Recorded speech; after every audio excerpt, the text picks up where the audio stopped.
Um, Good morning, ladies and gentlemen, and a very happy Sunday to all of you.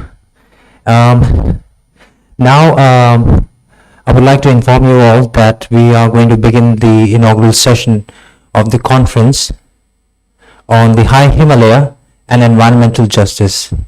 So, first of all, I would like to welcome all of you for today's conference on the High Himalaya and environmental justice.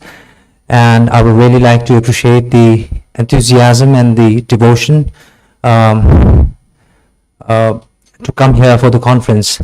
And it is really a wonderful experience for me. Thank you. So with this, I would like to begin with the session. So before I proceed, I would like to make a humble request to everyone to kindly keep your phone on silent mode so that we do not have any interruption during the ongoing conferences. Thank you.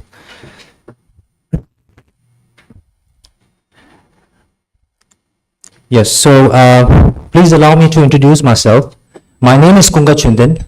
I'm Program Coordinator of Tibet House, the Cultural Center of His Holiness Dalai Lama, New Delhi, and I'll be moderating today's inaugural session. On behalf of Tibet House, the Culture Center of His Holiness the Dalai Lama, I would like to extend our warm welcome to our distinguished speakers, Professor Siddiq Wahidji, a distinguished professor in the School of Humanities and Social Science at Shiv Nada University, an institution of eminence, and Mr. Claude Arpi, who is a distinguished fellow, Center of Excellence for Himalayan Studies, Shiv Nada Institution of Eminence, Delhi, and Venerable Geshe Dojit Abdullah, Director of Tibet House, the Cultural Center of His Holiness the Dalai Lama, New Delhi, and Venerable Professor Kaveri Gilji, who is a non-resident senior fellow, Center for Excellence in Himalayan Studies, Shiv Nada University, Institute of Eminence, Delhi. And last but not the least, I would like to welcome all the participants today who are gathered here for the conference. Thank you very much.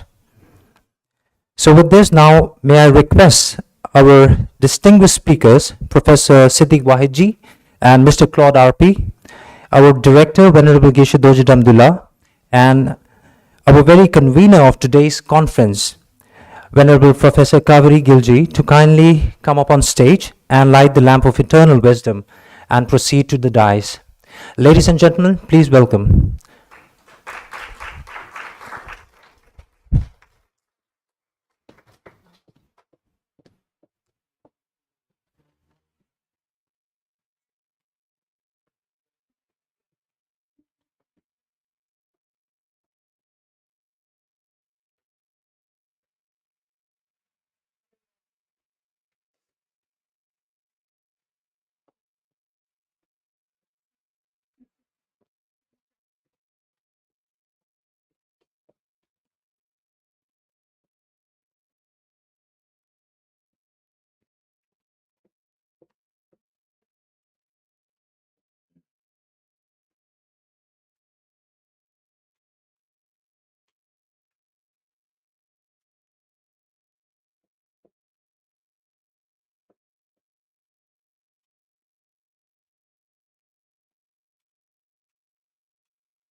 Thank you very much.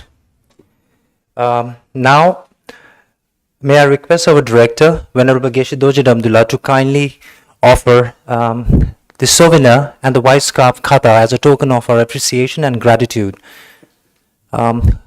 Ladies and gentlemen, please welcome our distinguished speaker, Professor Siddiq Wahid Ji, with a big round of applause. Thank you.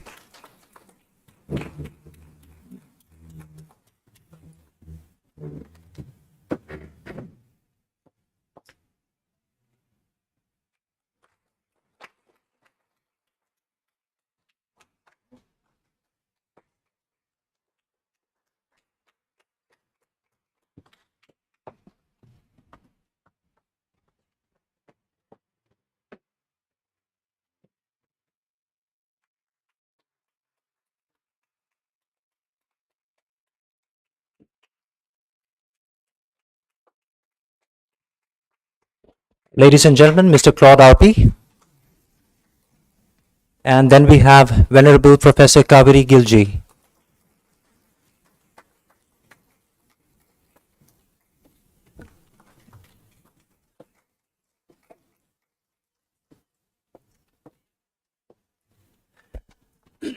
Thank you very much, Venerable Geshe Doje Damdula.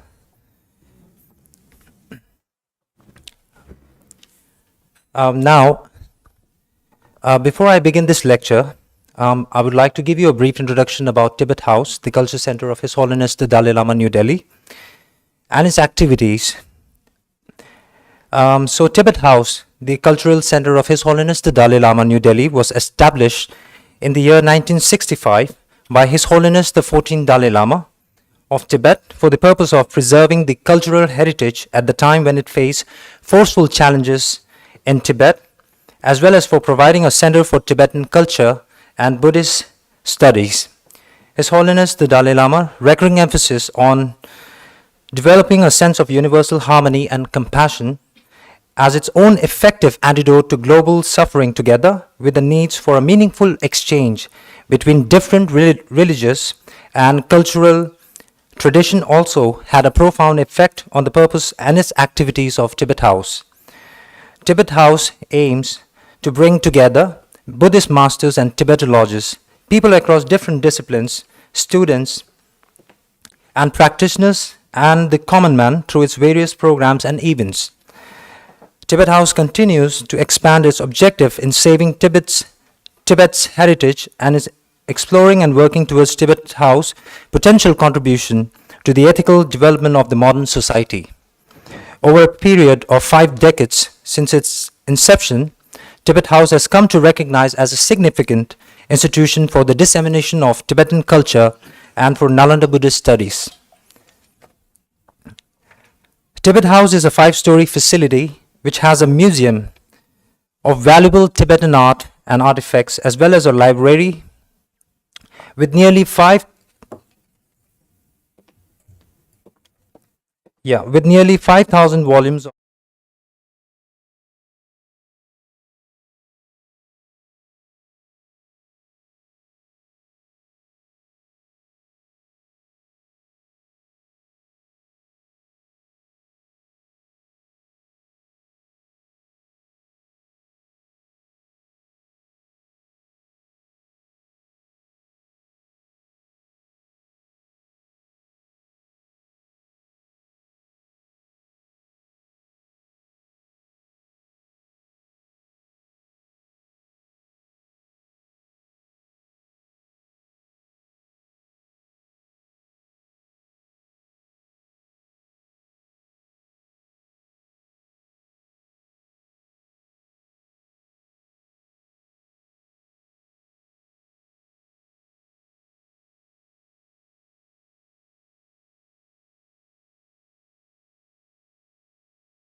it's still going on. with around 900 participants from 54 different countries.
There are more than 4,000 students from 98 countries enrolled in courses run by under the leadership of Venerable Geshe Dorje Damdula, Director of Tibet House, the Cultural Center of His Holiness the Dalai Lama. Tibet House offers a Tibetan language course on a regular basis. There are 4 levels of learning offered at a very nominal fee with scholarship for students and monastics.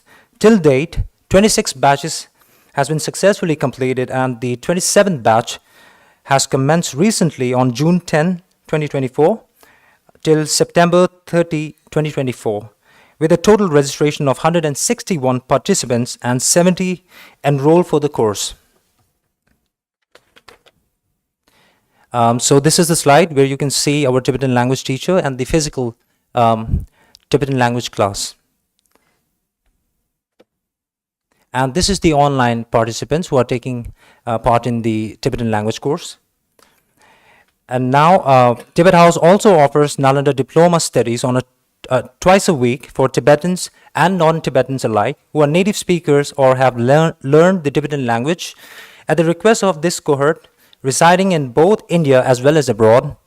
The weekly public online classes by Venerable Geshe Dorje Damdula, Director of Tibet House, the Cultural Center of His Holiness the Dalai Lama, will continue to introduce them to the basic framework of Buddhist philosophy in a systematic way.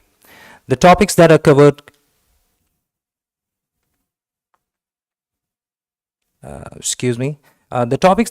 guided the students in a stepwise manner towards a greater understanding of Buddhism and provided a basis for further studies in Buddhist philosophy. Now, coming back to our main event today, Tibet House is absolutely delighted to invite all of you for today's conference we have on the high Himalaya and environmental justice. And keeping in mind the alarming need of attention on the ecological conservation and our key responsibility as a human being to protect it. So I would like to convey my sincere appreciation to our distinguished speaker, Professor Siddiq Wahid Ji, and Mr. Claude Arpi for taking out your valuable time, keeping its importance, and accepting our invitation for today's conference. On this note, now I would like to request our Venerable Geshe Dorje Damdula, Director of Tibet House, the Cultural Center of His Holiness the Dalai Lama, to kindly address the gathering. And before I invite him, I would like to give you a brief introduction about him.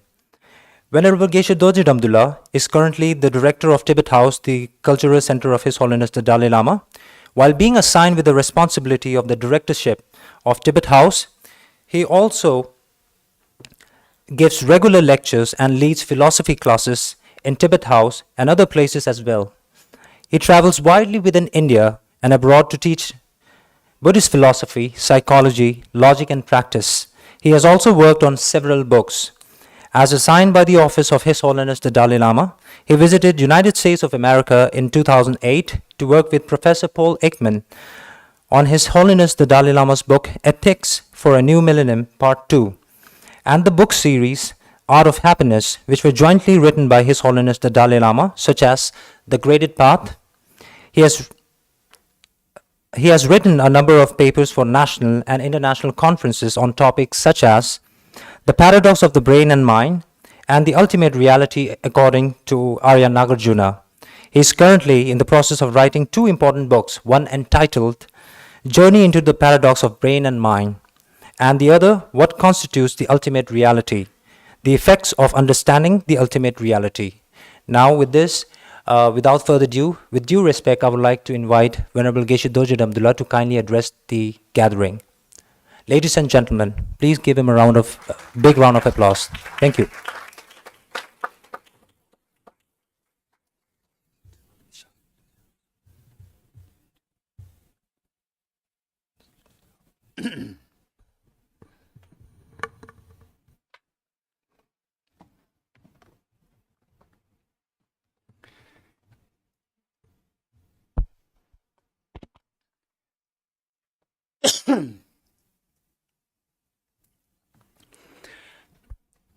Thank you so much, Kunga Chindela, our program coordinator of Tibet House.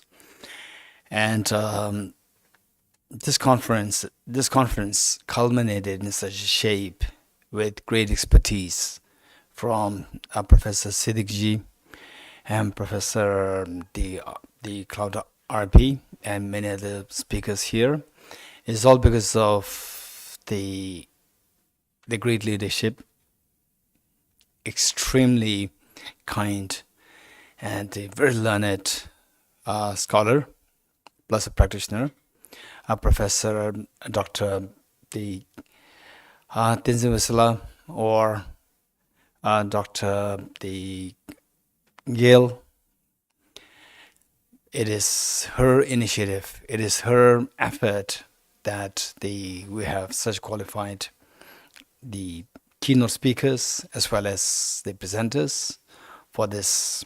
And in fact, I personally would say that in fact the world should take part in this program. How Professor Gabriel Venerable, how she recruited all the speakers, the keynote speakers and the presenters is just unparalleled. So having said this, it's always my great joy to meet with Professor Siddiqji, although this is the second time introduction to him, and then his Tibetan is just amazing. His spoken Tibetan is so beautiful. So I was just telling him that we have to learn how to speak Tibetan from you. And Professor Cloud RP, incredibly great, the very objective research scholar and the speaker of the truth for Tibet. This is amazing. So in fact, we need more courageous people. We really need courageous people who can speak for the truth and not be afraid of the power of the arrogance of economy of the other people. So this is something that we need to learn, and people here, and we all need to learn this. So with this in mind, today the conference is on the environmental crisis and how to deal with this, what are the current situations, and who is doing what on this planet Earth to destroy the beautiful environmental the situation in the plateau of Tibet, and who is doing what. So all this we're going to learn here. And alongside I just like to share some of my thoughts related to the this environmental justice alongside this main topic, the compassion, which my very dear friends from America, yesterday we had some discussions there, and Terry brought this question up. And what I want to share with you is that it was like, I think about 25 years ago, that me as a young man, I heard that a CCP is trying to change the course of Brahmaputra River. And people cannot believe that. It's just a joke. And now, what CCP is doing everywhere in the world, it would not hesitate to do anything. So changing the course of river Brahmaputra is a huge, huge danger for the many parts of the world, in India and many parts of the world. The livelihood of the people depend on that. And they don't care. CCP doesn't care.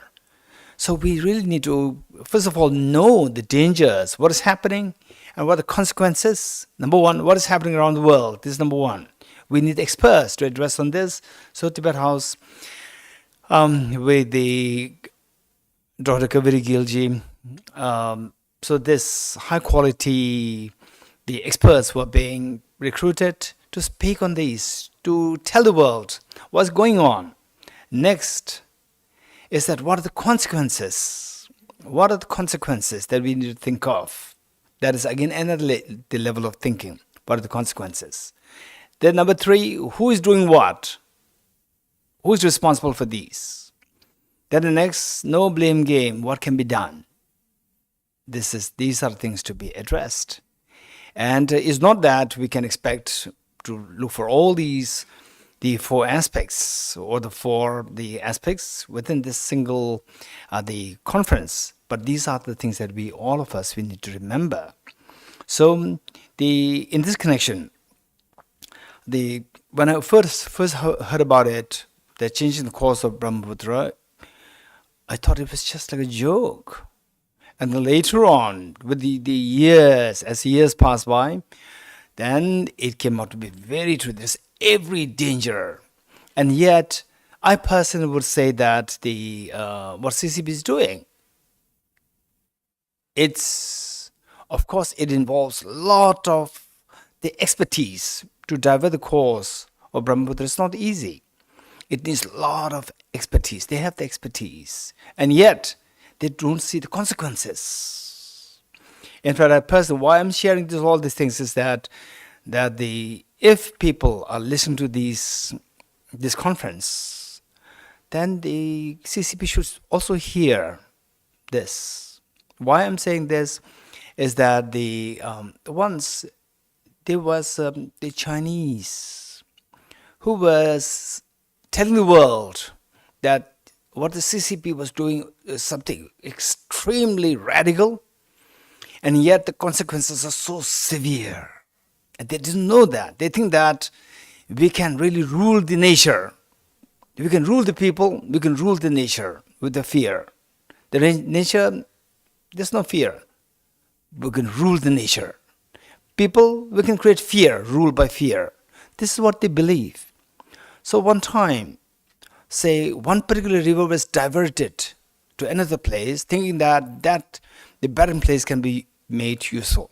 And then the river just dried up completely, because the river, in order to flow, maintain the flow, what about they never thought about the structure beneath the water, the bed. They did not think about this. And then the river just simply dried, because the water constantly gets sucked into the earth, and then water cannot get to the desired place, intended place. So the point is that this is one thing. Then another thing what the CCP did was that, there's a danger to the crops by the birds. They started to kill all the birds. Then the locusts attacked which is worse than the birds. They did not have any idea of the consequences. They think that they can rule the world, rule the people, and rule the nature. And yet, these are the consequences. So, what is happening now on the Tibet Plateau, what is happening now? Just exploitation, deforestation, excessive mining, and so forth. So all these things, what are the consequences? These are the things that the experts really need to think about it and address it. And then I'm just wondering that in every decent countries, developed countries, or decent countries, I should say, that whatever you do, for example, medical, there is a system known as, the institution known as the Medical Ethics Committee. And likewise, for mining, again, ethics committee. There's always an ethics committee there associated with any of these, the programs, the government or the nation, these tasks, initiates.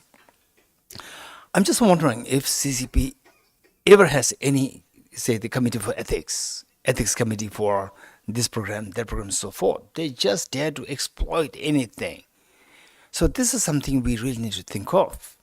And then in this connection, the next question is that if these are the consequences for the world, for you, me, and CCP is not an independent entity. It is dependent, it's a part of the world. It is dependent on us. It is dependent on the world. So the world should not remain show a blind eye to what CCP is doing, scared of the economic arrogance. So this is something that we need to think of. That if this is how we keep a blind eye to what CCP is doing, then eventually it is like a person in the glass house should not throw stone. This is exactly what CCP is doing. Disown the whole world just out of total greed and power, the power arrogance. This is what they're doing. Economy arrogance, power arrogance. This is what they're doing. The world, unless today, if you don't keep a check on what they're doing, the world will be destroyed. The lifespan, the longevity of the world, if it is for, like, let's say, another 10,000 years, another 20,000 years, it will be cut down to 5,000 years by CCP. The whole world will suffer. So now what do? This is the next question. So for that matter, His Holiness the Dalai Lama's message, the message of universal ethics, this becomes relevant today. Because people are scared. That even the CCP is like a bully boy. But other people, what they're doing, the world over, what they're doing, they're just scared of the bully boy. And then they also, in a way, silently, in a very silent way, they also contribute to the shortening the lifespan of the world. Silently. Because not acting courageously. So for that matter, we really need to think of the program, His Holiness the Dalai Lama, so courageously, so with a great vision, he implemented this program, the universal ethics, now taking the form, the shape of learning, social, emotional, ethical learning. This is something where people learn how to see the interdependent nature. So therefore, we cannot just act so selfishly, at the same time, it's a self-destruction. These information need to be imparted, spread across the world, across the board of ethnicity, religion, or whatever differences. Everybody has to learn this so that the world is going to be a better world. Thank you.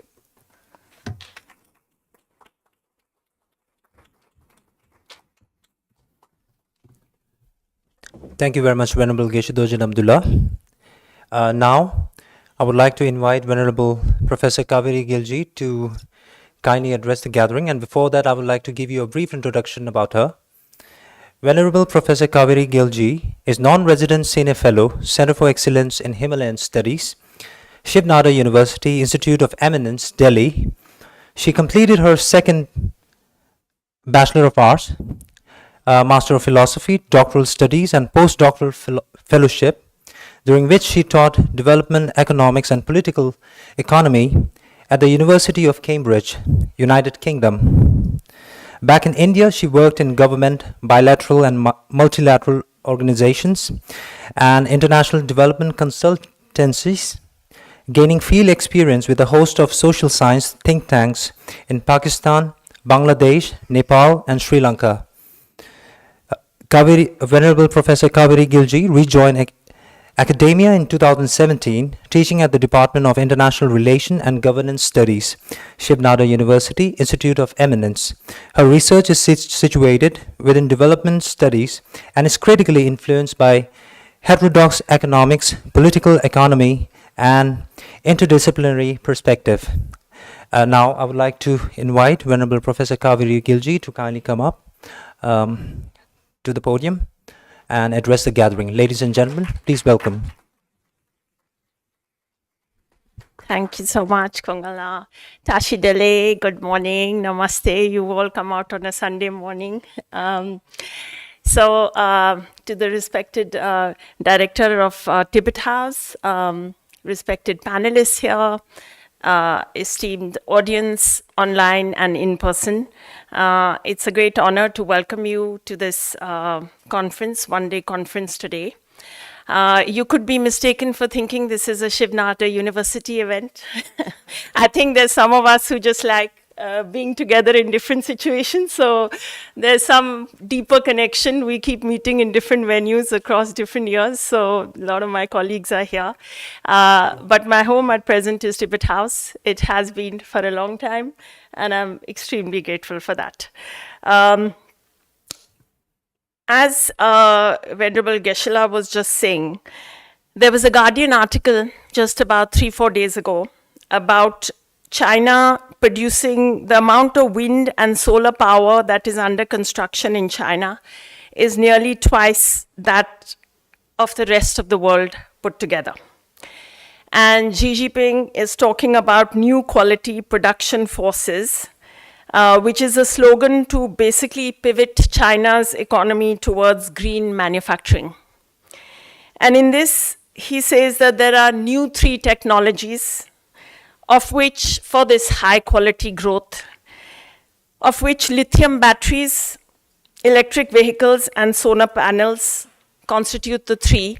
But for lithium mining, there are 2 sources, which is basically Tibet and Australia. And we will hear a presentation later today about mining in Tibet, lithium mining in Tibet. So when I got this opportunity to put together this conference, and welcome to Suresh Babu, who has just got off a 20-hour delayed train. The concept note, I'm just going to read it out because I've thought through things. I want to just set this out for those who haven't had a chance to go through it. So the Himalaya and Trans-Himalaya have an intricate and particular ecosystem that has inspired some of the most compelling narratives in literature. For instance, Naksang Nulo's account in My Tibetan Childhood, When Ice Shattered Stone, retelling his upbringing in a nomadic family of eastern Tibet in the 1950s, and its destruction with the Chinese PLA's steady incursion, wherein his brother and he subsequently survive a famine only because of the skills that their late father taught them in order to read its unique footprint. So this is one of the most beautiful books I have ever read. I understand the Tibetan is even more compelling. But they talk about, how these 2 young boys are taken to Lhasa to make a pilgrimage. And then the father passes away, but he teaches these 2 boys how to read the weather, the wildlife, the topography, everything. And later, famine also caused, by the colonial power, they survived that. So colonial and post-colonial nation states have divvied up a once de facto boundary-free geography and superimposed militarized demarcations and marginalized development with devastating consequences for the environment, and with costs falling most immediately and asymmetrically on local communities, but with negative externalities, as Geshe-la was saying, for far-flung downstream areas and people in the case of riparian divisions, and globally for climate change. The other big driver of change, of course, has been economic interests. The latter operate on multiple registers, from household and community livelihood compulsions in a changed world of unfettered capitalism and aspiration, to the greed of the colonizing state, for instance, in aggressive mining on the Tibetan plateau by China, for a global supply chain that ironically is working to decarbonize and move away from fossil fuels towards clean energy. Again, the environmental costs and benefits of such extractions fall disproportionately and involuntarily across populations on the colonized and the periphery far more than the centers. Against such a backdrop of injustice that might be commonly acknowledged but still incessantly inflicted, how one might approach the question of environmental justice for the Himalaya. In exile since 1959, after careful deliberation, His Holiness the Dalai Lama has proposed the radical stance of the middle way, Umelam in Tibetan, of non-violence and non-harm as a response, no matter what the history and the provocation, as the only viable long-term solution that takes into account the motivations and interests of all parties, even in complex polycentric disputes. Steeped in his philosophical conviction, born of the Nalanda tradition of philosophy, but universally applicable, as Geshe-la was saying, universal ethics, there's nothing that says that, interdependence or compassion belongs to a particular religious belief or spiritual understanding or any of that. He has acknowledged the interdependence of all phenomena and the equality of all beings, including animals, in their wish for non-suffering, which is the polar opposite of the thinking of the Anthropocene age. And why is this approach so radical? I would say it's so radical because of its profundity, its courageous adherence to non-violence, and we have had figures, in like Gandhi and others, but this is exactly in that category because the provocation now could not be more. And to, still adhere to non-violence is extremely courageous and principled. Its political and economic realism. As Kungala mentioned, I'm not an IR scholar, but I was part of an IR department, and I learned a lot about the discipline, and I now subscribe to some of it. So I think it's important to be realistic in terms of, what we are also aiming for and what reality is. Its long-term perspective and its all-inclusive nature. Because again, he is not only talking about the Tibetan plateau when he has raised the question of the Tibetan plateau and asked for it for the UN and others to discuss, it is because of its consequences for the global environment.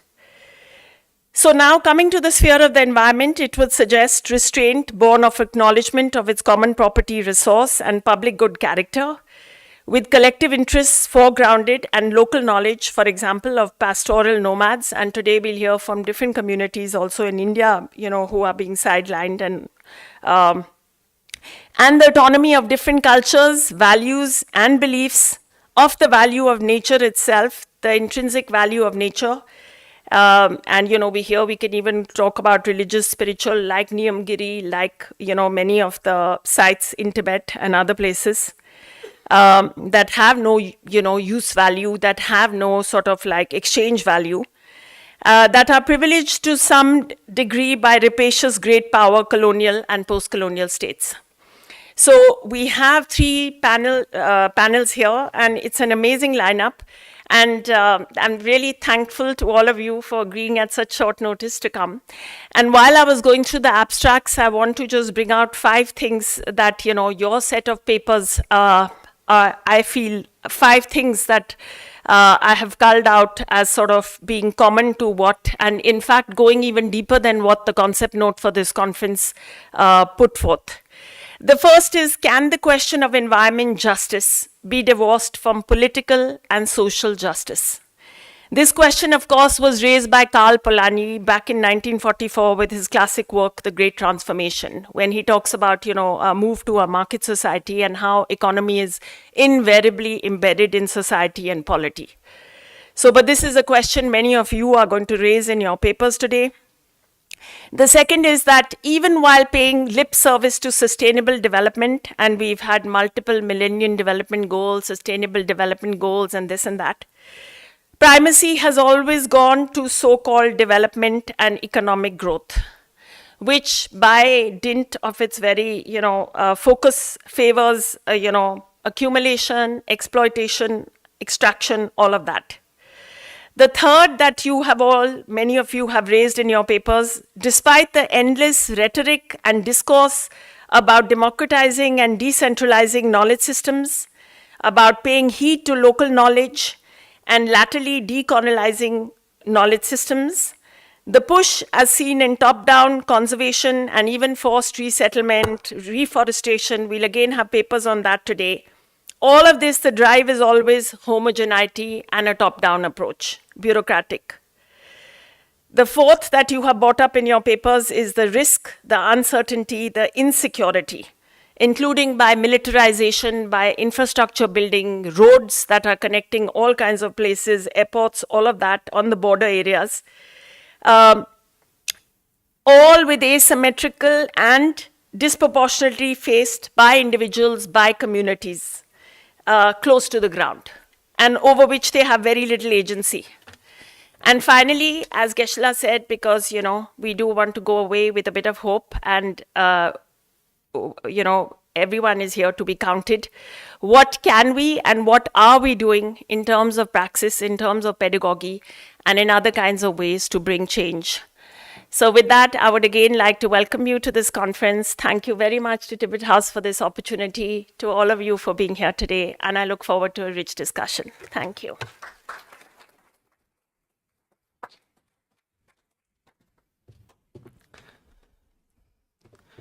Thank you very much, Venerable Professor Kaveri Gilji, on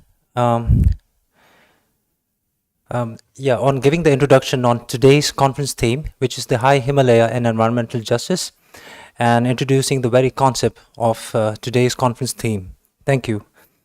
Now with this, I would like to invite Professor Siddiq, our distinguished speaker, Professor Siddiq Wahid ji. And before that, I would like to give you a brief introduction about him.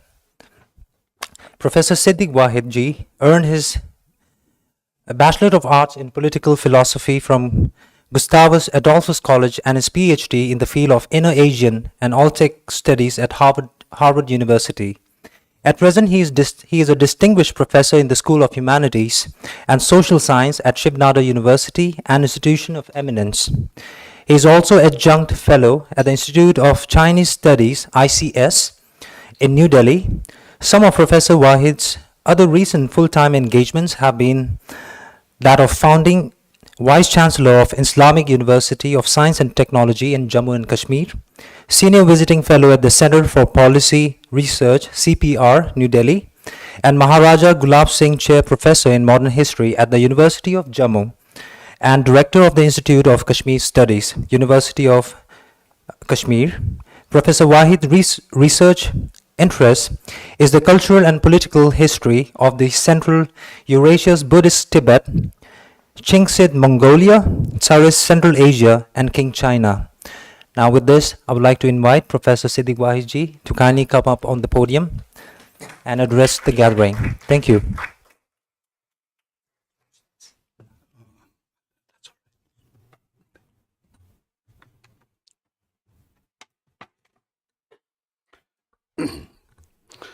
I've long learned that one of the hazards of the internet is having your life story unfold every time you speak somewhere. But thank you for the invitation.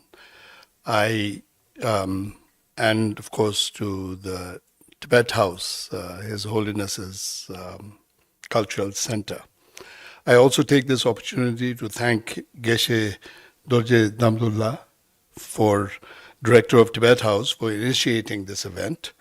My dear friend and colleague, Professor Kaveri Gil, whom I now can call Anila, which as you know means aunt, every time I meet her, and Mr. Kunga Chuden and his team for the operational detailing, and of course the staff of the IIC. Who readily arrange for such things even on a Sunday.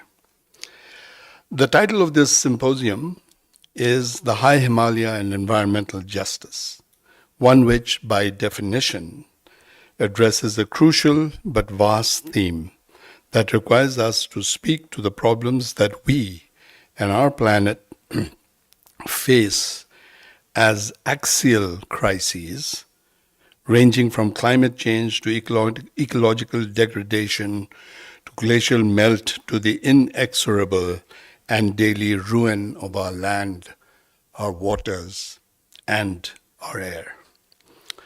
When Kaveri graciously invited me to speak at today's symposium, I eagerly accepted, perhaps because fools rush in where angels fear to tread.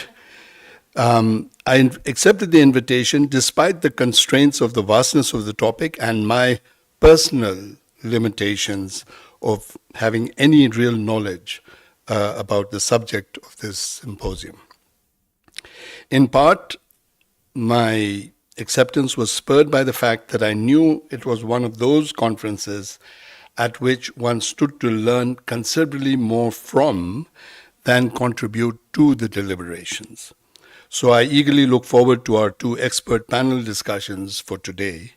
This morning's on the experience of the Tibetan Plateau, which has not been very pleasant, and this afternoon's on the research and educational initiatives that are being taken in the Eastern Himalaya.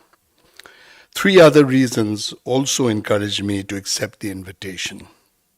First, because it was sponsored by Tibet House, and so to speak, under the Tibetan flag. A flag that is not today a contender for territorial expansion, ideological conquest, or political power, but a flag that seeks a profoundly universal perspective, exemplifies compassion in action, and practices investigating the self as the uncompromising starting point for everything. A second reason for encouraging me to accept was the subject of the symposium. It is a platform to give voice to the diverse populations of close to 500 million peoples of the Himalaya, 55 million of them who live within it, and the rest along the base of the Himalaya, an amazing cornucopia that hosts autochthonous methods and wisdoms and desperately needs to be protected from extinction.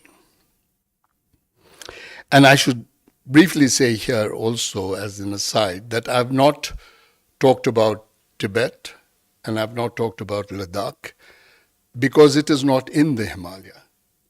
By definition, it is a trans-Himalayan thing, despite my sort of affinity to both Tibet familial and Ladakh, which is where I'm from today. The third factor that gave me the courage to stand before you today is the criticality of the Himalaya, not just for its close to 55 million residents, but for all of South Asia's 2 billion human beings, or a full quarter of the world's population, who depend on how we, all of us, treat the Himalayas' climate, land, resources, and peoples. When I began to prepare for this address, a thought came to mind that has loomed in my mind ever since. Allow me to share that thought with you, one that applies to us in and for the Himalaya. It was this: can there be any justice, including environmental justice, if we continue to cling to the modernist world's normalized perspective that views its territory as an object of possession, cultural inheritance as no more than antiquity or antiquated for nostalgic aesthetics, and its intellectual legacies, what we could call traditions, as quaint abstractions for academic study, but of literal practical use, unevolved, shall we say, wisdoms destined to come to naught, not in the sense of nothingness and nihilist thinking. I ask this question because in all our minds, as we talk or walk through today's conference, I think we ought to keep that in our minds. My intrusion, and I call this intrusion because of my sort of distance from the subject as an expertise. In this morning's session, with the permission of the organization, the chair of this session is entitled Environmental Justice and Political Economy, the Case of the Himalaya. In the next 20 minutes, or less actually, now it's going to be 18, my aim is to flag three broad issues of political economy that stare us in the face and predicate our deliberations on environmental justice in the Himalaya. The first, what has been the world's familiarity with and treatment of the Himalayan landscape and lifeways of its peoples that cause us today to seek environmental justice? Number two, what did the consequences of the history translate into on the ground in our attitudes and our behaviors in the past? And finally, what consequences does it suggest for the wisdoms, methods, and experiences of its peoples who have nurtured that environment for millennia? And what are some of the course corrections it suggests for preventing the extinction of the Himalaya and its peoples? I must say, I wrote this down because when I'm not on familiar terrain, I like to, be cogent and coherent, as I speak. So, but I'm going to skip some of the portions because I know that this is not a 15-minute talk. It's a remaining 15 minutes, but rather probably another remaining 25. So I'll skip through them if you'll forgive me. And I feel a little like, recalling T.S. Eliot's advice, is that I wish I had more time so I could have written a shorter speech or lecture because of the, denseness of the subject itself, and it takes so much to make it concise. What then is the history of the world's encounter with the intellectual and cultural complex that is the Himalaya? The Himalaya, ladies and gentlemen, is 2,800 kilometers in length from northeast to southeast, 160 to 320 kilometers in width, and is home to 9 of the 10 highest peaks on Earth, and has innumerable glaciers that are the primary source of water for approximately 600 million people directly. Given these facts, it may surprise you to know that this mountain massif did not come to the attention of the modern world until as late as 1820, and then primarily in the interests of the expansion of empires coupled with the pursuit of scientific knowledge, with credible ambiguity as to which of these two interests actually drove the interest in the Himalayas. Indeed, even in the early 19th century, the Himalaya was referenced only in the argument about the highest peak in the world, when it was proposed that Dhaulagiri in Nepal was higher than Ecuador's Mount Chimborazo, the contender for the world's highest title at the time. And it would take another 3.5 decades before Mount Everest, or Chomolungma, or Sagarmatha, was finally bestowed the title in 1856. That said, the Himalaya was not unknown to the ancient and the medieval, or even the early sort of modern world. Ptolemy mentions it, the great polymath mentioned it, and talks about it as Emeos, which is a Greek corruption for the Himalaya, the Sanskrit word for the mountains. Anyways, and there was also, similarly, we know that at the turn of the millennia, between the BCE and the CE, the Chinese traveler Xuanzang traveled through the Himalaya. So it was known then. After the 6th century, once Buddhism became very familiar to Tibet, there was a constant flow of seekers penetrating in and out of the Himalaya, north-south and south-north, and throughout its length. Indeed, in the 7th century, the ruler of Western Tibet, just east of Ladakh, which is not Western Tibet, sent one of his ministers to Kashmir to invent a script for the Tibetan language and to allow Tibetans to translate Buddhist texts and commentaries. The famous 13th century Italian traveler, Marco Polo, was also aware of the Himalaya, although he placed it south of Tibet itself. So he got it slightly wrong. However, these contexts constituted a vague knowledge about the existence of the Himalaya and little more than unknown territory to be traversed between South Asia and Central Eurasia or vice versa.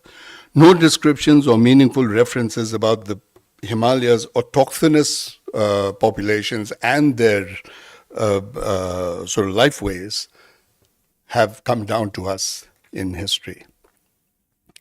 The treatment of the Himalaya as a thoroughfare, a bridge, if you will, was true well into the early modern, mid to late 1600s. I mean, you're talking to a historian, so therefore, that's considered modern. When the mountain massif experienced a veritable caravan of Christian missionaries from Portugal and Italy, who found their way into the Himalaya, and many other countries also, and who found their way into the Himalaya as they headed to Tibet from the western Himalayan milieu of Kashmir and Ladakh and the eastern ones of Sikkim, Bhutan, and Nepal. They mostly merely passed through the Himalaya, at most initiating Catholic dialogues in Leh in Ladakh, often mistaken, as I just said, for Tibet, and Lhasa in central Tibet, albeit a very short-lived one in the latter, where the Jesuit Ippolito Desideri wrote a refutation of Buddhism in Tibetan, and sort of eventually deposited it in the Vatican. And in my younger days, I just thought you could go to the Vatican and knock on the door and take a look at the manuscript. Well, I was refused it in 1980, so I think it must be still there. The next phase in the global salience of the Himalaya, and I think that this is what sort of catapults us into the modern era, which is what, or the mid-late modern era, which is of interest to us. Developed out of the 18th century and early 19th century rivalry between the British and the French, both in Europe as well as in Eastern lands, and the two connected, as it were, bringing the Himalaya to the fore. And so therefore, it defined how we look at the Himalaya in the modern contemporary world and in terms of geopolitics since then. How that came to pass? Well, Napoleon Bonaparte's bold military campaigns in Europe extended to the East as well. And when he arrived in Egypt between the 18th and the 19th centuries, it's not clear in history whether he wrote the letter or Tsar Paul wrote the letter to him of Russia. But there was the suggestion that why don't we meet in Persia, and congregate there and then go and conquer India, which you'll remember was British India at that time, or the East India Company of the time. And this sort of harassed the British mind at all times because, of course, the jewel in the crown cannot be sacrificed under any circumstances. And so that is how that rivalry remained with us for the next 130, 150 years and was known eventually as the Great Game, as to how it is. And the Great Game often is just seen as a British India, Tsarist Russia, or Soviet, later on, Russia battle. However, it also involved China at the time, because they were involved in it, of course, in the border between South Asia and Central Eurasia. I'm going to skip this because I see I'm running out of time, but what I wanted to say was that this trend continued through the mid-20th century and even after the colonial withdrawal from South Asia. And it was seen as, going to be the barrier between any intrusions into South Asia from the north or the other way around. And as a result of which, I think the same thought pattern sort of became embedded between India and Pakistan and eventually Bangladesh. Imperial Qing China also looked at it in that way. And so therefore we have a situation where the Himalaya is in a way invisibilized in terms of what it is for itself and seen as how do we look at this barrier and how do we treat it in order to be of advantage to us, whether we were looking from the south up or from the north down. This process, in turn, has complicated not just the interstate politics of the new empires or great states, but of the Himalaya itself, with the absence of transparency in policies on the part of all the sovereign states that are lined up along the Himalaya, including Pakistan, India, Nepal, China, Bhutan, and China, thanks to the absence of Tibet, or the absence of political control over Tibet. None of them, it seems to me, have a transparent and cogent intrastate Himalayan policy. And I think that is what I eventually wanted to get to in terms of this aspect of the political aspect of geopolitics, is that how do we look at the Himalaya is, I think, very important. And I think that this has been neglected for a long, long time now. The two most prominent states in this cluster of... Oh my gosh, 2 minutes. Okay, well, the two most states in this cluster of power centers, of course, are India and China, who share the longest international boundary between them.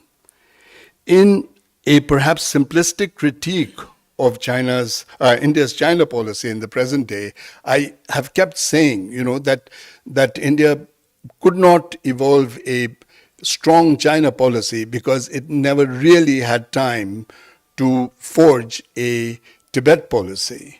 And it also did not forge a Tibet policy because it didn't have a Himalayan policy. And so it's something that I think we can discuss.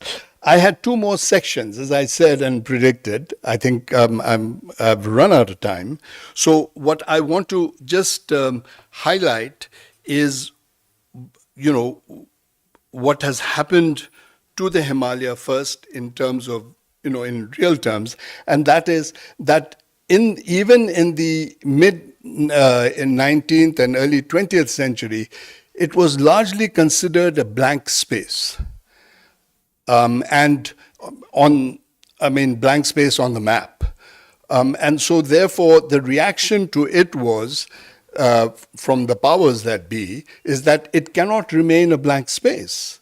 It cannot, because power abhors vacuum, as water does also. And so people rushed in with various excuses. And one of the classic statements of, colonial presence in the Himalayas is this person from Europe. It's unnamed, so it's a sketch. And he's looking through a telescope, and the 14 natives who've been helping him to trudge through the mountains are laying back as if they don't have a care in the world and are not interested in the world at all natives, who are probably showing him the way and telling him what lies at the other end of the telescope view that he's looking at. And I think that was the approach that was taken for the longest time. The question then arises, and let me just swing to the end of it now, is that 3 points that I thought were important for us to try and rectify this position. And if I may, I'll read these because I think that these form actually the more critical part of it.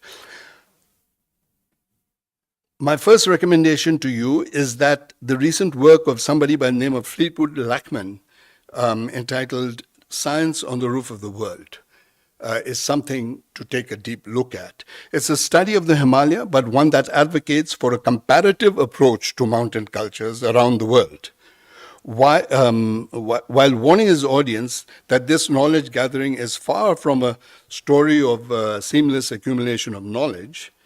He nevertheless advocates what he calls a vertical globe perspective that tends to push back on the tendency to marginalize the uplands and the citizens who live there, while giving us a very helpful account of the experience of the Himalaya in the 19th century.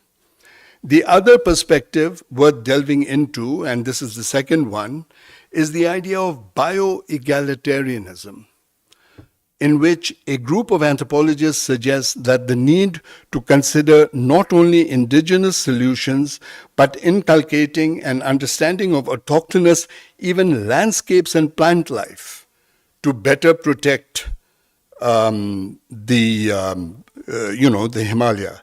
An example of such an approach might be the study of John Staley and others, who have recorded something that they refer to as the, quote, Karakoram anomaly, a phenomenon whereby glaciers can be caused to recede and advance through human intervention. We know how they recede because of human intervention, but what he's saying is that they also can be advanced. They cite the case of the Hunza Kurds, the people who live in the Hunza, near Gilgit or in Gilgit-Baltistan, who believe, it turns out, that all glaciers are gender-specific and even amorous, so that you can put a male glacier and a female, ice from a male and a female glacier together and put a blanket of snow over it, and you create baby glaciers, which expand. I thought that was amazing and fantastic. You know, slightly outside my field, but still very interesting. And finally, there is the suggestion made by the geologist Pierre Zess, who theorizes that the Zanskar Valley in Ladakh may be, in the language of tectonic plate shifting world, a pre-Asian breakaway from Africa. I just thought about it. That means that Ladakh has in its bosom a part of Africa that happened a few million years ago. It takes the idea of interconnectedness and interdependence to just yet another level. And I think that this is what we have to do. So in conclusion, and I thank you for your patience, I think what we need is an epistemological shift in the study of the Himalaya, one that suits our Anthropocene age and accounts for understanding the cultural complex of Himalayan mountains at different levels of human knowledge. And the different levels that you can think about are the ontological, that is, understanding a thing for itself, what we often do in meditations, if I may, and things, understanding it in the fullness of itself. Secondly, epistemic, or epistemological, meaning that, knowing with certainty that we actually know. I remember one of my first philosophy courses in undergraduate school where we were told, it's like, how do you know that you know? Which set you thinking, for quite a while. So I think that that's the other level of thinking that we need to imbibe in this. And finally, a phenomenological, which is, just living Himalaya. And we are lucky to have a living Himalaya today. It's just that, whenever I am in the Himalaya, which is not, Ladakh doesn't count, nor does Kashmir, where I live, it's in the Himalaya, in the bosom of I'm just amazed by the degree of, and usually when I go from Kashmir to Ladakh, I like to drive, and almost always do. And when you do, you just see so much in terms of the complexity of it. And you're talking about then going to Ladakh, which is a high altitude mountain desert, and there's supposedly nothing there, and you still see a lot there. So with that, I thank you very much. I apologize for overgoing to my dear friend Claude for it, and I hope I haven't taken away from his time. Thank you very much.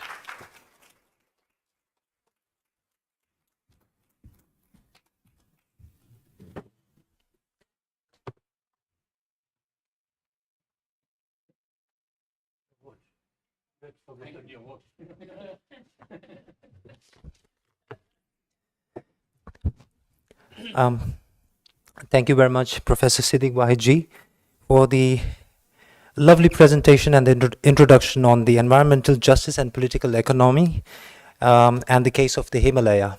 Thank you, sir. Now, I would like to take this opportunity to invite Mr. Claude Arpey.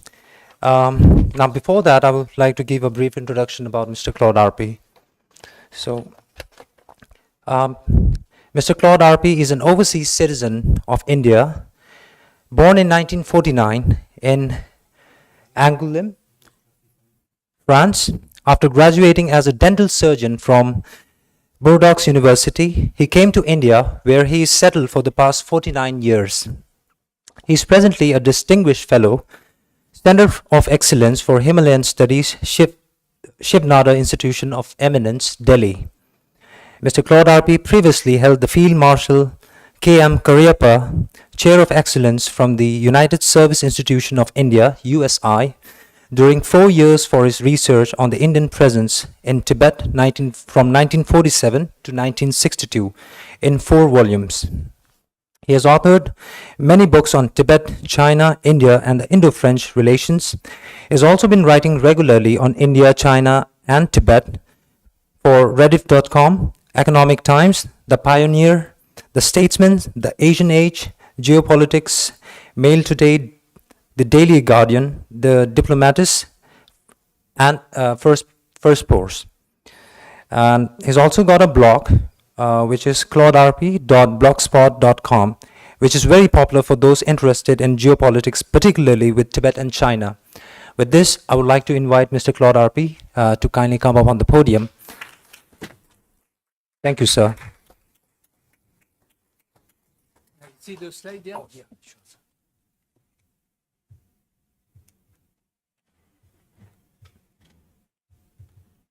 This one, right, sir?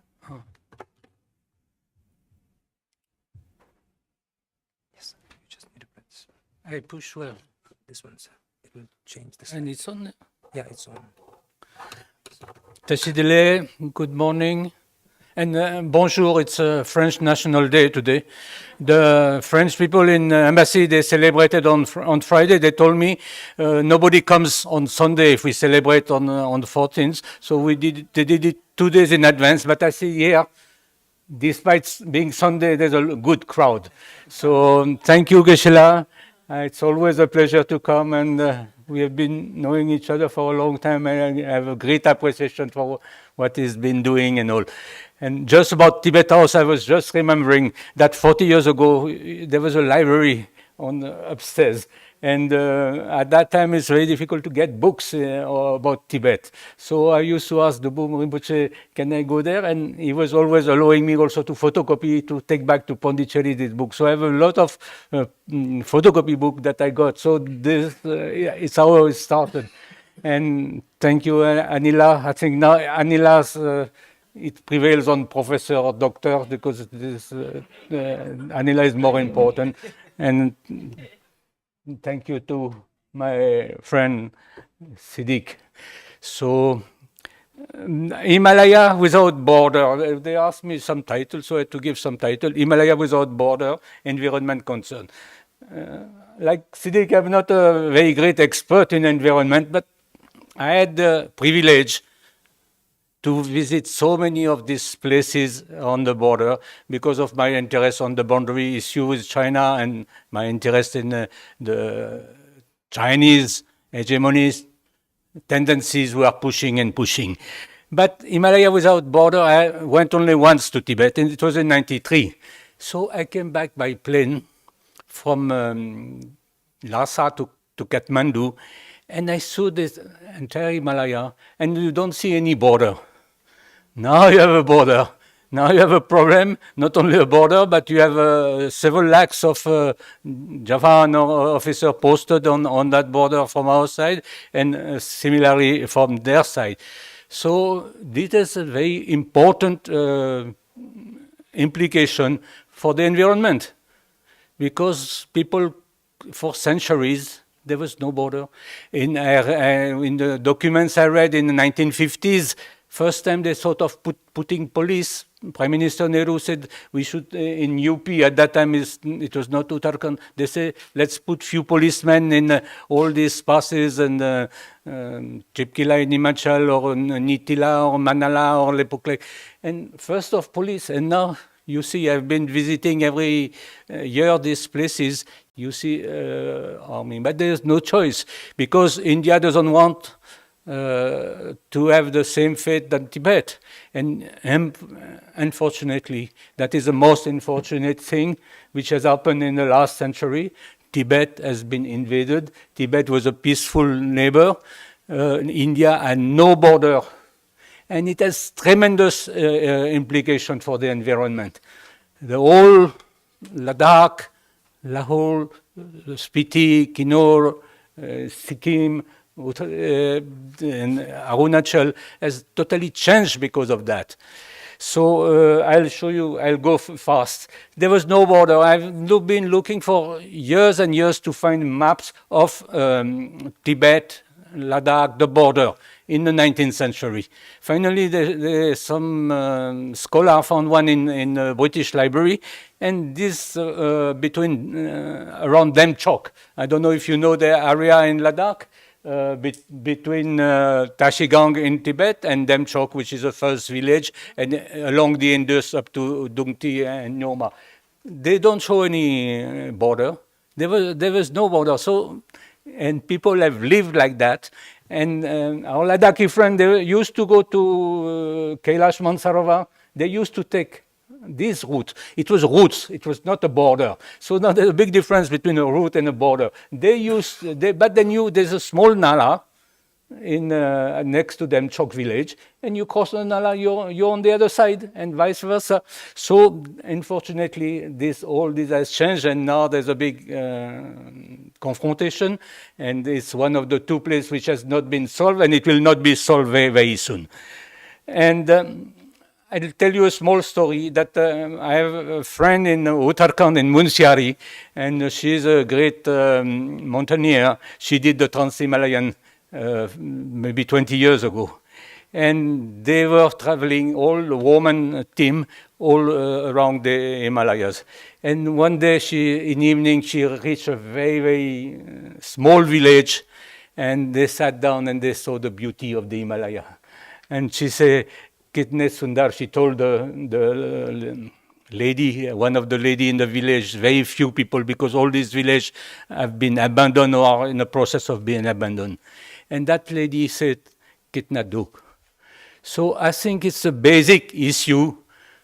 These people in the Himalaya, it was a tough life. They're suffering. I don't know if they had inner sukh. Maybe Geshe-la could say, but that was very difficult. And I think development is not something that we should reject completely. There should be a minimum of development. And because these people also had such a tough life, now they have a better life. If you have been, last 3 years I've been to Ladakh, you see that people are well off. But maybe sometimes they don't know where to stop. They don't know that is the issue. And it's not a question of having sixth schedule of the constitution or thing like that. The main question is how to stop that development. But the minimum of development is very... And there was that, in the 50s, that philosophy of Nefa, that advisor to Prime Minister Nehru, when he had written that book, The Philosophy of Nefa, and they based on the French philosopher Jean-Jacques Rousseau, that the good savage, what is more happy, is happier in his state than the so-called civilized. It has maybe some truth, but it's not the full truth. And what was advocated at that time, you keep them secluded, you don't touch, you keep the same topi, the same dress. But you have to look at the aspiration of the people also. So that is fine to have this or having the tradition, but you have to look at the aspiration. Many of these people that I met, they want to go to school. They want to send their kids to school. They want to, and education is very important. And they want also now, everyone wants Wi-Fi, everyone wants a road. You need a dispensary if you're sick. If you were sick in this remote village, and that is the reason why 700 or 800 of these villages are ghost villages in Uttarakhand. Now the government is trying to change the trend, but it's very difficult. So I think ultimately it's a question of balance. I was asked to speak more about the development on the plateau, of the Tibetan plateau, because as Geshe has mentioned that this invasion of Tibet by the People's Republic of China was a turning point, and Tibet has changed drastically. China's propaganda saying that the Tibetans are very happy, they are much better off, they were very badly treated, they had no development. Development has become the god. I think we are Kali Yuga, so maybe the god of Kali Yuga is development. But without environment, I think there is something missing, and we are going to fully destroy the planet. About Sukh, about happiness, this picture shows the People's Liberation Army. China has been very good in propaganda. The Chinese army was never received like that, but they propagate and they put their narrative all over the world that we have liberated Tibet. So much so that one time Nehru in the parliament, he said, liberated from what? Even Nehru, who really is somehow partly responsible for what happened to the Tibetan nation. He said, liberated from what? I don't understand. Liberated. So we still, 70 years, I don't know how many Tibetans know of what they have been liberated for. They had the inner liberation, that was good. But outer liberation, they still don't have. They can't communicate, they can't speak to their family. And the main change in the history of Tibet, of modern Tibet, has been the road coming to Lhasa. The Chinese are very good at making roads, tunneling. Still, they are the best in the world. In India, BRO has done, a Border Road Organization has done tremendous progress the last few years, particularly in Ladakh. But Chinese are still 100 times better. And they brought two roads, one from Qinghai province from the north and one from the west from Sichuan, the Sichuan-Lhasa highway and the Qinghai-Lhasa highway, and they reached on the 24th December 54. I think it was around Mao Zedong's birthday. I think the next day was Mao Zedong's birthday. Whatever development take place, it's around 24th, 25th of December only, but I don't know, just a coincidence. And they say that people are happy. But to bring these roads, I think it's changed the life of the people. And some good side, but certainly not everything, because it's total race. I mean, technologically, it was the way lakhs of people died, the PLA, People's Liberation Army, doing these roads. But China, they don't care. Mao Zedong once told Nehru, you can use your atomic bomb. I don't care, it's a paper tiger. If you kill 10 million Chinese, I will reproduce them. So Nehru was so flabbergasted. I think Nehru, it was in 54, October, I think Nehru really realized that he was not speaking in the same level. That is the issue. We speak about values, we speak about Buddhist precept, but they don't speak. They speak about, they have another, they want to propagate their ideology. And under Xi Jinping, since 2012, it has gone worse and worse and worse. And today, some people, Tibetan, could cross over to Nepal and to Dharamsala. No, it's finished. Hardly you can have any communication. That is a tragedy. Now I just go briefly through the road. Most of these roads are unnecessary. Even if they say that we have an enemy, which is India, on the other side, it's not necessary. For example, that 219 is a famous or infamous Aksashin road that in the 50s they built across India's territory. They have enlarged it from 2,300 kilometers to 10,000. And all this road follow the border. They do the road to Kathmandu, the new road to Xinjiang, and Yunnan and all. So all these highways are taking place. Not only highway, another thing is called expressway. Expressway is a four-way lane, and very often it's in parallel to the existing road. So my point is that it's absolutely unnecessary, but for them economically and for other reasons, they go for this lot of infrastructure.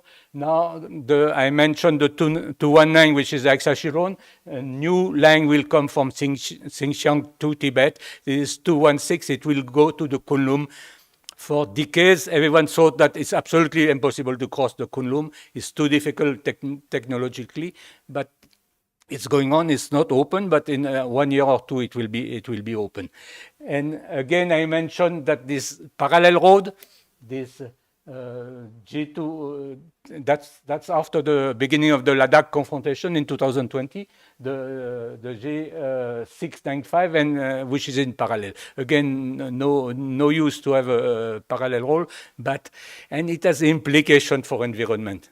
So deep implication for environment, and it's not like in India, where in India you at least you can write article, or in the West. I sent a very beautiful article to Anila 2-3 days ago, some report which has been done in Ladakh about environment. It's a very, very serious report, and I wish that the government would read it.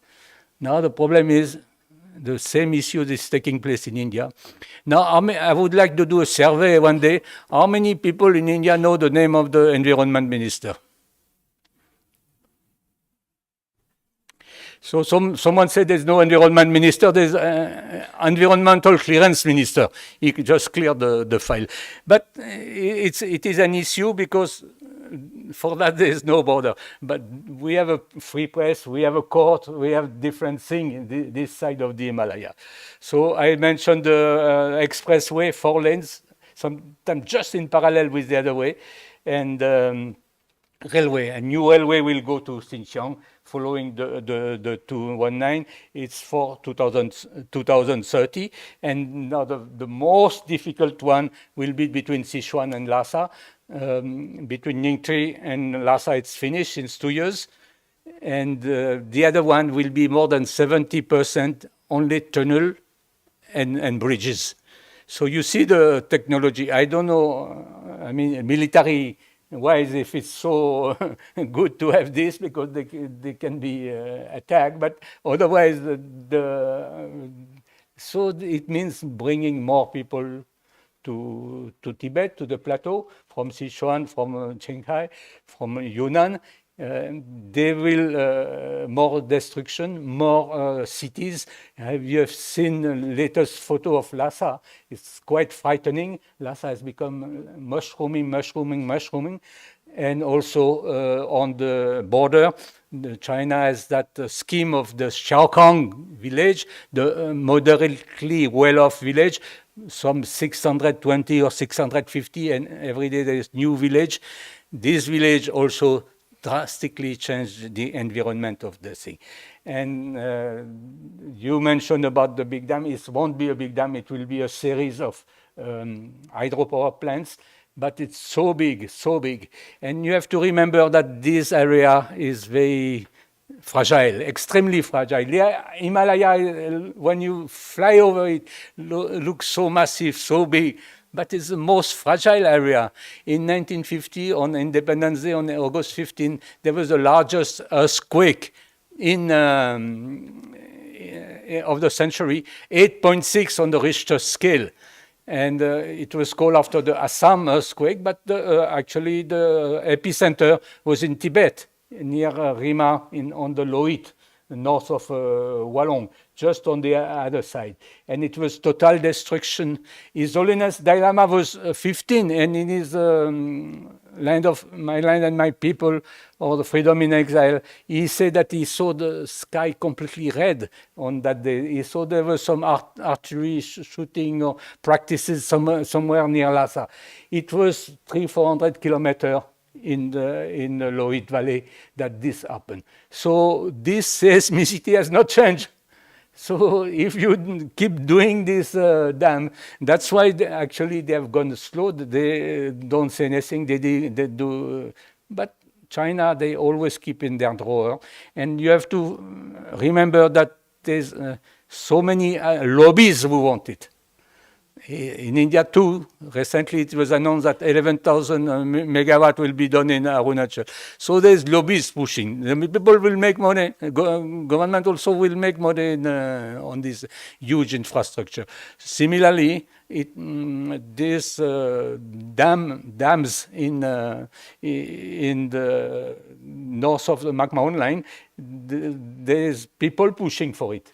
Some study have been made by the Chinese Academy of Science. They all say it's not feasible, but still they keep it. It's going on. I've been following since '86. It's still going on, and one day they will pull out something and do it.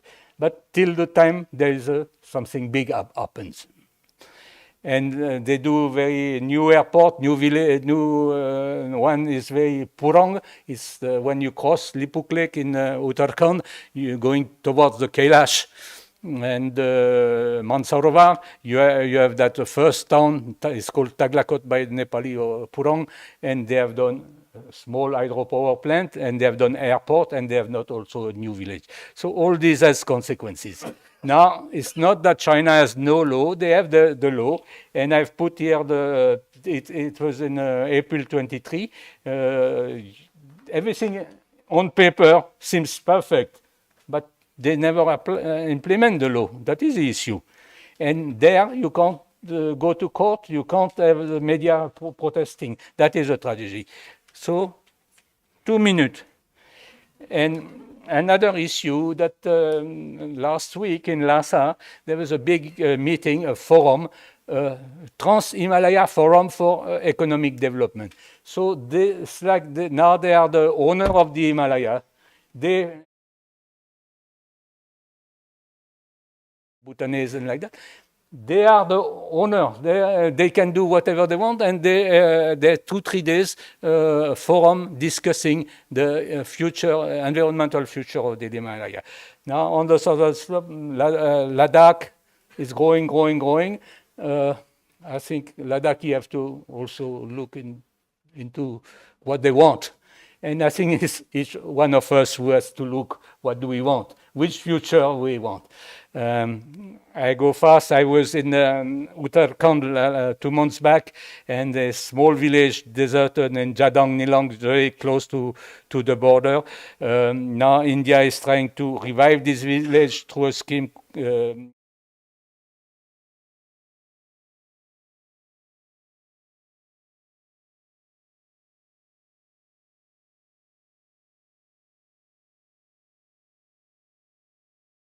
people in the village.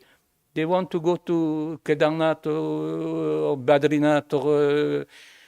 Why to stop them? But how to balance? Everything comes back to find maybe the middle way between people, what their aspiration and what is possible for us to take. And Bhutan, the land of happiness, I will finish by Bhutan. They are planning a very, very big city, sort of Buddhist city, But what is not said, I should not say it, but I'm going to say it. There's 10 kilometers of road to join that city to the Indian border. Now, the petrol is cheap, 20% cheaper in Bhutan.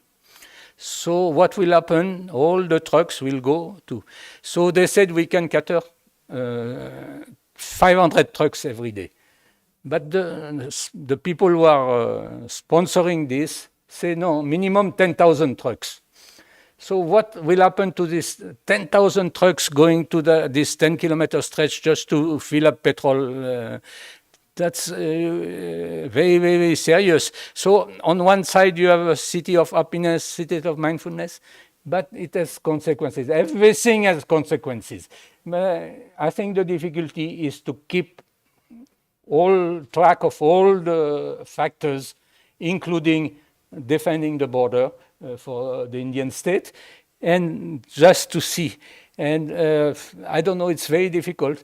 Again, we are in Kali Yuga, so and the climate is changing. When I went to Uttarakhand 2 months back, they had told me, you come in end of April, May, because it's the best season.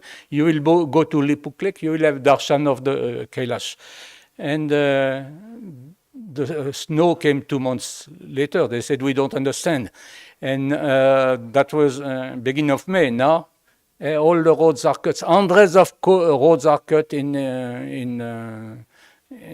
Uttarakhand, Himachal, because of the rain. They have never seen such unseasonal rain and very, very violent rain.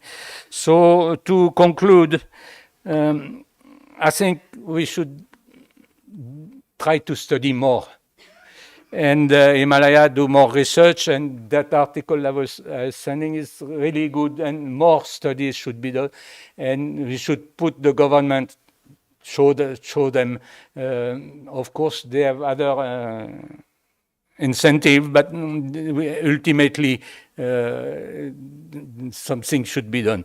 And I remember inviting Professor Sandong Rinpoche to Auroville about 15 years ago. He did a conference on sustainable consumption. So I think it's we should think about it and we should implement it. We should not just think about it and talk about it. We should implement.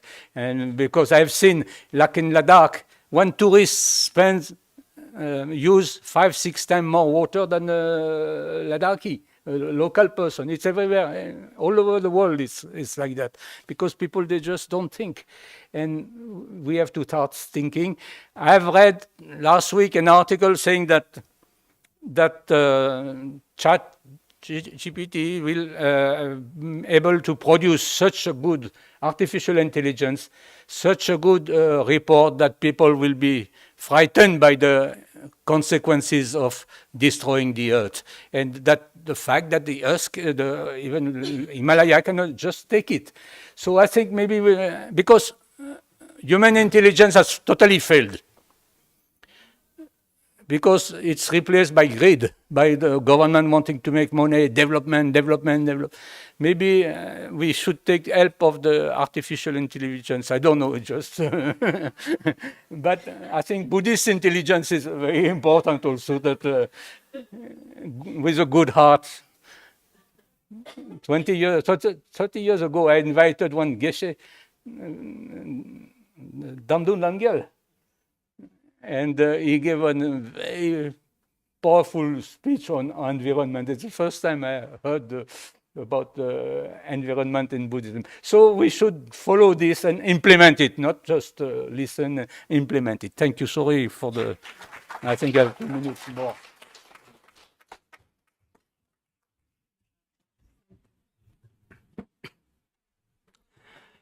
Thank you very much, Mr. Claude RP. First of all, on behalf of everyone, I would like to wish you a happy Bastille Day, happy French National Day, and I would also like to thank you for the wonderful and the powerful presentation on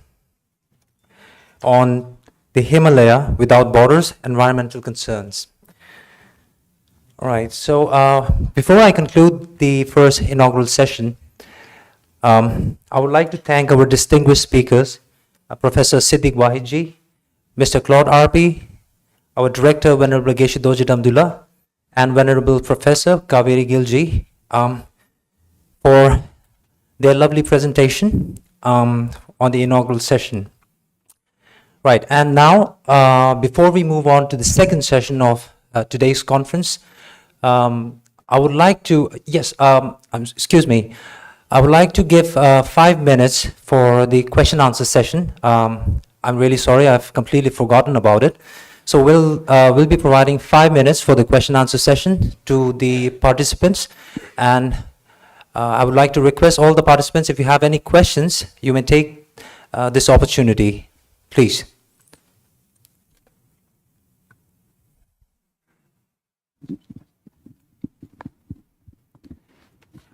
We'll take 2 questions, and then we'll move on to the second session. Daily question is 10 minutes.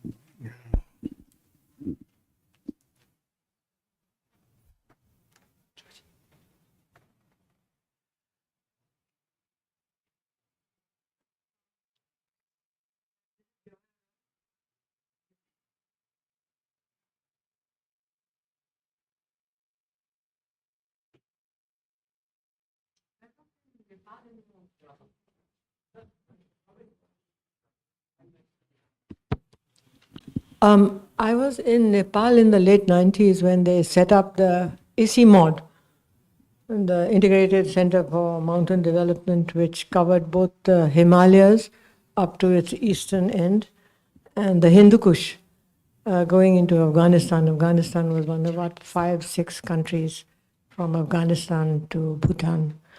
And I just wondered if any of our great scholars here and activists have seen what ICIMOD is doing. Because at that time I was told by its first Nepali director that the first director was actually a former member of MI6 of the British intelligence. He was a Colonel Rosner. So I just wondered, at that time we wondered what its real motives were. You know, it's the continuation of the great game into the 21st century. But in terms of scientific studies, they have a lot of Chinese there, a few Indians, and people from all over the world, really. So I wondered if anyone knew what they are doing about this same problem.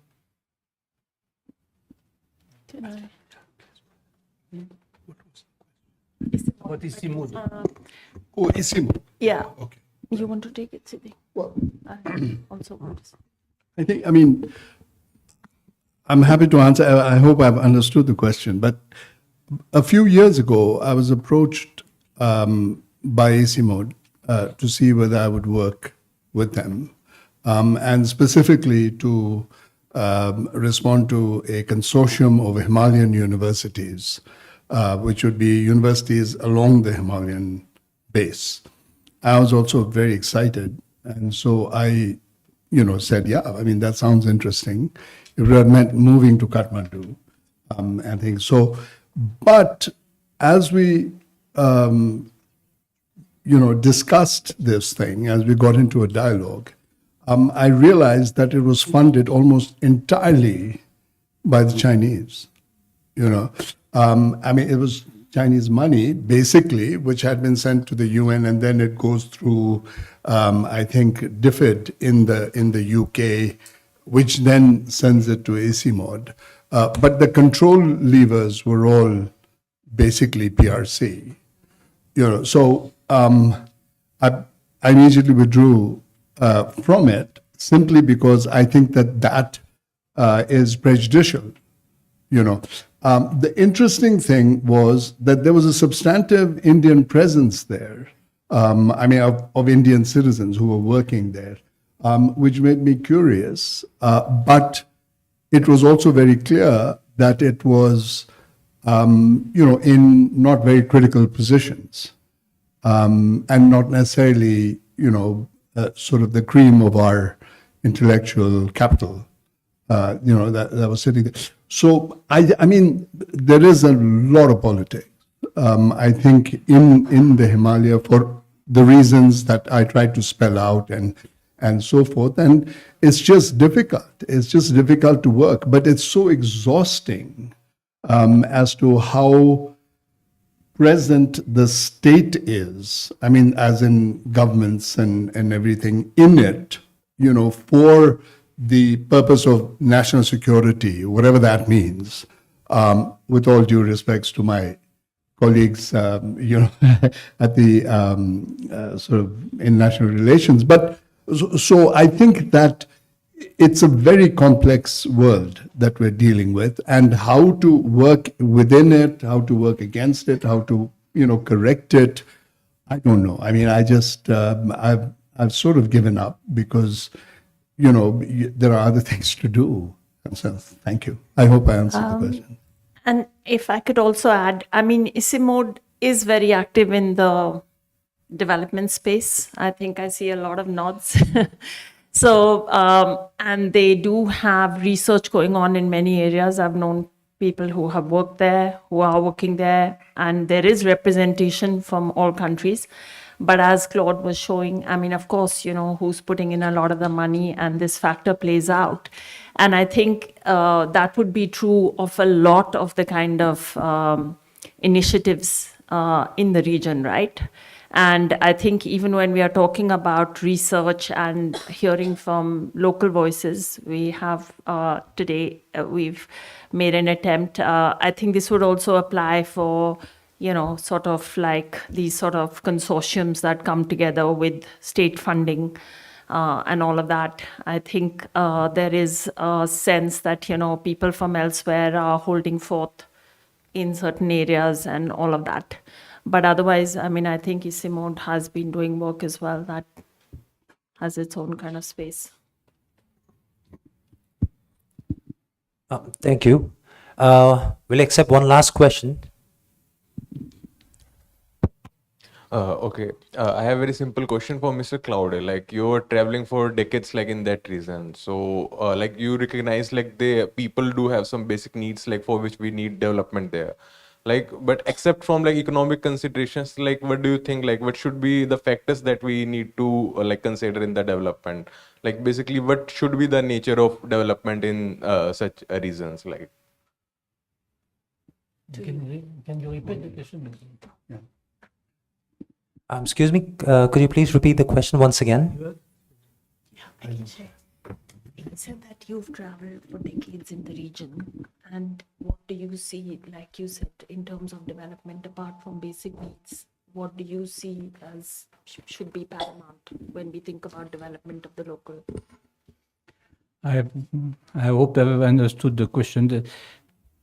I remember 2 years ago, I went to Shushul, near the Pangong Lake, and I met the villagers and the Drokpa, the Sangpa, the nomads, and discussed with them.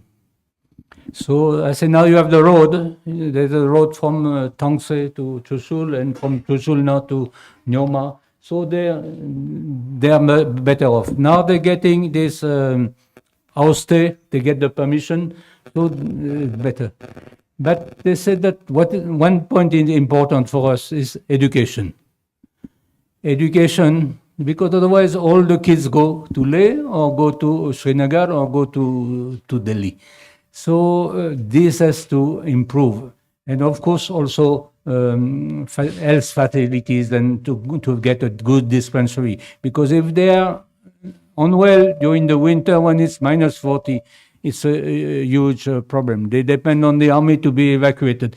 But education, I think, of course, now there's a road, there's towers, they have better telecom facilities, but education is something.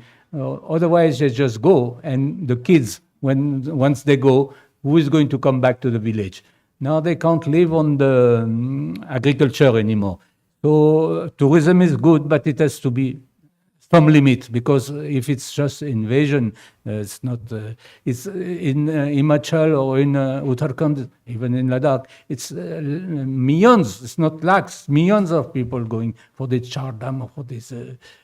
And similarly in Leh, I could see year after year how it has grown the city, and so that's a very difficult issue. But education, I think, government has really to look into that and provide some sort of education till a certain level, so that they don't go immediately to the.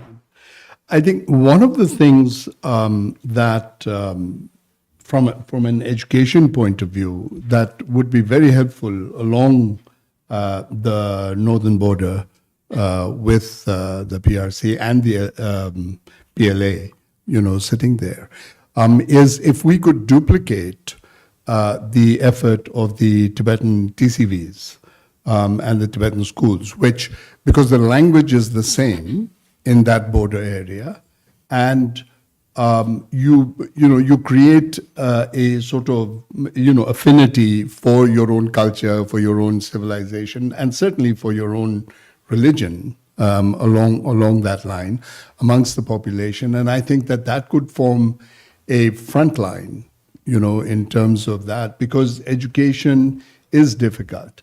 But this dichotomy between development and trying to strike a balance, as Claude has been saying, I think is very difficult, and it's a discussion, I think, for ultra specialists to look at it. And I remember I stopped thinking about it because of this complexity.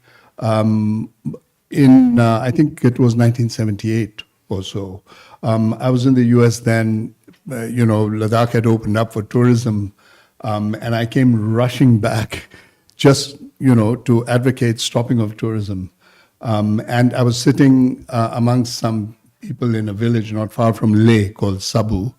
And after a while, there was an old gentleman who was very quiet throughout the thing. And then he said, no, is like, beta or whatever. And then he says, no, I hear that you have lived in the US, and I had at that time, for 8 years or so. And he said, so do you have a car? And I said, yes. So he said, do you have 24-hour electricity? I said, yes. He said, running water in the house? I said, yes. So he said, what's wrong with us having it?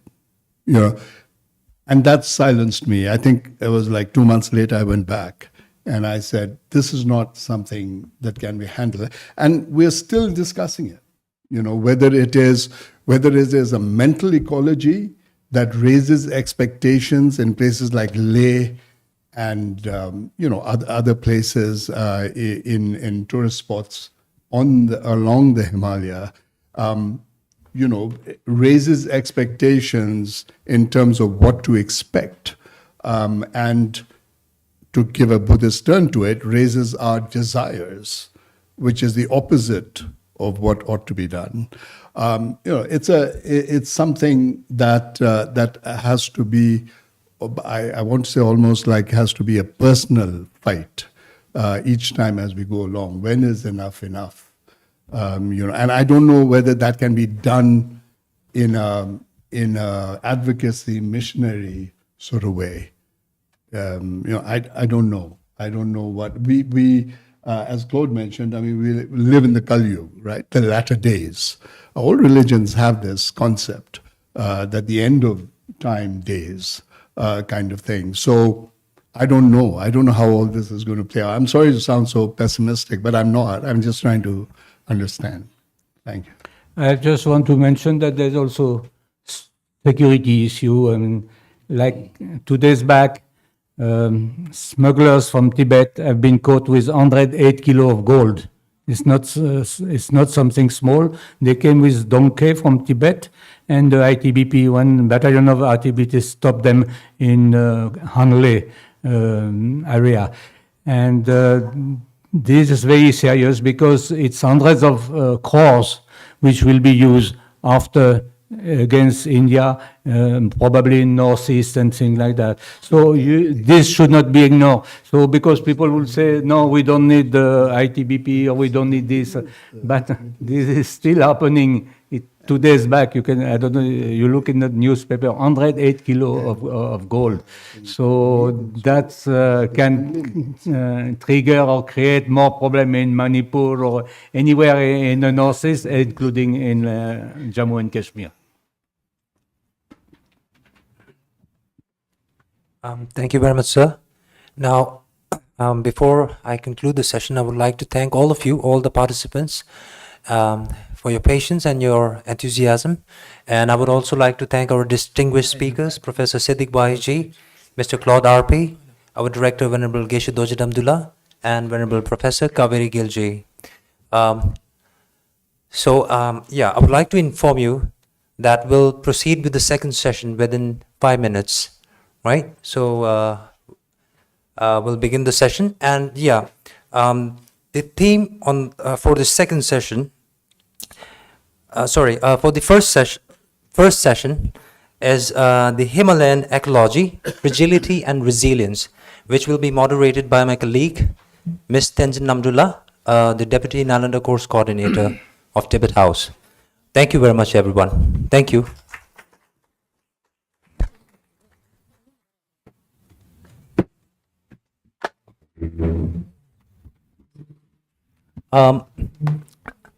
Professor Siddiq Baiji, our distinguished speakers, Venerable Geshe-la, Venerable Professor Kaveri Gilji, I would request you to kindly stay for a quick photo before we leave the stage. Thank you.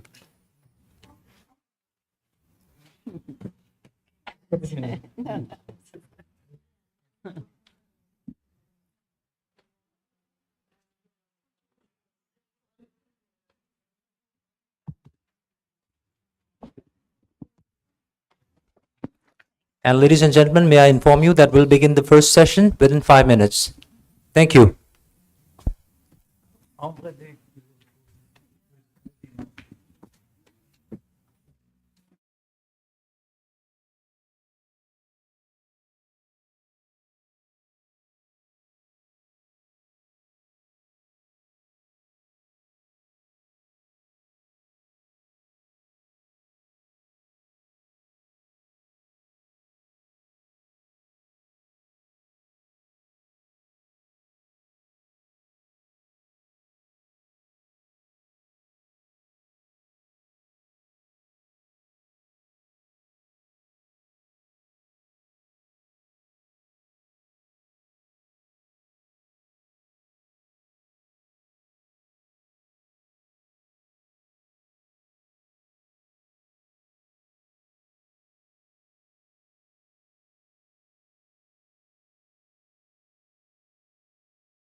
to unravel the intricate tapestry that defines the delicate equipoise and robust fortitude of the Himalayan ecosystem.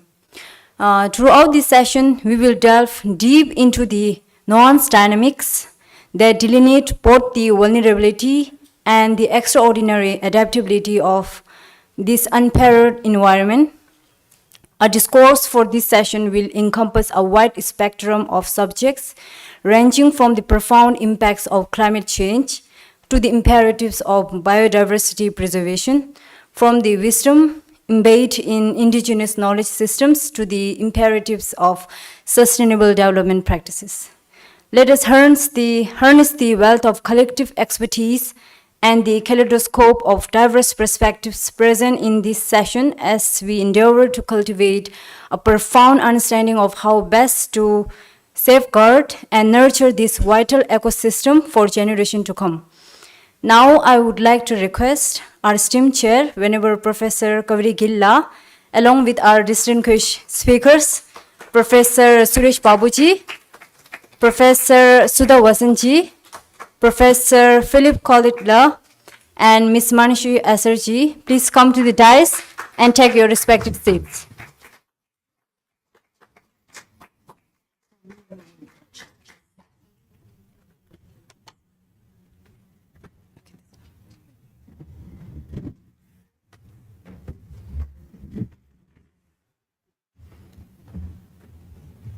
Thank you.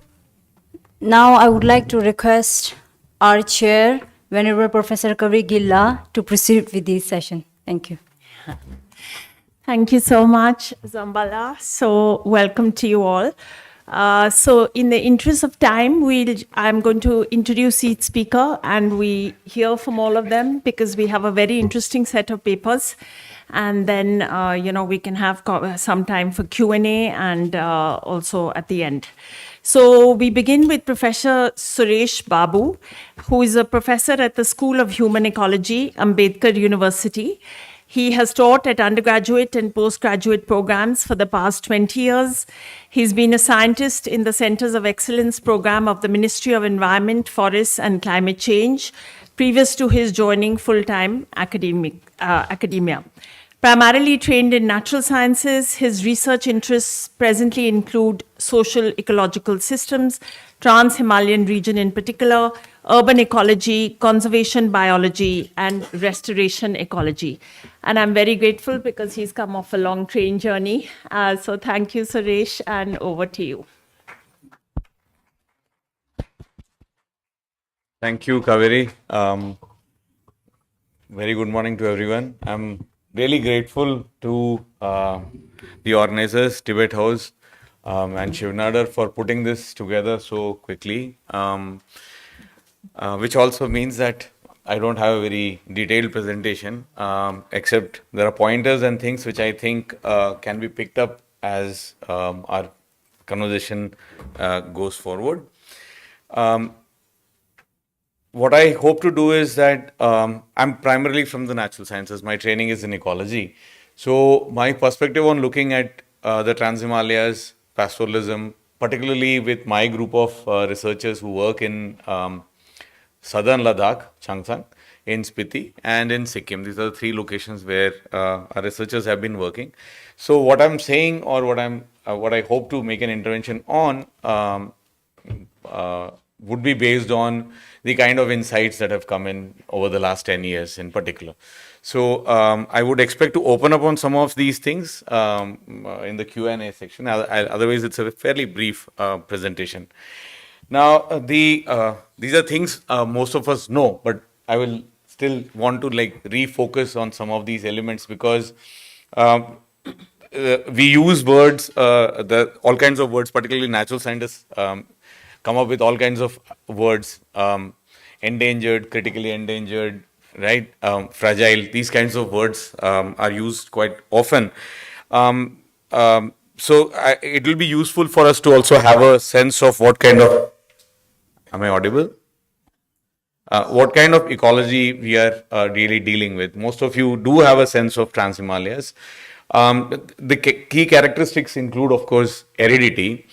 And the elevations frequently are over 4,000 meters, 3,500 meters in most locations.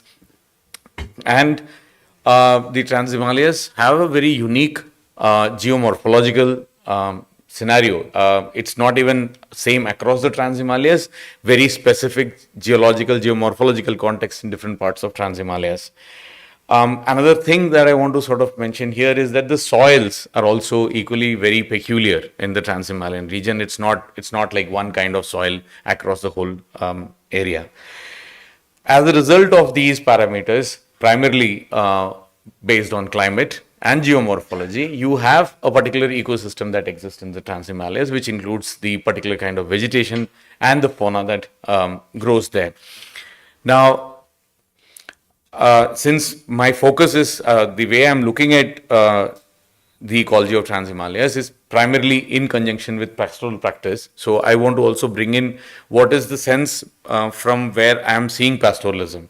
So one thing I want to sort of say that if I look at it from an anthropological lens, from an ecological lens, we need to understand that pastoralism has evolved or emerged as a biocultural adaptation to a landscape with sparse productivity. So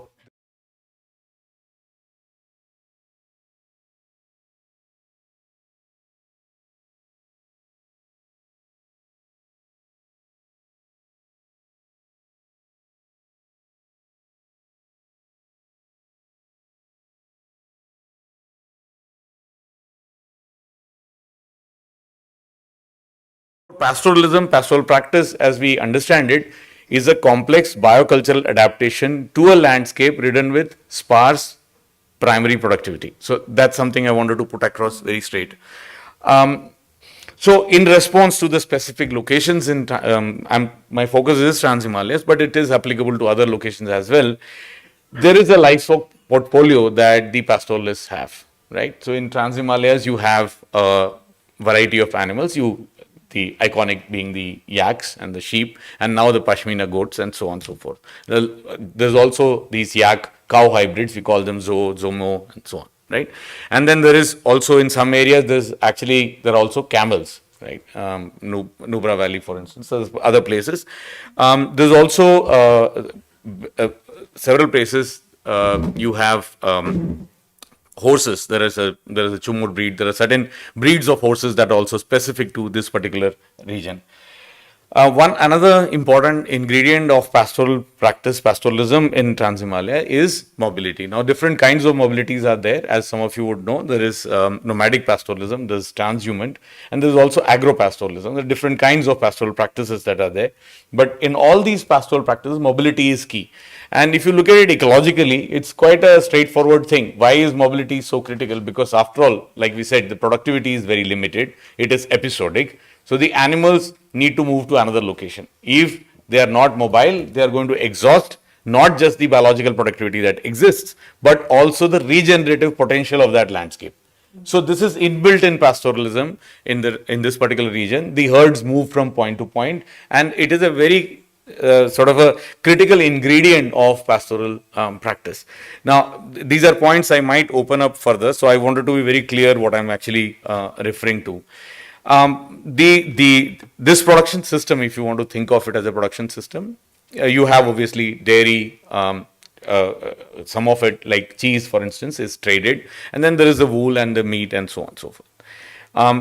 Pastoralism in Trans-Himalaya is also coupled with something else, which is trade, and trade not just in livestock per se. I mean, you buy and sell as your herd size increases, but there is also a trade of products. Now, here what is interesting is, which is something I wanted to pick up a little later on, is that sheep wool, yak wool, and pashmina are like very key ingredients of this particular form of pastoralism in Trans-Himalaya. Now, there's also other things. So, for instance, southern Ladakh, where we used to work, we continue to work there. Erstwhile, this was also a site for the Sokar region, for instance. The salt is also another commodity that was traded across the border, and it's something that is required for also the health of the livestock. The salt licks are necessary for the animals themselves. Now, the last point that I want to sort of make here is that pastoralism in this region, based on archaeological records itself, is at least 4,000 years old or perhaps more, right? Now, this is enough time.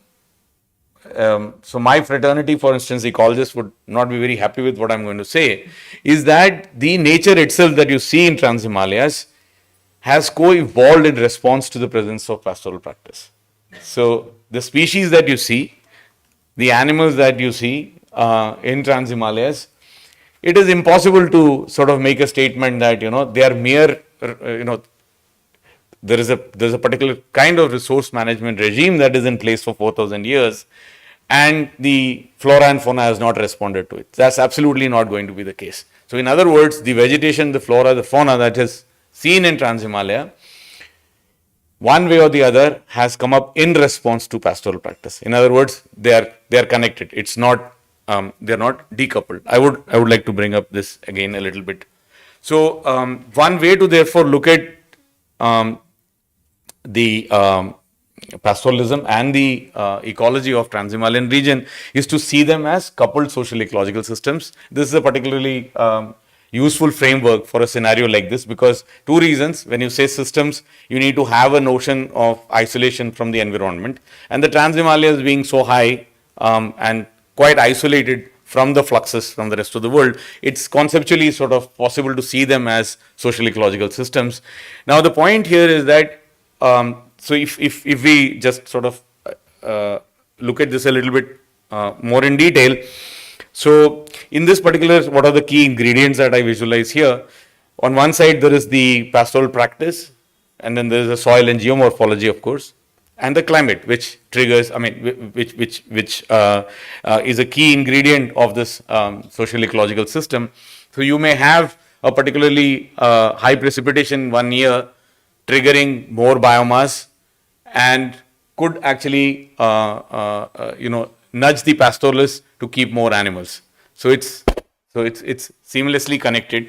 And a particularly harsh winter where you have sub 30 degree temperatures for a couple of weeks, it could trigger a lot of loss of livestock, and in the subsequent year there would be less pressure on the grazing areas and so on. So in other words, there's a full connection, feedback loops between the pastoral system, the vegetation, the soil nutrients and so on. So I don't know whether I'm able to transmit that, but the idea is to visualize the whole thing as a social ecological system, all these parts being coupled with each other. Now I have another little heuristic here. The people who read systems, etc., would be familiar with this. So these social ecological systems can be imagined to have, the system itself can be imagined to have a certain amount of stability. So the usual way to visualize this would be to think of a ball in a cup or a ball in a saucer kind of model, where this system can take perturbations. So you have fluctuations in precipitation, temperature, etc. It can take some amount of perturbations, and it will just stay. The overall functioning of the SES would remain in the same basin, and we can call them as stability basins, etc. But there could be qualitative changes if these perturbations cross certain thresholds. That's the way you can visualize SES. Now, if I go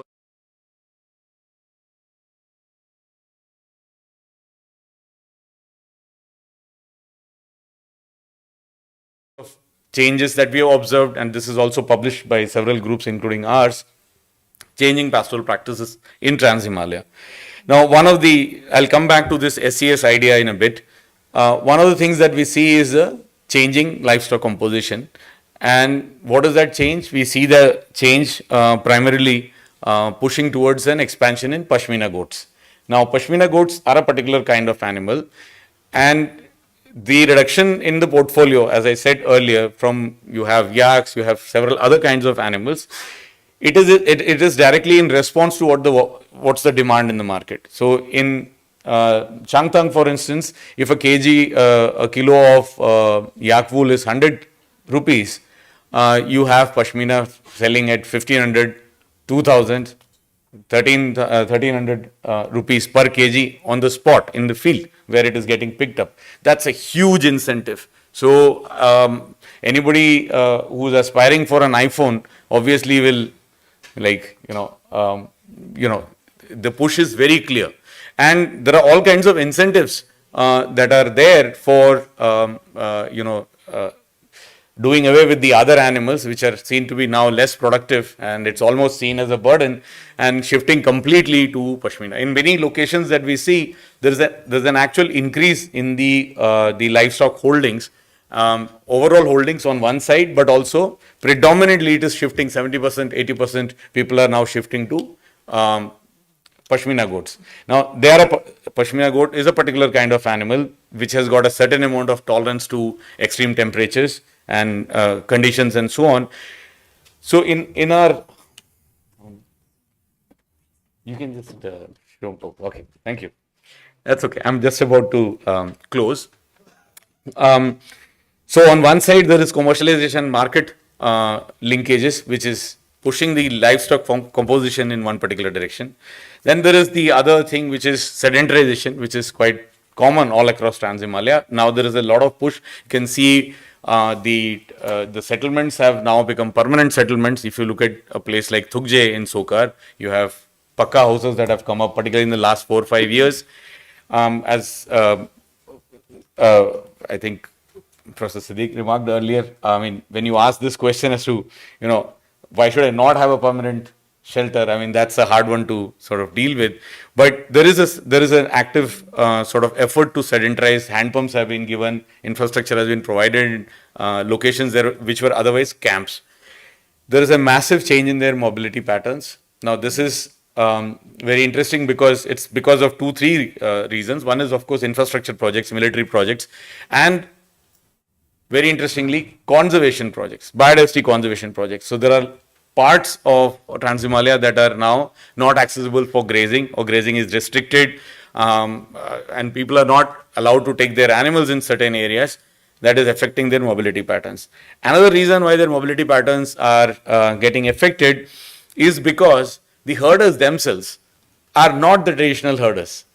So that's a very interesting element, which is the next idea, which is there's a lot of absentee pastoralism going on, which means that the people who traditionally own the rights to keep the livestock are in Leh, for instance, and there is actually labor, which is hired hands from Leh going to Changtang to graze.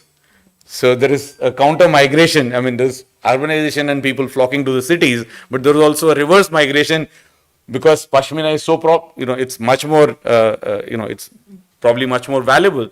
Is that's actually reverse migration to, I'll probably just take one more minute.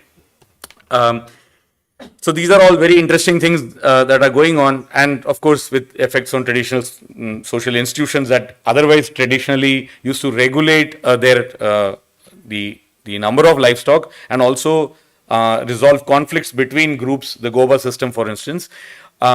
These institutions are systematically becoming weaker. There are overlaps with other mechanisms, etc. We all know, actually, there are several examples from our studies in Sikkim, for instance. What happens when grazing is restricted? It changes the vegetation composition, it changes the soil nutrient, and so on and so forth. We have also examples from the Valley of Flowers, for instance, where this particular plant, it just exploded. If you go to Valley of Flowers right now, 70% or 60% of the area will be just this, and it's a native species, but its numbers have gone up in response to grazing having been restricted. To connect this, I'll take it back to the previous thing I said, that if these systems are indeed 3,000, 4,000 years old, the species composition that we see must have come up in response to the pastoral practices. So decoupling them overnight is not going to be a great idea. Then we, of course, have human-wildlife conflict or coexistence. I prefer to say coexistence. Here, people would say conflict mostly. I think I'll not be able to pick on that. If there are questions, I'll come back here. So what I'm trying to say here is that a lot of these, whether it is commercialization, development practices, infrastructure, tourism and waste management, we have actually just wrapped up one study which is in review right now, where we are seeing that as such the soils are nutrient poor. So there's hardly any carbon, nitrogen, and it's very patchy. So what we are seeing is that in Sokar region, for instance, we are observing that the tourism brings in a lot of nutrient loading into the system. So there's a lot of carbon and nitrogen pools that are being created around sites where you have these Maggie shops and so on and so forth. So things that we do, whether it is, we call it ecotourism, whatever, once it is crossing certain kinds of threshold, they are not benign at all. So we're making a lot of, we're making dents on this social ecological system. Perhaps we can see some instances of decoupling all this. So I'll close by saying, I think if I'll close by saying that when we are touching on any part of these social ecological systems, there is a need to exercise great restraint, because there's no way to tell exactly what's going to happen. There are large number of studies which indicate that the outcomes are usually loss of resilience and adaptive capacity, and these areas obviously are the most climate vulnerable societies in the country, at least. What it's characteristic of such SES, such complex systems, that when we do these kinds of perturbations, the state changes and surprises and shocks usually are part and package of such systems. So when we are tinkering with such social ecological systems, we need to exercise restraint. So I'll close here. If there are questions, I'll come back later. Thank you.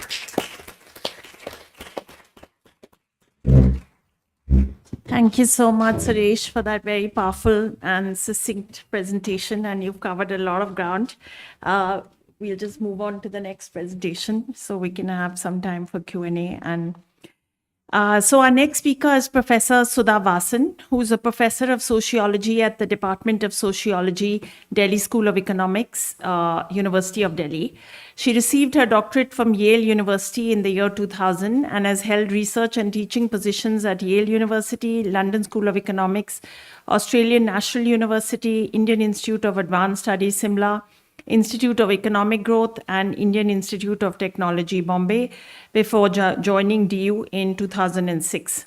She teaches and writes on political ecology with a focus on how gender, caste, class, and indigeneity intersect with ecology and environmentalism. Her published work spans themes such as environment as a meta-narrative, ecological crisis and the logic of capital, experiencing neoliberal nature, and ethnography of the forest guard. She has published in international and national journals such as the Journal of Development Studies, Journal of Developing Societies, Economic and Political Weekly, Sociological Bulletin, Journal of Human Ecology. Her book titled Living with Diversity, Forestry Institutions in the Western Himalaya was published in 2007 by the Indian Institute of Advanced Studies, Simla. And again, I'm really grateful to Sudha, who came back early from her holidays to be here today. That's a big deal for academics, so I'm very grateful.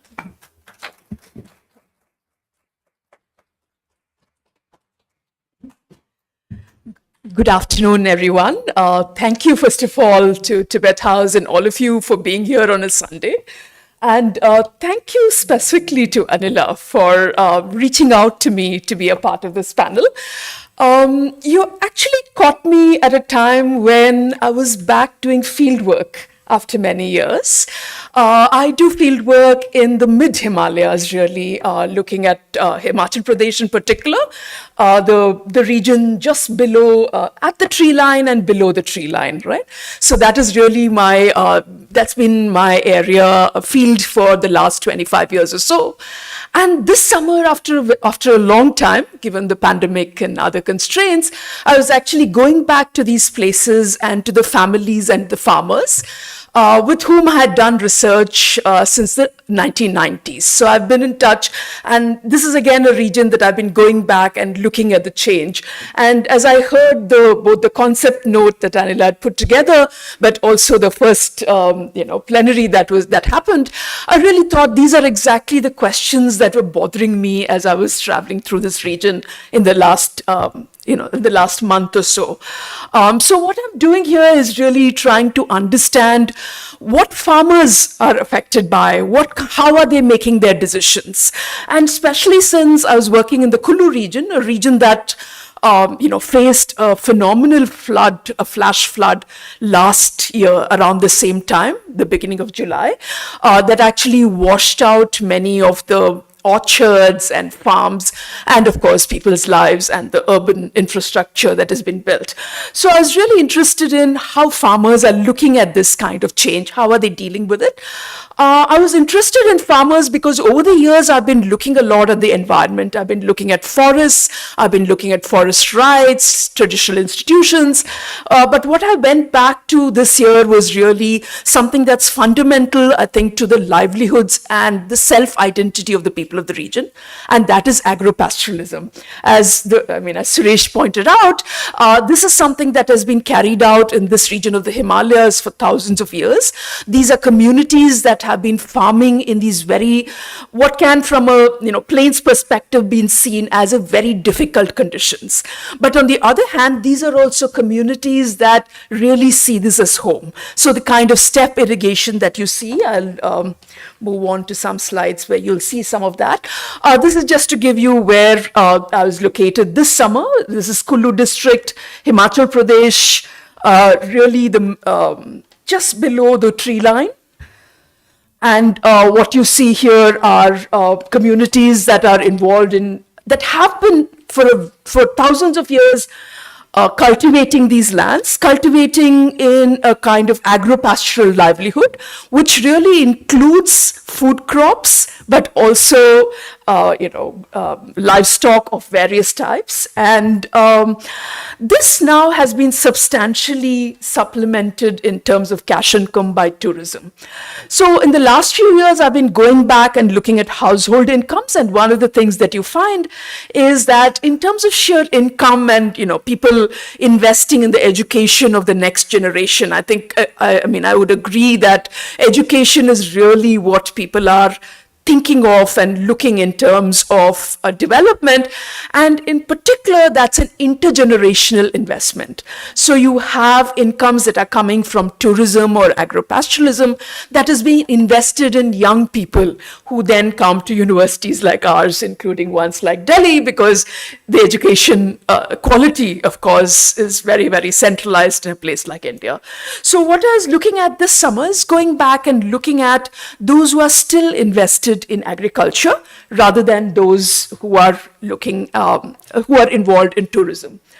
One of the things that has happened in the region across the Himalayas, but I give you data from case studies in the mid-Himalayas, looking at Kullu district, is that there is a huge shift in agriculture from subsistence cropping, even up to the 90s, and food crops into the late 90s, to what are entirely now cash crops. This does not mean people don't cultivate for themselves. There are small fields that people might be cultivating, but the move for agriculture has been towards cash income. So agriculture now is definitely not the agriculture that is there even in the 90s in the Himalayas, because agriculture is, like tourism, about cash income. Of course, unlike tourism, agriculture has a particular ecological relationship with the mountains, and therefore it's something that I think we should look at very, very carefully. So the region I'm looking at now cultivates vegetables in a big way, and interestingly, not vegetables that are part of the local diet. So you're really cultivating, well, this tomato and capsicum and vegetables like that, but you can also see there's a lot of broccoli and cauliflower that is being cultivated there. A lot of these are highly intensive agriculture for a mountain region with, drip irrigation and fertilization and pesticide, being sprayed on them and things like that. It's also closely integrated, if you look at the fields here, with horticulture. So this is a region that did have apples in the past, but not the kind of quality apples that you get from even Kashmir or the higher altitude. So you have apples, but you also have now a huge market for plums and pears and apricots. So all of these now have shifted from an earlier 90s period when these were fruits. These are, again, fruits that were always grown in this region, perhaps, including things like persimmon, but were really low-intensive production, which means that there were trees in the forests, including things like apricots and walnuts, which were really trees in the forest that were providing these outputs, to now what is intensive cultivation across the Himalayas. I think this is a pattern that we need to remember when we're looking at agrarian transition in the region. In the last 20 years, I think this agrarian transition has been significant. One of the things that is happening in the region is also a diversity of crops that are being grown. So although every field might be a monoculture, across the region, what you actually find are farmers actually investing in ensuring that they have a variety of agriculture and horticultural projects. I'll come to why in a minute. I do look at it as an important adaptation strategy as well. So what you have is maybe 9 varieties of plums, for instance, just in one small valley of Kulu, several varieties of kiwi, persimmon, and you find pears, plums, all of those. What you also have is new adaptive varieties, right? Some of this is, of course, coming from outside. In fact, with the fruit region of the Himalayas, in Himachal Pradesh in particular, unlike in Uttarakhand, you actually have a lot of investment into research in improving agriculture and horticulture in particular. You also have a lot of private investment now into horticulture. So we actually have new varieties of apples coming in, of course, in a World Bank project that is bringing in new varieties of apples that can be grown in places where the weather is warmer than what you would anticipate, what you would expect for older varieties of apples. A lot of this is also happening along with changes in weather patterns in the region. So one of the things that almost all the farmers that I met during the last 2 months told me was their intense awareness of changing weather, changing climate, of the warming, of the sort of shifting patterns of rain in the region, the months in which it rains, and the general increase in temperature where you do not have snowfall in the time that it used to happen well into, let's say, even up to 2000. So in the last 20 years, I think for local people, again, when we think of local knowledge, there's an intense awareness, I think, among farmers about climate change and changing patterns of weather. I'm also saying this as an academic because often people think there's a need to educate people about climate change. There is in certain ways, but what I find is that farmers are very, very aware of this transition that is happening. But decision-making cannot be affected only by this awareness, and that is where I'm going to come to one of the small points that I really want to make in this talk, in this discussion with you, that farmers' decisions are actually affected substantially by market fluctuation. And both looking at the large-scale data, which I did a little bit of this summer, but also in the farmer case studies, it was clear that in case after case, the decisions that farmers were making regarding what would go into their land was affected much more by market fluctuation than it was by climate fluctuation. And I just wanted to show you market fluctuation. It's substantial. This is just 2010 to 2022. Apple production in the valley just shifts substantially. But one of the things that farmers told me is that this shift is not simply to do with climate changes. I think a lot of studies talk about the climate, the apple belt moving higher up in the Himalayas, the belt of vegetables moving up, but farmers' explanation of a graph like this was really that the market fluctuation is substantial. So tomatoes, for instance, 2 years ago, sold at something like 20 rupees a crate. And the last year, even given the floods and the substantial loss of property and life that they had, and substantial loss of landscape that they had, the rates for tomatoes were actually shot up to 120. Which meant that last year, even though there was such a huge climate problem, those who were able to get their tomatoes to the market actually made a profit compared to the previous year when the weather patterns were normal, but because of the high production of tomatoes, the market rates really fell. I think we need to take into account this kind of integration into capitalism and markets that has happened in the Himalayas. So apple production, again, that's just one fruit. The previous graph had, several fruits. You can see for almost all the fruits, there's really no saying how much is going to be, how much of the production is going to reach the market in a particular year. In terms of what's happened between the 90s and 2024 in the small valley of Kulu, what you find is that farmers are constantly shifting crops, right? This again can be seen as an adaptation, and a lot of studies would look at it as an adaptation to climate because there were apples in the region, stone fruits, plums and pears were there already in the 80s and the 90s, and then you find suddenly in around 2000, all the farms, there are farmers who are actually digging up their trees, removing their old apple trees because the apples are not producing, but moving to tomatoes, peas, and garlic. And you also find that by 2015 to 20, there's new plum varieties that are being planted, the 8-9 varieties that I spoke about.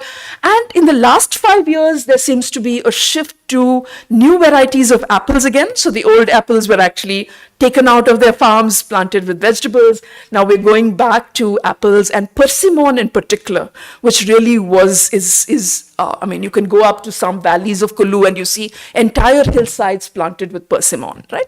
So this kind of shift, though, it's a complex shift that is happening partly in response to fallen productivity, but significantly, if you talk to farmers, it's happening in response to market changes. There is now higher rates for persimmon, and farmers are moving to planting their fields with this. Again, there's a glut that will happen in 5 to 10 years where there's too much production of persimmon in this valley. It's no longer viable, and you find it going down. So this, in fact, is common knowledge in the valley, but there's very little sort of,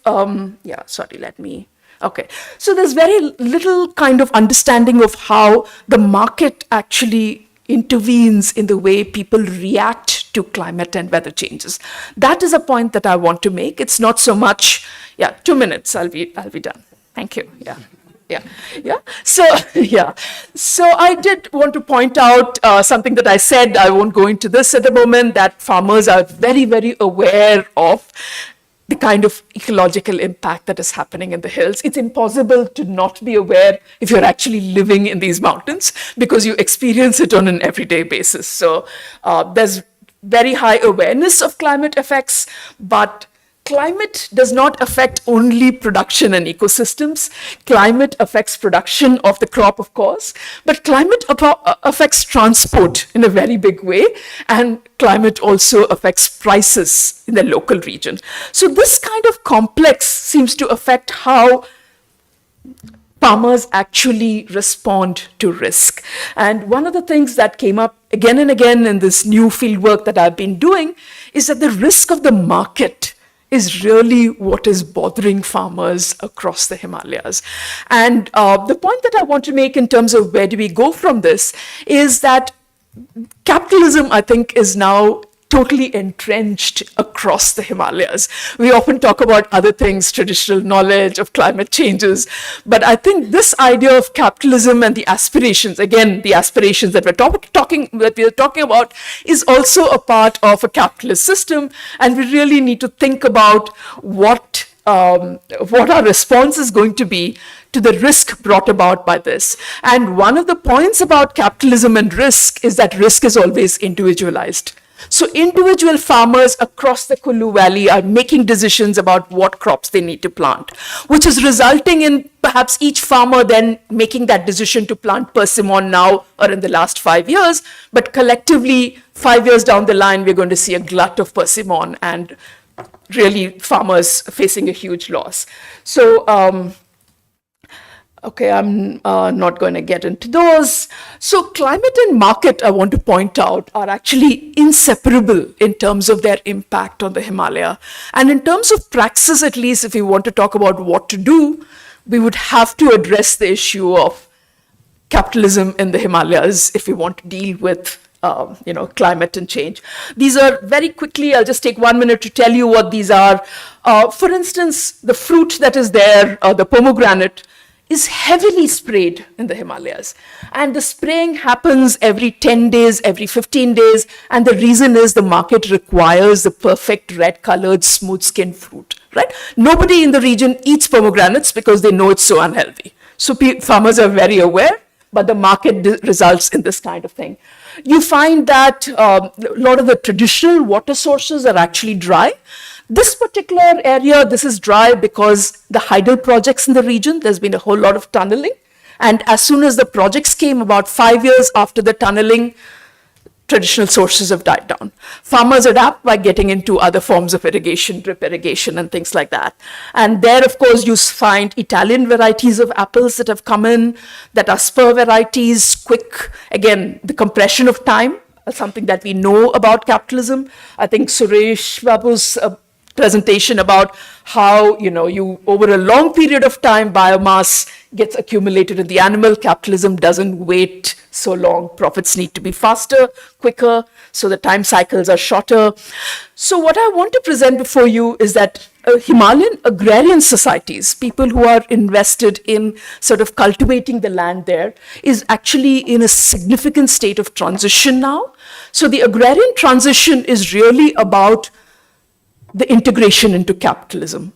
And I think we need to think about, what we can do about such planetary problems, given that risk in capitalism is always individualized. So unless we can think of collectivization of risk, whether you think of the state or you think of other forms of collectivization, I think that is really one direction that I see that we would have to move to if we want to deal with climate. Thank you. Thank you so much, Sudha. Fantastic. This panel is really cohering and such brilliant papers. Our next speaker is Professor Philippe Khalid. He's a professor of international and environmental law at SOAS University of London, a visiting professor at the National Law University Delhi, and professor in residence at the National Law University Meghalaya. His forthcoming books are the Oxford Handbook of Environmental and Natural Resources Law in India with OUP, forthcoming next month, co-edited with Loveleen Bhullar and Sujit Kunan, and River Rejuvenation and River Rights, Evolving Debates in India with Orion Black Swan, forthcoming next year, and co-edited with Ruchi Sri. So thank you to Philippe, who's also come down from Shillong.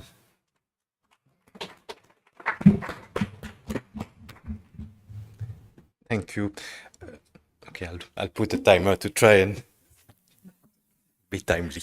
Okay, so when I was trying to reflect on the concept note and thinking what it is that I could contribute here, I was actually thinking, as the director pointed in the morning, about where can we find some rays of hope? Because if we say environmental justice and the kind of issues, okay, many of them have already been pointed this morning. There is not necessarily, it doesn't necessarily look like we have ways forward in the existing context. So starting from the need for change, from the existing, okay, yeah, starting from sustainable development, because that was part of the concept note. I'll try to highlight one of the ways in which we can move forward, which is that new river rights or ecocentric rights discourse, which is now increasingly widespread. It's only one of many options. There may be, even just in terms of conceptual thinking, there are lots of issues that can be discussed with the rights model itself. But it's the idea of trying to bring something new to the table to the extent that we can do something different.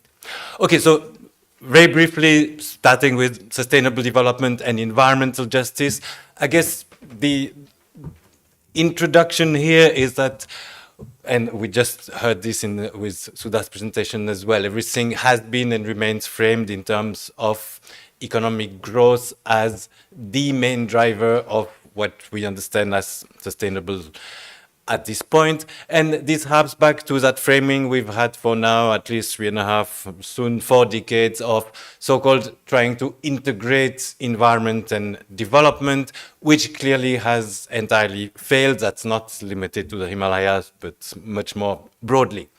Now, one of the things that came with sustainable development was that recognition of the need for equity, because there was a lot of emphasis at first on intergenerational equity, which is great, but which cannot be our main point of focus if intragenerational equity has not come first. That's the first point of tension that I guess we have in terms of achieving something called environmental justice.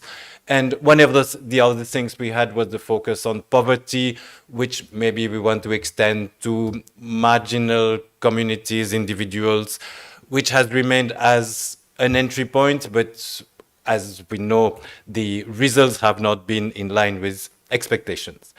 Now, within that context, what is it that environmental justice brings to a concept of sustainable development? Among the many things that we could highlight, one of them is a focus on the collective dimension of environmental harms, and we were just hearing about the individual dimension of risk, so that's exactly one of these things. In terms of rights, we have the same problem of a very strong focus on the individual rights that remains up to today. And within that, some of the things that we've had is an emphasis on rights as a way to foster environmental justice, but typically a trajectory over the past few decades that has led to much more of a focus on the procedural dimensions of justice rather than the substantive aspects. Within that broader framework, one of the things that stands out, but that was not part of the framing of discussion for a long time, I think there have been lots of critique of sustainable development for a long time, but one of the ones that has only emerged over the past 10, 15 years is the focus on anthropocentric understanding of the environment as part of the very framing of sustainable development itself. Now, just to take one example of how that pans out in practice, just taking the example of different types of natural resources. So in Uttarakhand, just very brief entry point examples to move to the next example. The reason why it's Uttarakhand is because my river rights example is also Uttarakhand. There is no other reason. I'm sure we could take any other example otherwise. In terms of natural resources, the Chipko movement, which we know, which we understand as a very successful start to a different type of ecology from the 70s onwards. One of the long-term things that happened is, for instance, stronger environmental protection framings, as we heard earlier, leading to even lesser access in terms of rights, customary rights and practices to the natural resources concerned, so the forest and all the other natural resources, either as sources of livelihood or meeting basic needs. Second dimension is water, and that's also because of the focus on river rights. One of the interventions is dams, or one of the controversial interventions in terms of sustainable development and environmental justice is dams. One of the reasons in terms of sustainable development is providing electricity and drinking water, for instance, to large cities like this city. And then, on the other hand, the increasing understanding that dams per se do not fit within the ecologies that we have where they're built. So the twin problem of, in this case, interstate dimension of what is sustainable development and what fulfills or contributes to fulfilling environmental justice, and the broader framing around that. Now, in terms of the responses that have been given, we've had environmental protection measures that have been around for the past 50 years or so, at least in the name of the environment. There was more before, but not in the name of the environment. One of the things that we all often like to say is that the failure has been a failure of implementation and enforcement of the measures that have been adopted, and obviously that is one of the factors that we need to take into account.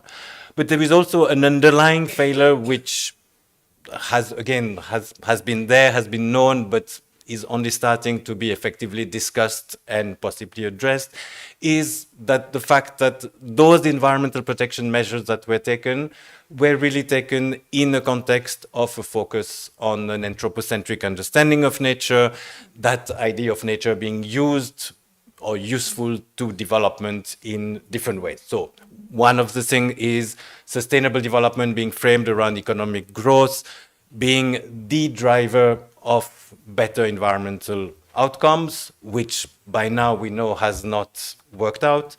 Second is the anthropocentric framing of understanding nature as something to be used by us as a species. And the third, among other things that could be pointed, but just to point one more thing, is the focus on property rights and the specific issues that we have with a strong focus in terms of land rights in many parts on individual rights, which stop us from understanding nature or the environment in terms of the collective goods and collective harms that take place, and also in terms of, let's say, providing for protection at ecosystem level, at aquifer level, whatever of these broader dimensions that we need to consider, which also we've heard a lot about in the two previous presentations.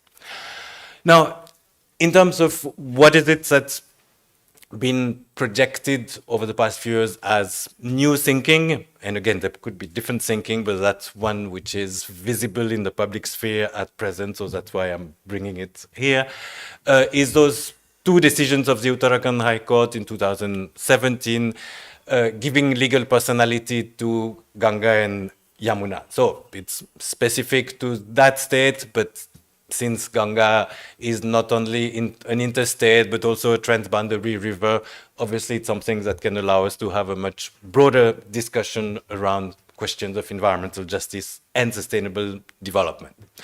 Interestingly, there were two decisions. The first one just focused on the rivers themselves. The second one extended the protection and the understanding of the need for protection to the whole catchment, so-called from the glaciers to the springs, the forest, everything that makes up the river in the end. So probably making it a lot more interesting for us in terms of a broader understanding of the ecology.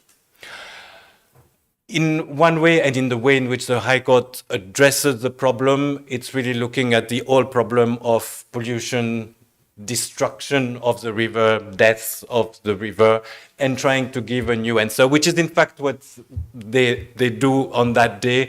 They're trying to admonish the government for not having done what they were supposed to do again in the context of an earlier order in the same case. So it's really a way to, in very practical terms, in a way, to get back at the government and say you have not done what you were supposed to do in terms of the environmental protection measures that we all understand, the environmental laws that have been enforced for many decades.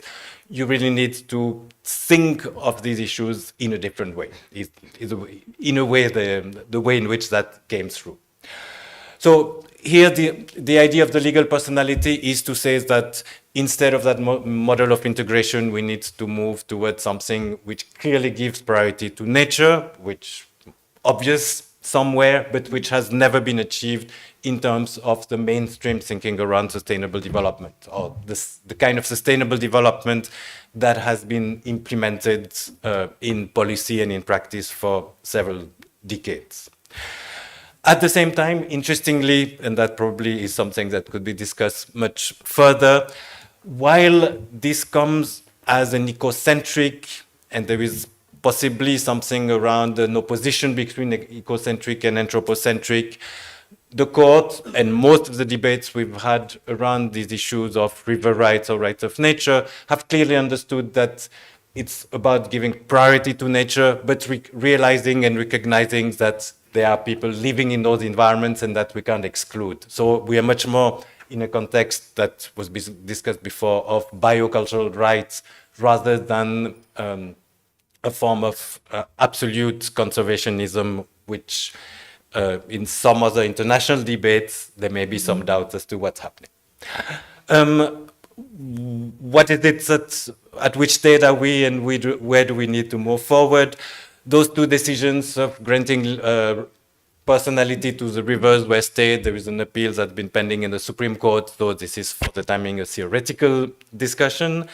Second point, the guardianship model that was proposed is in a way simply to transfer the power from the state to another understanding of the state. We probably need to go beyond that to be able to effect a real change in terms of the way we think about the rivers. Thirdly, there is no real framing around river-dependent people as the people who should be in charge of understanding what the rivers need, since there will always be a human hand and human eye in terms of framing those river rights discourses.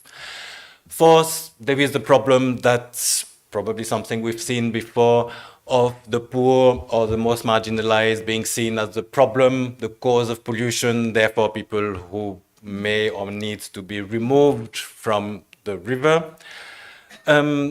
Five, there is the need to frame the understanding we have of river rights more solidly around a scientific understanding, which has been at the root of much of environmental protection regimes until now. But even though we need to bring in more of the social, we can't lose out the science and what the science tells us about the needs for environmental protection.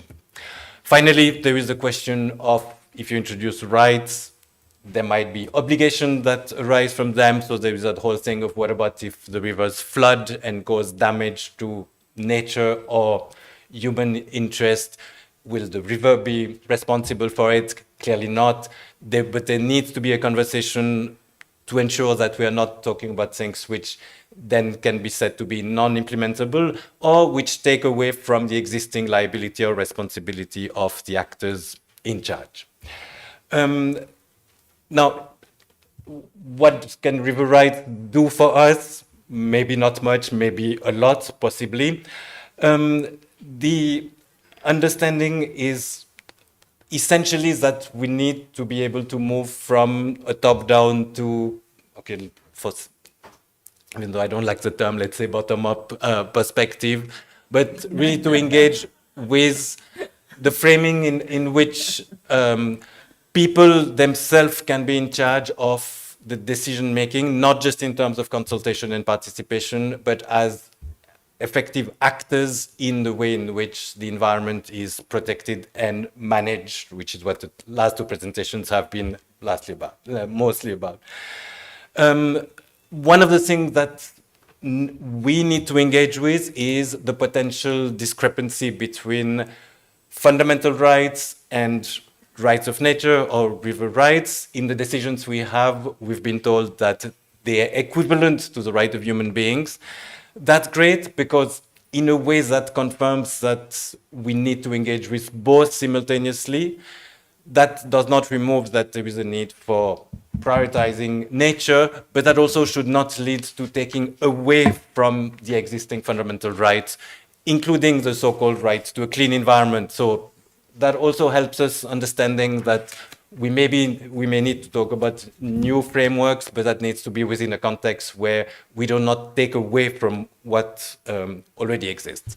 Now, again, the rights framework has possibly lots of challenges that it needs to address to be effective, but at the same time, one of the reasons why people go back to the rights framework is because at some level it can and sometimes does help in terms of addressing the situation of the most marginalized, including in this case of the most marginalized environment, which those high altitude environments would be part of. Thank you.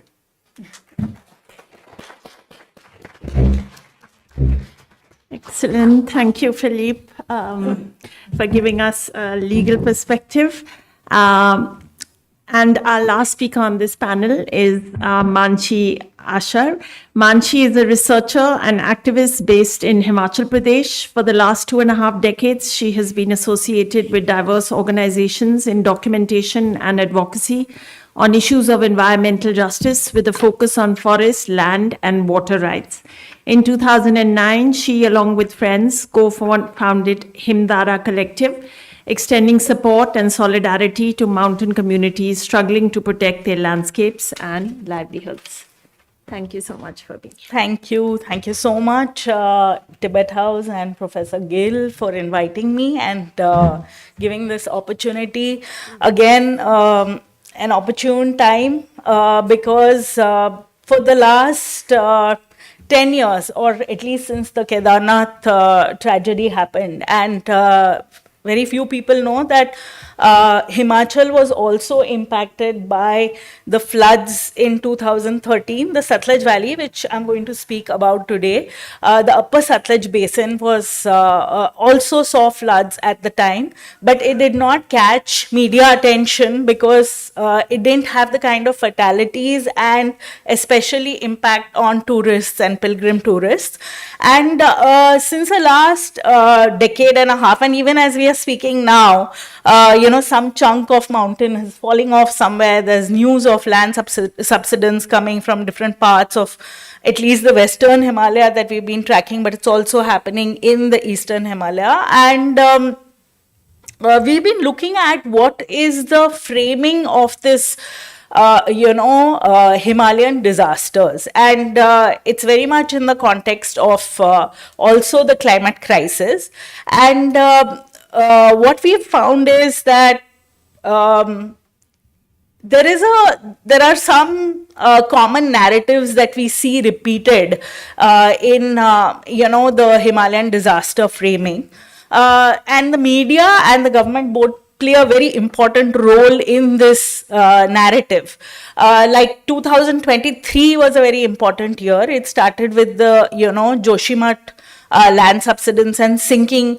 Then you had the Beas floods in Himachal, which then of course affected the whole state. You had a spate of landslides, and then we had the Sikkim disaster where the Tista dam got wiped out. There was a glof, and that was followed by a disaster.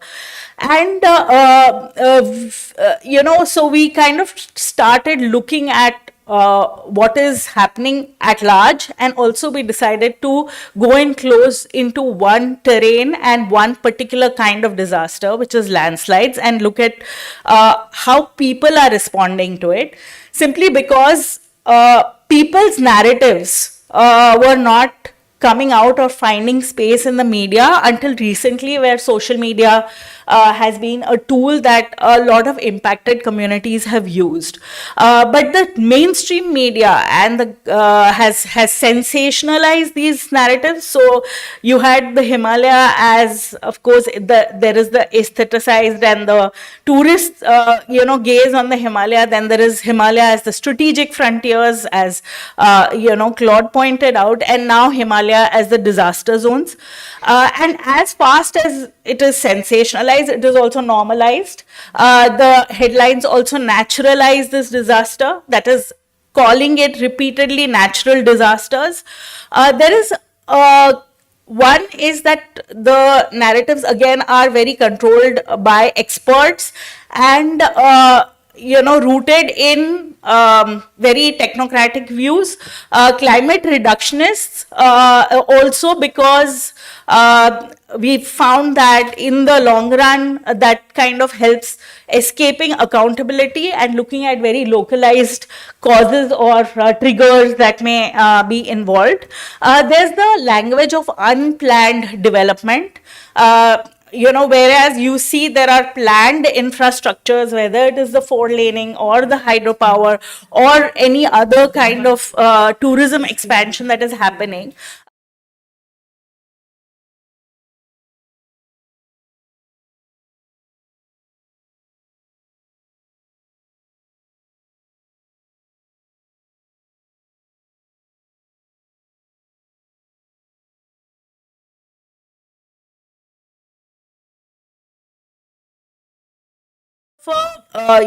Attitude towards the Himalayan region, where rescue and relief is where it ends.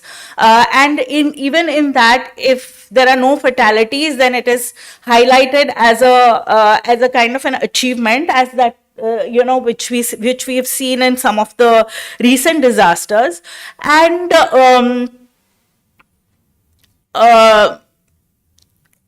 sorry, I'm having a little bit of trouble here. Yeah, so we decided that we'd look into landslides in a place called Keynote, which is high Himalayan district of Himachal Pradesh. It is got in the northeast northeast, bordered by Tibet and Uttarakhand on one side, almost like 150 kilometers aerial distance from the upper Ganga river basin. It's the Satluj river basin, and this is, an important part of the northwest Himalaya, which has almost 65% of the landslides that occur in India are concentrated here. And we decided to look at Keynote also because in 2021 there were two fatal landslides, one which killed tourists and the other which killed where local a bus was buried in a big rock fall, and that was followed by a youth movement called No Means No, which was against hydropower proliferation in the valley. This is a valley which has about 30 small and big hydropower projects and transmission lines also, and 4,000 megawatt just coming out of this one little district, which includes also the largest private, which was earlier JP, now Jindal, and it's a scheduled tribe area, and we decided to bring focus to the because there is a lot of, in the whole disaster management vocabulary, there's talk of risk repeatedly. Disaster risk reduction is what the policy framework is focusing on. What it entails and how it translates to ground practice, or what do local communities, how do they understand risk? And that is something that Sudha spoke about in the earlier, but with this, we keep hearing this narrative of risk reduction. So we decided to, we've started this process of consultations across 22 villages in 3 zones. The upper zone, which is more arid and dry, and then there's the mid zone, which is more forested, and then the lower Keynote, which is where the density of population is larger. But this is about, the total district is about 84,000 population, and basically what we found is that if you, I think that Suresh Babu spoke about it, if you look at the socio-ecological relationships, and if you look at the kind of people-nature interaction that has evolved historically, like you have a landscape in which the inhabitable land is only 3%, and the rest of it is non-inhabitable, but it does not mean it is not used. So historically, the kind of occupations and the kind of land use that has developed around transhuman pastoralism, trans-Himalayan trade, starting from Tibet, going up to Tibet, and then going trans-border trade, now of course stopped, and going right down to the plains of Punjab, and a multiplicity of livelihoods provided a kind of an adaptive capacity to the local communities. You have both Hindu and Buddhist practicing communities at the same time. Very local animistic deities are part of the spiritual practice in the region, and which governed day-to-day life.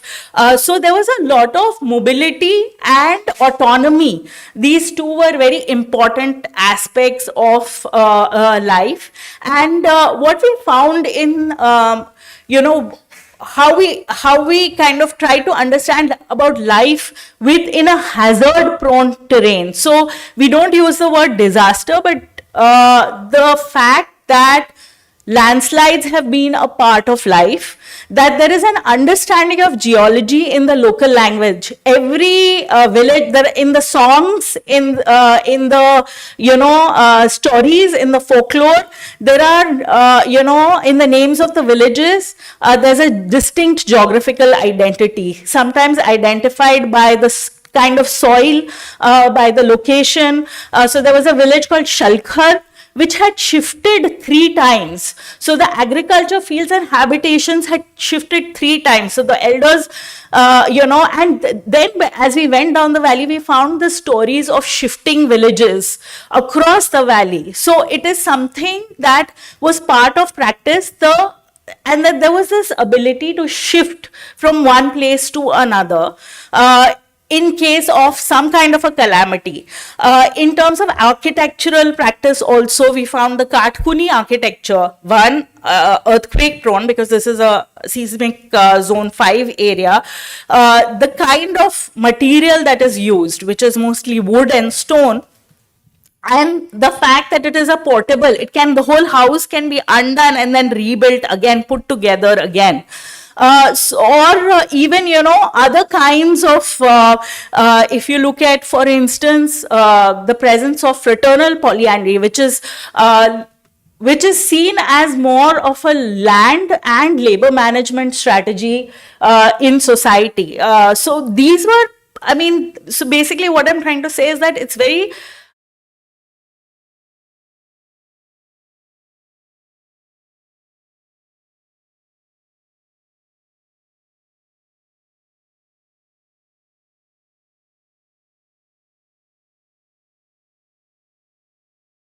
erosion of these adaptive capacities and a production of risk that takes place, which begins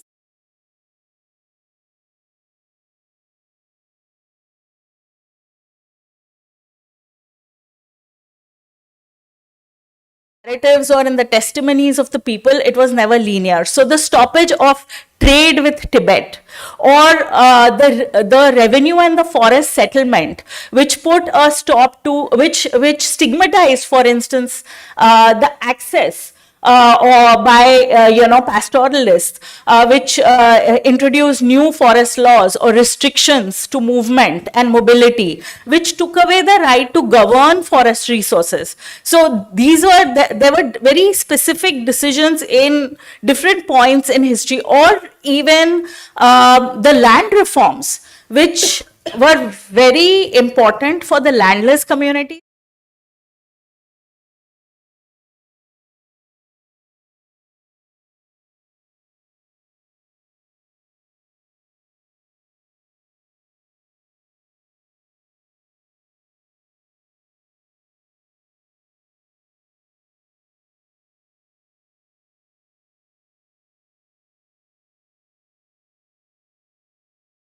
Of Apple with in the 70s being pushed as part of state policy, which brings in opportunities. So there's modernity, it brings in opportunities, but it also brings in new challenges and new vulnerabilities.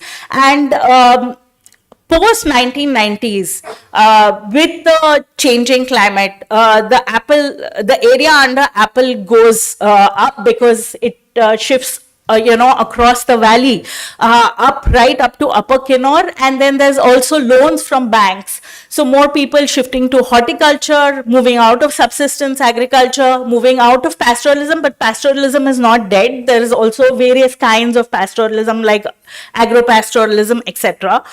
And there is the production of unequal and risks because of massive hydropower development that takes place post 2000. So a lot of the changes that are taking place, they are, historical land use changes, but like I said earlier, that they're multi-scalar processes which have impacted the resilience and created vulnerabilities. I don't want to go into the details, but here's another example of this. This whole question of multi-story constructions is spoken about repeatedly, and the fact that people are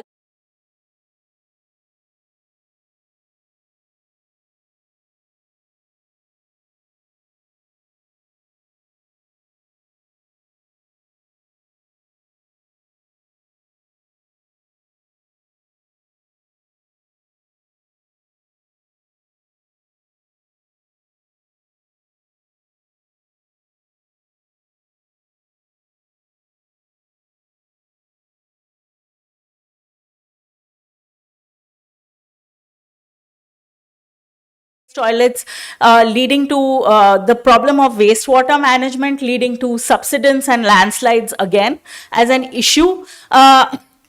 People spoke about Har Ghar Shauchalay, the Swachh Bharat Abhiyan, and how that has pushed for wet toilets to come in every household. So there are many layers to the kind of changes that are taking place. It's not always an individual choice, but market and state driven is what one is trying to say. So now, at present, 1,500 landslides have been documented by the DDMA, the Disaster Management Authority. And just to highlight that the fatalities are high in Kennaught, the economic losses are extremely high. And what we find is that the landslides are concentrated in the area where the hydropower production is happening.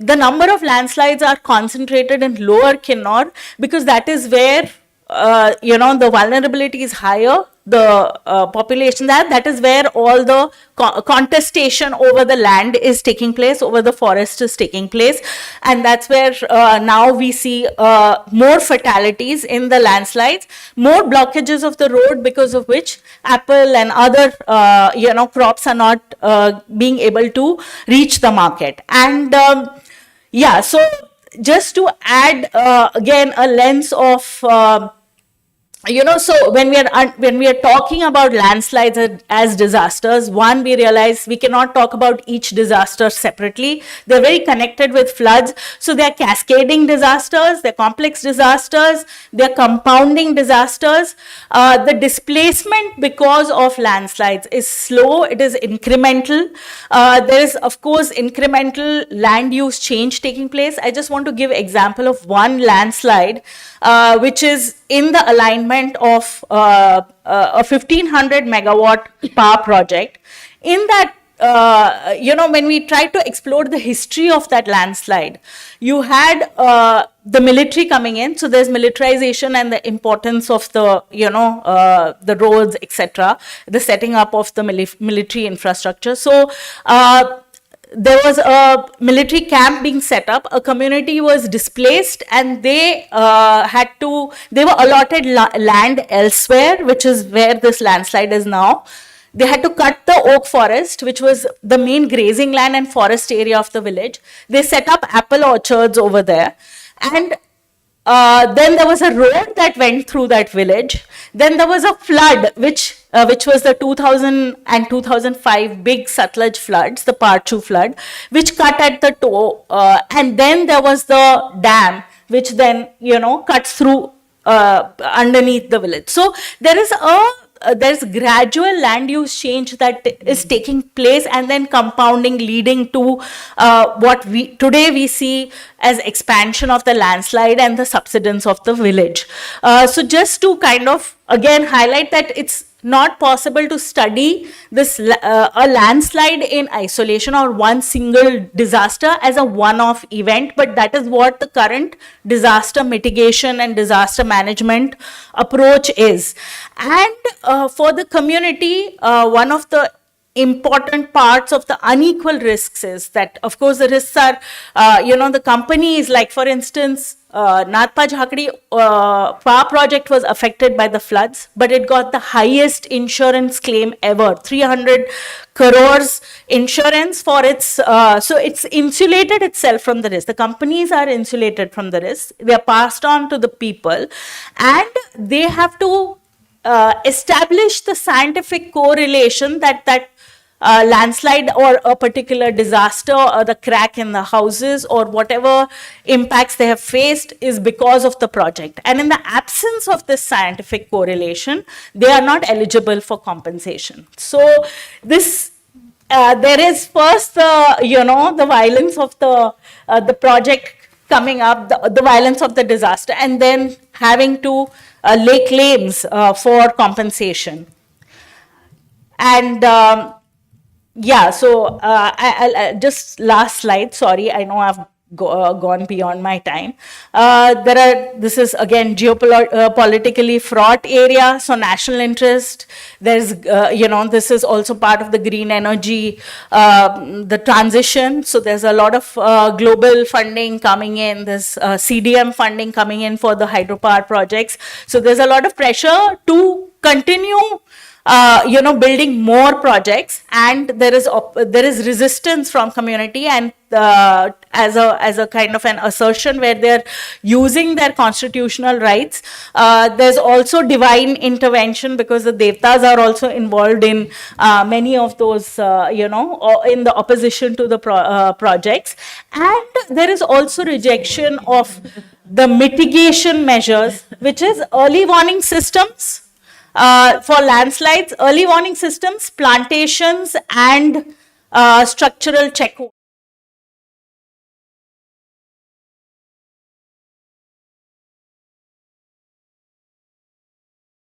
Warnings have not been paid heed to. And now you have the Apada Mitra scheme and the trainings where, now the youth clubs are boycotting the disaster management trainings, because they say that first they are causing the disasters, and then they are telling us how to put our gas cylinder in a safe way. So many of the youth clubs are now boycotting the disaster management training. So really what we are looking at is the need to change the whole narrative around disasters.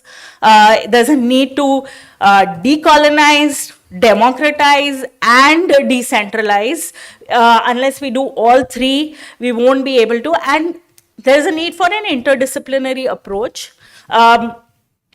And indigenous knowledge and science need to speak to each other. It cannot be, the kind of gap that there is and the kind of knowledge hegemony that there is. There is also a need for, kind of rethinking on the techno-managerial approach to disaster management that we are seeing. Sorry again for extending beyond my time. Thank you. Thank you so much, Manshi. So I will just quickly say two things. This panel was aptly named. We talked about Himalayan ecology, the fragility and the resilience. And I think in the way that this panel has touched on aspects of adaptation, adaptive strategies, whether it's about, the social ecological system, or it's about individual farmers, it's about communities, risk being passed on to them, and whether it's the market, and Sudha said it, I did not, integration into capitalism in the Himalaya.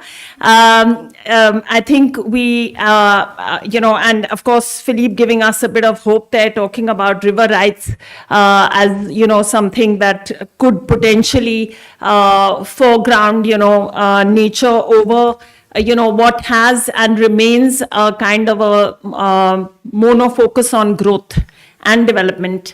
And as the first panel set out, it's a hard one to talk about, because as Suresh's paper also spoke about, people's own choices, whether it's about selling pashmina and other kinds of strategies which are also necessary.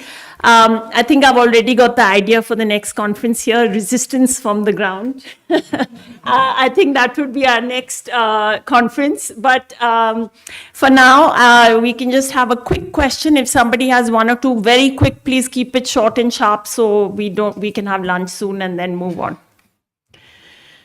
If anybody has any questions, please direct them to the person and just keep it short. Yeah, Partha.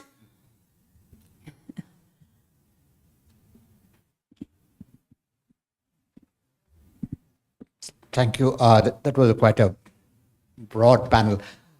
I was just wondering whether across the four panelists, there seemed to be an underlying possibility that in relationship to people and the environment, that there are multiple viewpoints even among quote-unquote people.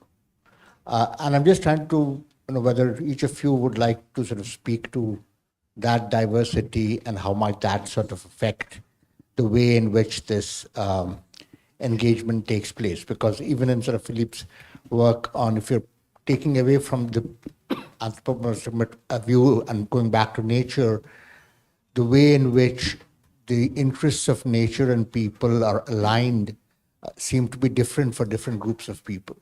It may be more aligned for the kind of people that Manshi was talking about, and less for me sitting in Delhi and getting the benefits of dam development there. So if the panel could speak to the diversity, that I think would be an interesting aspect going forward.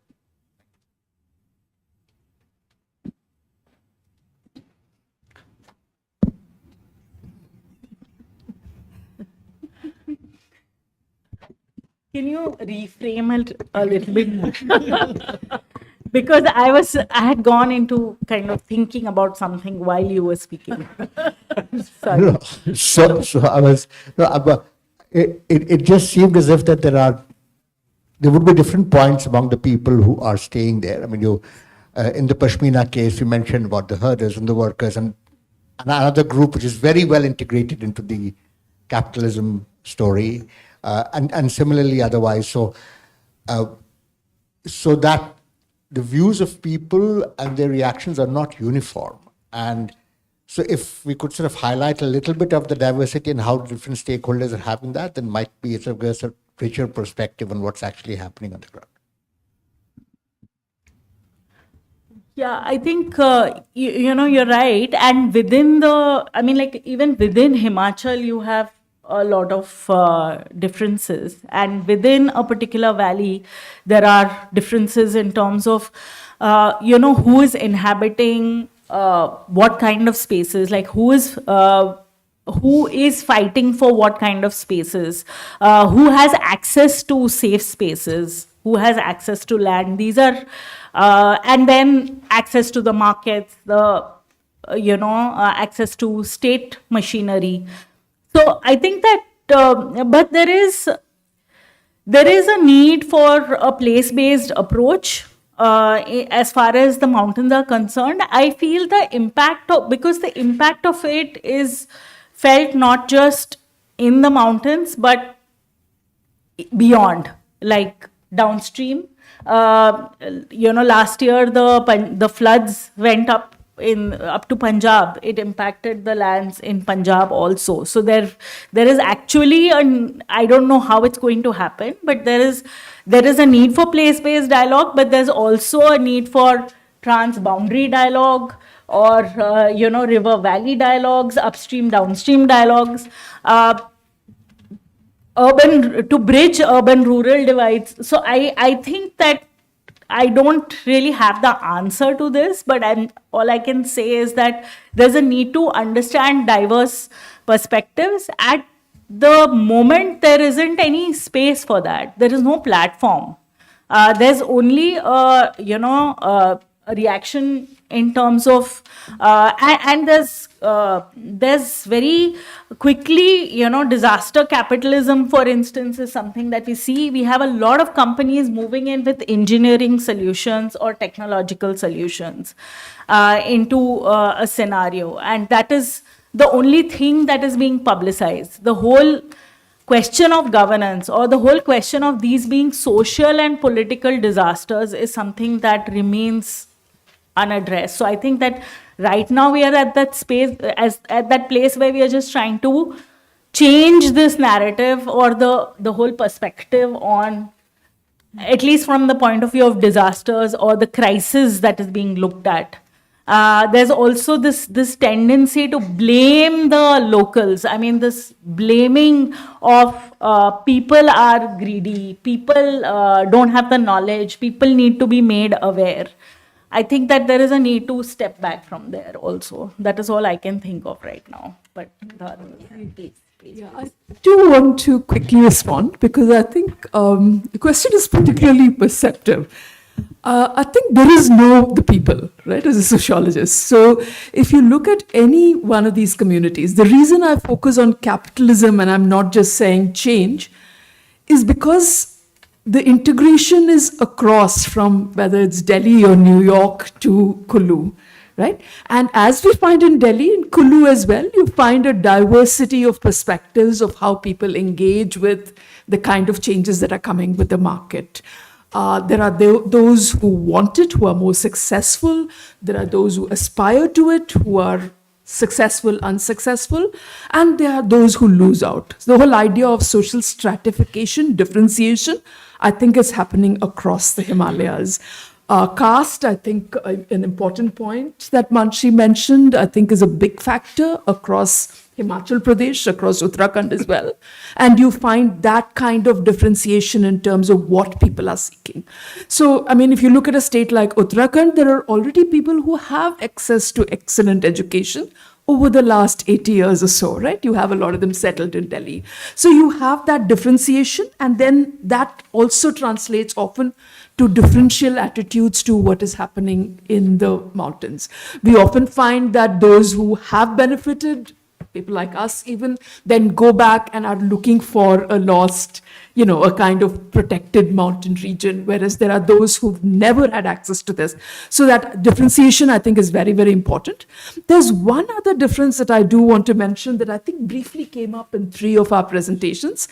The fact that a lot of the work on the land and the nature across the Himalayas is actually now being done by migrant labor from other parts of the Himalayas, such as Nepal or some districts of Himachal, and even more and more from Jharkhand and Bihar and Uttar Pradesh. So I think now we'll have to think, that's why I highlight capitalism. I think we'll have to think of the mountains and even place-based very, very significantly in a different way now in the last 2 decades.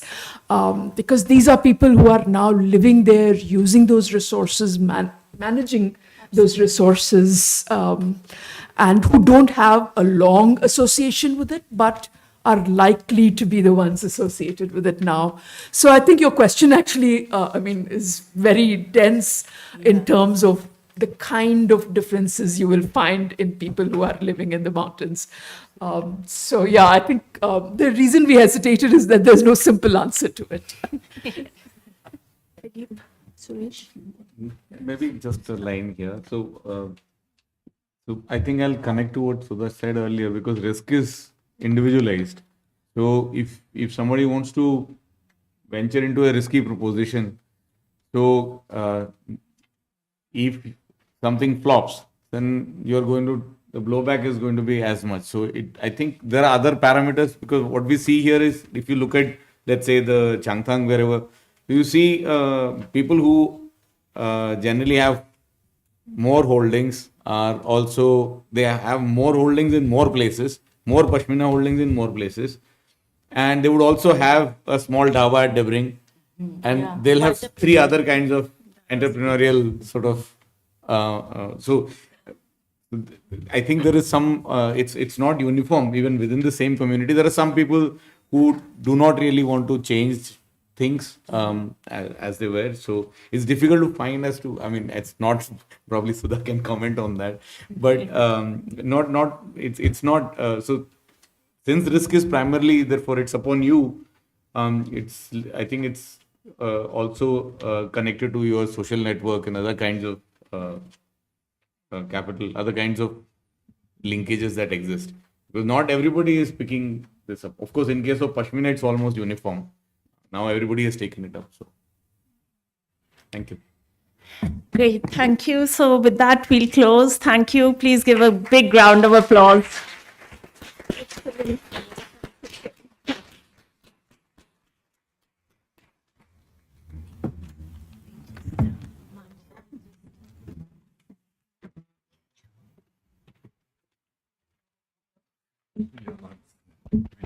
Hello. Thank you so much to our Honorable Chairperson and the distinguished speakers for highlighting on such profound topics.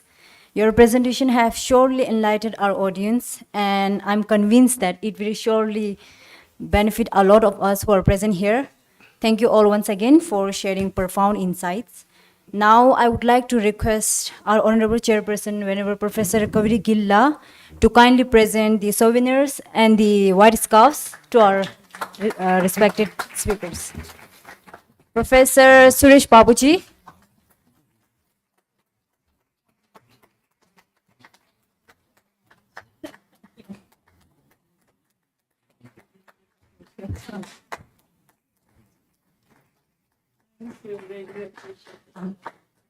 Professor Sudha Vasanji,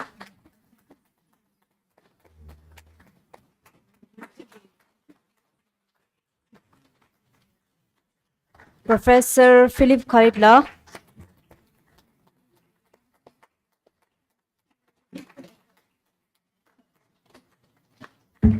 last but not the least, Ms. Manishiji. Okay.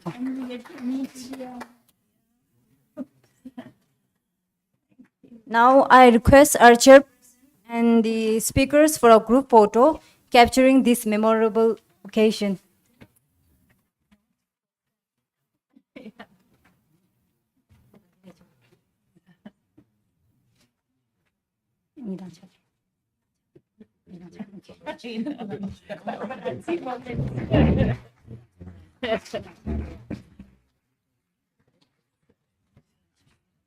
Now we will break for lunch, and the second session will commence at 2:40 p.m.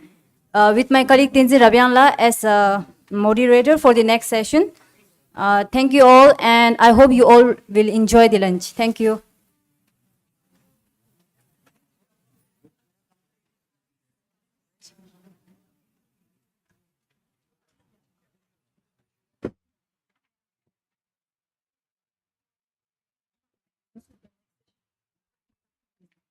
Ladies and gentlemen, we have a wonderful arrangement of lunch. Kindly help yourself at the back side of the hall. And we'll resume with the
Very good afternoon to all.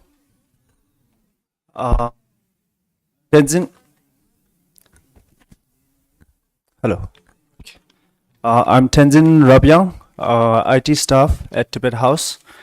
I would like to welcome you all once again to our conference, Tibet House Conference on the High Himalaya and Environmental Justice.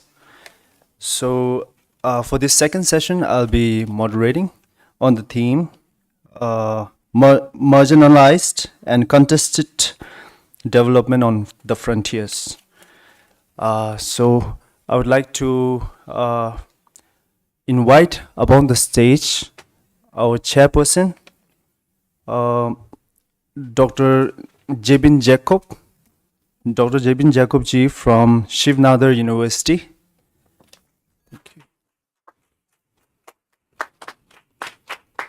And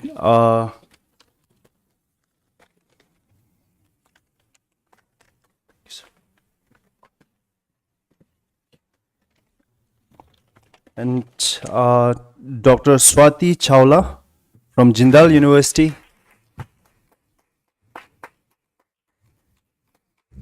Mr. Gabriel Lafitte, editor online website. Unfortunately, due to some medical issue, he was not able to make it. So we pray for his speedy recovery. And Dr. Devendra Kumarji from Shivnadar University.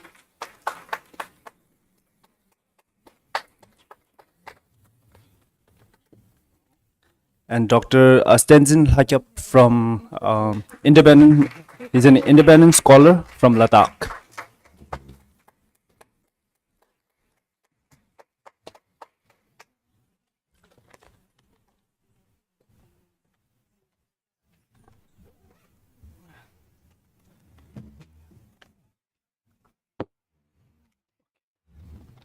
So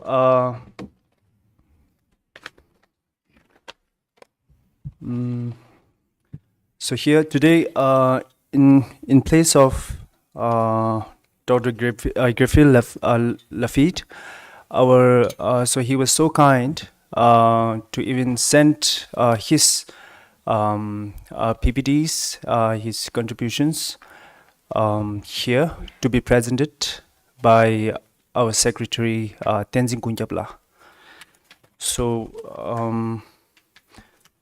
before we start this session, I would like to quickly introduce our chairperson, Dr. Jebin Jacob ji.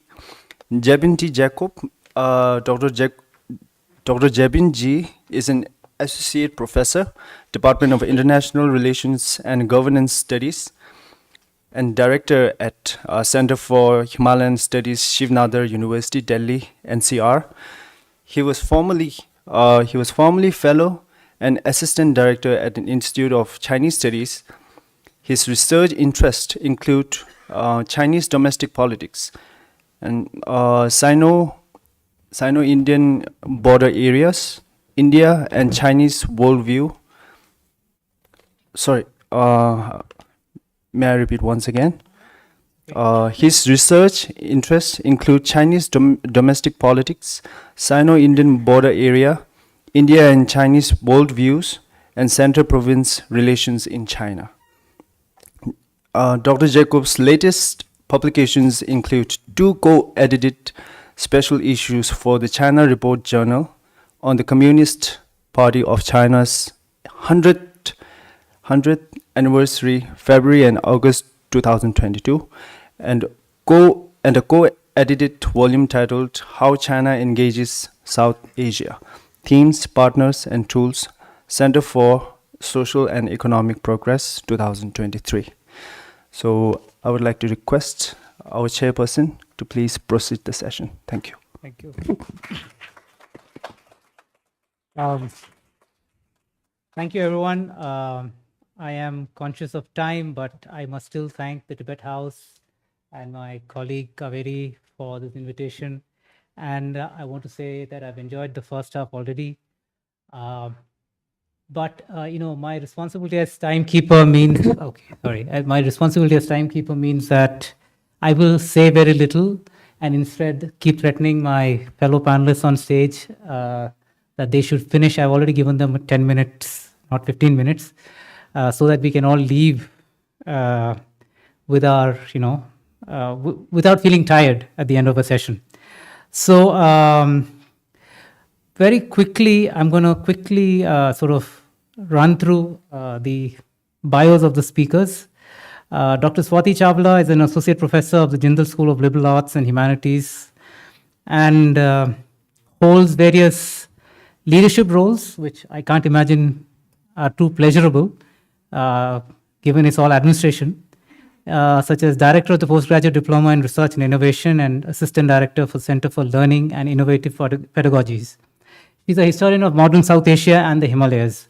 And she just pointed out to me that all the people on stage have actually written for the Center for Himalayan Studies, which I am privileged to be the director of. So my colleague from the SNU, Dr. Devendra Kumar, is an associate fellow at the Center for Himalayan Studies.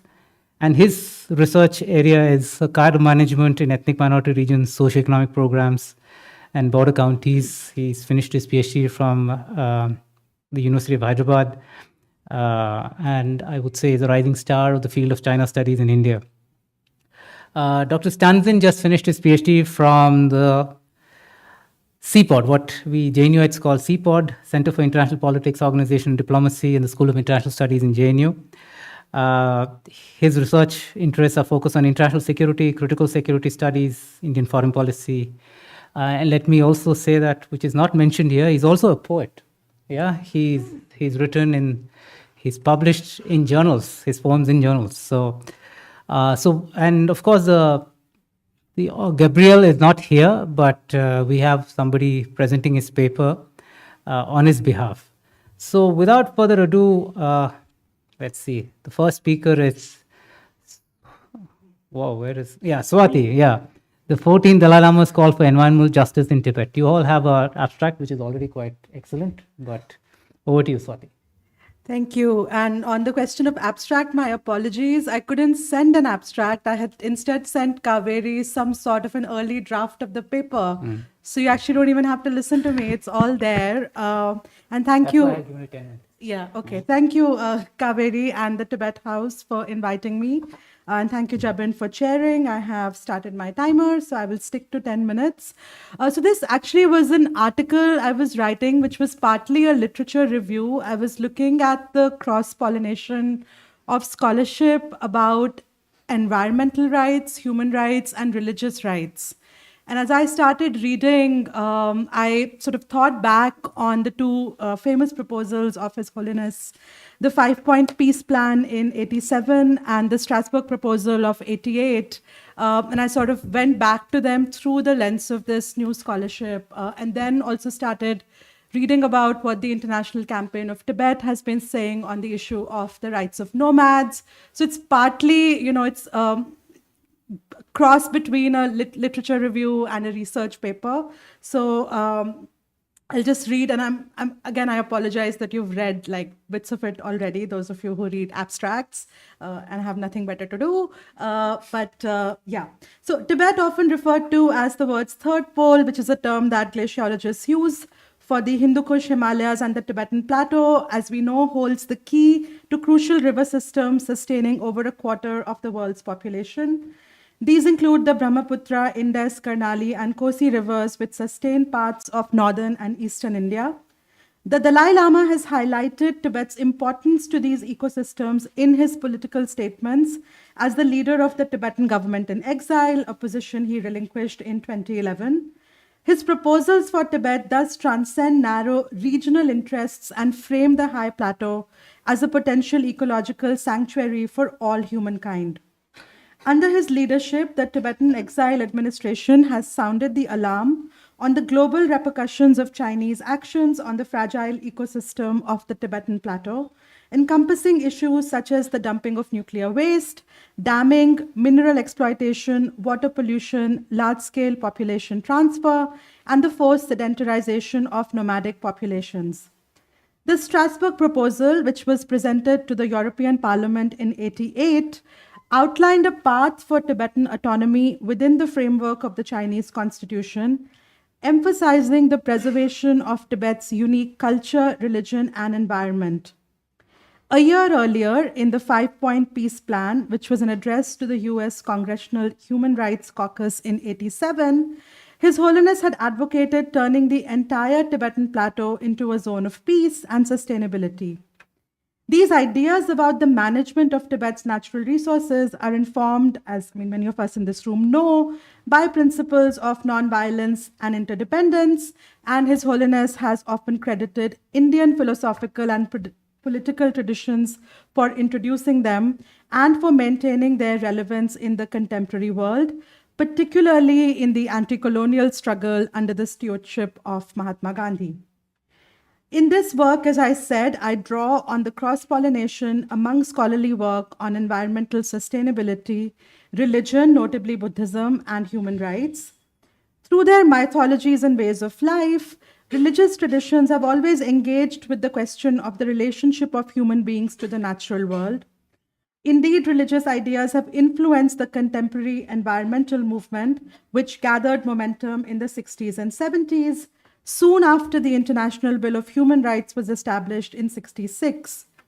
Green Buddhism and engaged Buddhism, terms which many in this room, I'm sure, are familiar with, are now institutionalized as fields of academic inquiry, in addition to rights-based advocacy, which was their first home, and the contributions of different Buddhist traditions to the Earth Charter are also well documented in scholarship. So skipping a few things here, half time already. Human rights are impossible without a healthy and nurturing environment. Thus, their fulfillment requires protecting the environment. Religious rights, a subsection of human rights, may be at stake, for example, if sacred water is polluted, or the trees used for religious ceremonies are felled.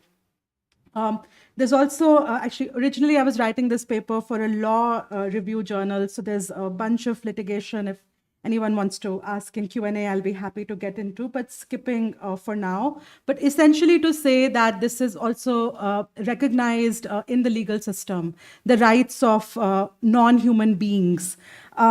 Environmental protections are also needed to safeguard the rights of communities, especially indigenous communities, who often have a close relationship with the natural world. Political and scientific leaders in the modern world have recognized this. For example, Jain activists in Western India have publicly advocated against the mistreatment of animals. Now, in the Strasbourg proposal, His Holiness emphasizes a symbiotic relationship between the natural environment of Tibet and its culture and religion. The exile administration has long contended, and I'm quoting here from the True Proposals, Tibetans have adhered to spiritual and environmental values in order to maintain the delicate balance of life inspired by the Buddha's message of nonviolence and compassion. They have respected all life and abandoned war as an instrument of national policy. So you see here that direct connection between religion, environmental stewardship, and politics, or politics qua politics. Speaking as the leader of the Tibetan people, and I'm quoting here, and as a Buddhist monk devoted to principles of religion based on love and compassion, His Holiness envisioned Tibet as a zone of peace in which humanity and nature can live together in harmony, and as a self-governing democratic political entity founded on law by agreement of the people for the common good and the protection of themselves and their environment in association with the PRC. More recently, the Tibetan freedom movement has also stressed the integral role of nomadic pastoralism, common in many parts of Himalayan India as well, to Tibetan identity and ecosystem management. Tibetan nomads are threatened not just by environmental pollution, but also by China's resettlement program under the guise of environmental protection. In this section of the work, I draw on scholarship about recognizing indigenous communities' relationship with the natural world as a religious and a rights-based legal concern.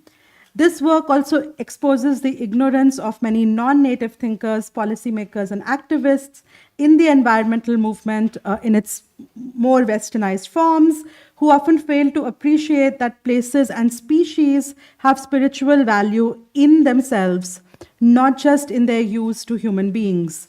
So finally, okay, I just have time for one more last bit. The International Campaign for Tibet, and again, many of you would be familiar with their work, so I won't give an introduction, has highlighted the adverse impact of China's rural revitalization policy initiative, which intensified the slaughter rate of yak and sheep to boost beef and mutton production following the crash of China's pork industry in the wave of the coronavirus pandemic. This new model of production necessitated feeding livestock with produce that was not locally available, compulsorily and quickly fattening them and slaughtering them early. The pastoral lifestyle of Tibetan nomads has been customarily aligned with the natural annual cycle of animal reproduction, which encompassed intimate relationships amongst the nomads and their animals. According to Buddhist teaching, the latter are revered too as fellow sentient beings. They are reared and on locally produced food and fibers.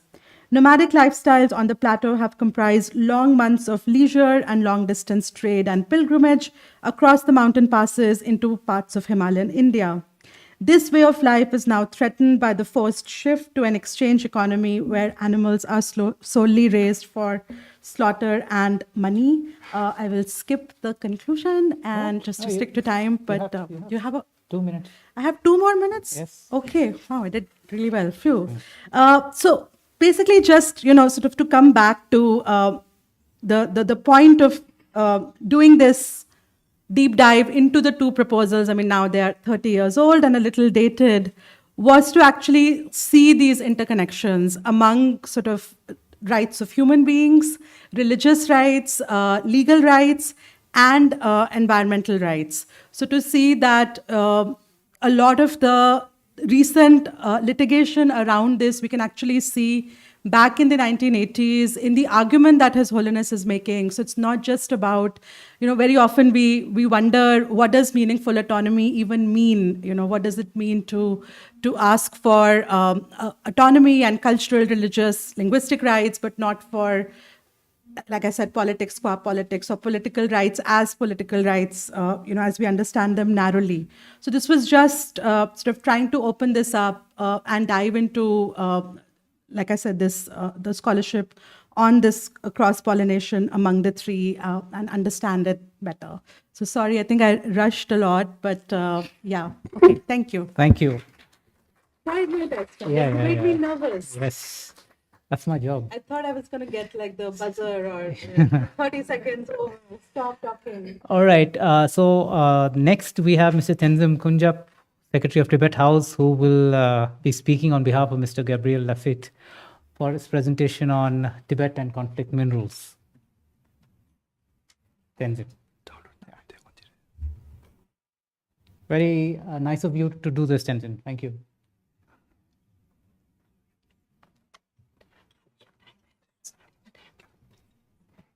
And whatever you do, don't skip the conclusion. Okay? Yeah.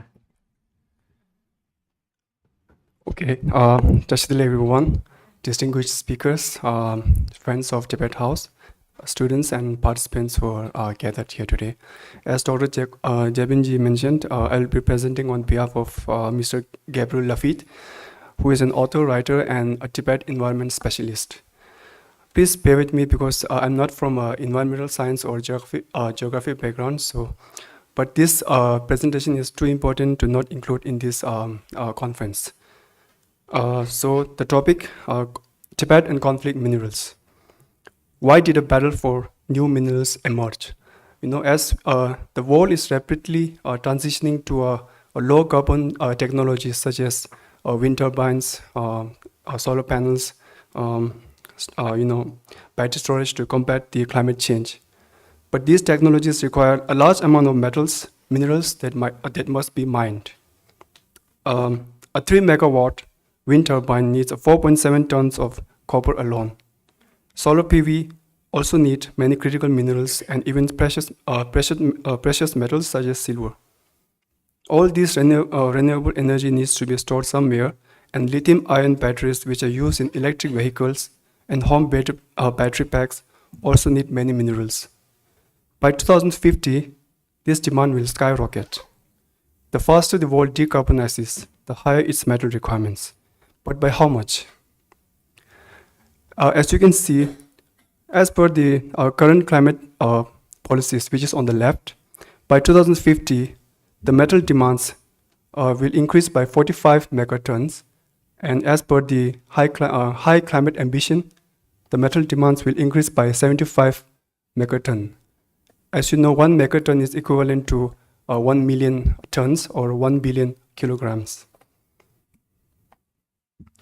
So what are the metals required for clean energy technologies, such as batteries, electric cars, solar panels, and wind turbines? Generally, the minerals that are used are lithium, cobalt, nickel, aluminum, copper, zinc, and silicon. So by 2050, the percentage of metal required as per 2020 will be, for lithium it's 2,109%, for cobalt it's 403%, for nickel it's 168, and so on. As per the Resources and Energy Quarterly Report of the Australian government, the world consumption of lithium is 80% in rechargeable batteries.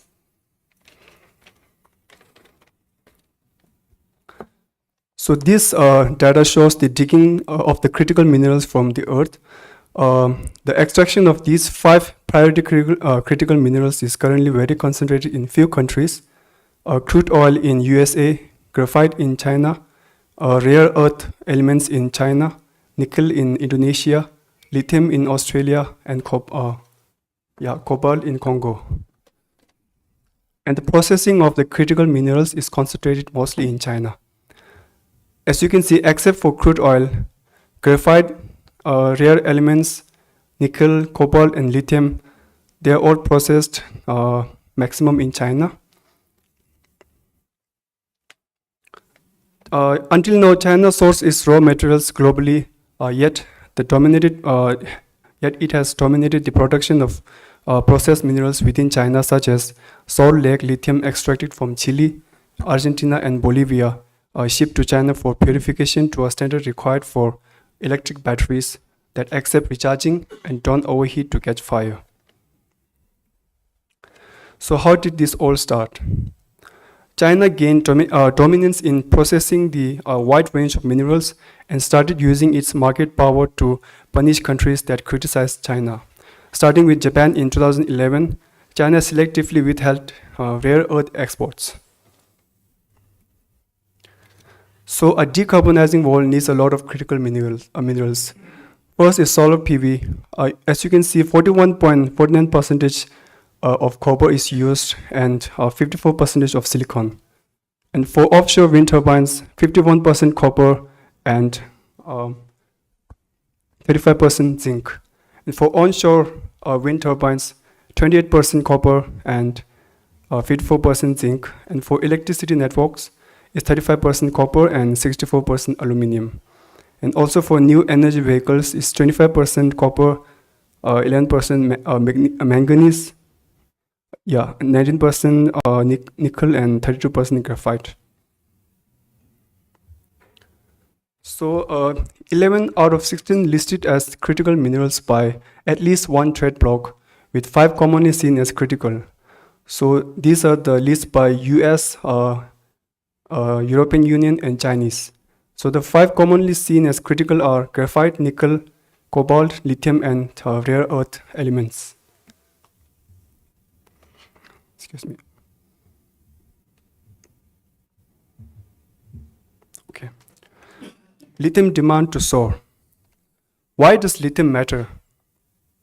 It is one of the world's commonest elements, something of interest quite recently. Nobody paid much attention to lithium before, which piled up as a waste of product. The lithium in the Salt Lake brines was just a compilation that became a byproduct of processing the salts. China's extraction of lithium from Tibet is expanding rapidly, not only from Amdo but also in Kham and Uzang, because lithium is what powers the rechargeable batteries from phones to cars. That's why lithium demand is soaring and Chinese investment capital is pouring in expectation of fat profits. Elon Musk, the Tesla founder, called lithium a license to print money.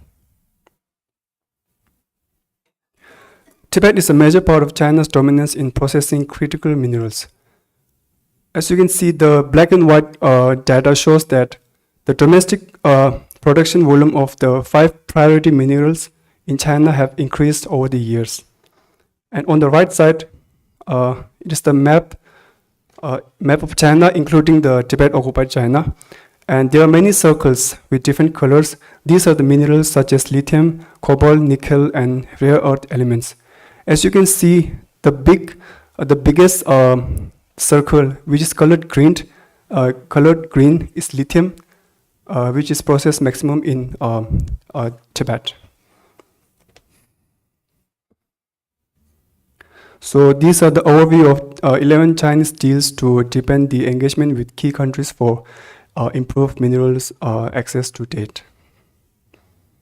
So biggest of big business are closely tracking the critical minerals extraction needed to get us out of fossil fuel addiction. For some people, climate change is such a huge danger that anything we can do to reduce emission is justified. If that means lithium batteries powering the electric cars instead of petrol and diesel combustion car, then that's good, right? End of story. Gradually, the warnings from security ministries and military suppliers grew and into the current push to rebuild the mines, processing plants, and minerals purifiers in the wealthier countries and reduce the dependence on China. This is called de-risking. Critics of these expensive new policies call it deglobalization or decoupling. China in turn feels threatened by Western efforts to deglobalize. So China ensures it can always get its lithium onshore from places under its total control in Tibet. The consequence for Tibet could be extreme, and for the billions of people downstream who rely on the clean water flowing freely on Tibet. Underlying all these is a simplistic assumption that carbon is bad, lithium is good. There's always a tech solution. But the so-called green energy tech, not only electric cars but wind power, solar power, hydropower, all add up to an enormous increase in mining. The mining industry knows this and is celebrating.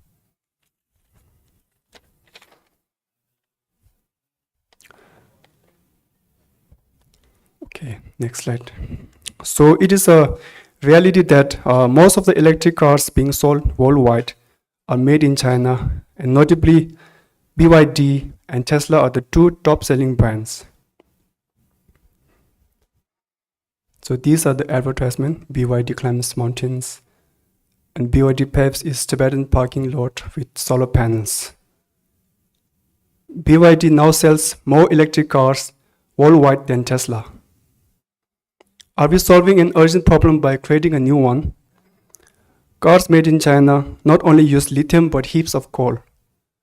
If you look at the environmental cost of lithium battery powered car made in China, over its life cycle from the lithium mine in Tibet right through to the used car scrapyard or recycler, electric cars made in China actually stack up worse than the internal combustion engine cars.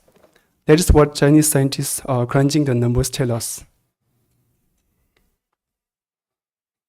So what to do? Lithium and other critical minerals, especially copper, taken from Tibet is a story the world needs to hear. As the world mobilizes to free itself from dependence on China, the Tibetan story is at the heart of why so many countries are now working hard to eliminate dependence on China. Reducing dependence on China will take years, will be expensive, and hotly debated by business used to doing deals with China. There's a big new audience for the Tibetan stories of resistance to mining, protests, and repression. Familiarize yourself with how China exploits Tibet's mineral endowment. That is the end of the slide. I hope I've made some sense of Mr. Gabriel's presentation. For more information, you can visit record.org. You can find a series of blogs and articles and information on mining in Tibet and implementation of the policies of China. Thank you. Thank you. Thank you, Punjab. That was very well done. And yeah, let me second his outlining of the blog, rukor.org, for a wider range of Mr. Lafitte's writings. Next up, Dr. Devendra Kumar, who will be speaking to us on agricultural development and reforestation in Nari Prefecture in Western Tibet. You've got a PPT? Yeah, please, over to you. Okay. Good afternoon. First of all, thank you, Chair, for very generous introduction. And I thank Professor Kaveri for asking me to present this. And this is based on a study that I have been engaged in at the center for last 1.5 years or so on the Tibet aid program, actors, financing mechanisms, and many of the projects. So some of the things that I'll show here are projects which are funded by or under Tibet aid program. And although not all agriculture development or reforestation or afforestation initiatives are funded under Tibet aid program, but all these projects which I'll talk about are funded under this program. Now I have one more clarification here. There's reforestation or afforestation, but I'll talk about the more ecological conservation program. There are 4 categories which I'll come back later. But why I focus on afforestation is because most of these programs involve heavy component of afforestation. So now in the first half of the day, most presentations spoke about many actors other than state, then market, society, etc. So what I'll do in this presentation is mostly about Chinese state and what it wants to do for 2 reasons. One is most of the actors which are involved in these 2 set of initiatives are state actors, whether it is cadres or the central level departments or state-owned enterprises or commercial actors which are heavily dependent on state. So in terms of then I'll talk about the actors and mechanisms and then extent of these initiatives in Tibet Autonomous Region. So mostly when I say Tibet, I'll talking about Tibet Autonomous Region. And then finally, what impact does it have on environment, which I'll speak less because I do not have direct access to the field, so I can't assess the impact, but we can have, some sort of discussion about the studies based on other parts of China and world on the impact of greenhouse farming on environment and other things, and then state-society relation. So in terms of objectives, I'll frame these two initiatives in two broad arguments. One is that in the post-2008 period, Chinese state has focused on a range of initiatives and policies which allows it to penetrate into local society. So we have more focus on Tibet Aid program. Let me also mention that many of these policies have origins in period prior to 2008, but now they have reinforced and intensified focus. So one of the such programs is Tibet Aid program, which includes, in brief, three components. One is it's basically province to province aid program, wherein the developed provinces or central government department or SOEs aid Tibet or other poor provinces. So it involves direct fund transfer to the Tibet or Tibetan areas. Then you have cadre transfer as part of this, and then projects undertaken by state-owned enterprises. So it has been intensified. Another thing is, since 2009, there have been much more focus on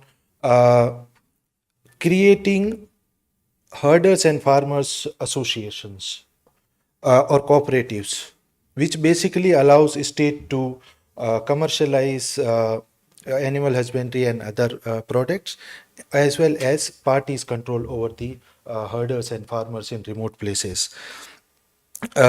Then another or state objective which actually underlie these two particular initiatives is that since late 80s onwards, there has been a steady rise in Han population in certain pockets.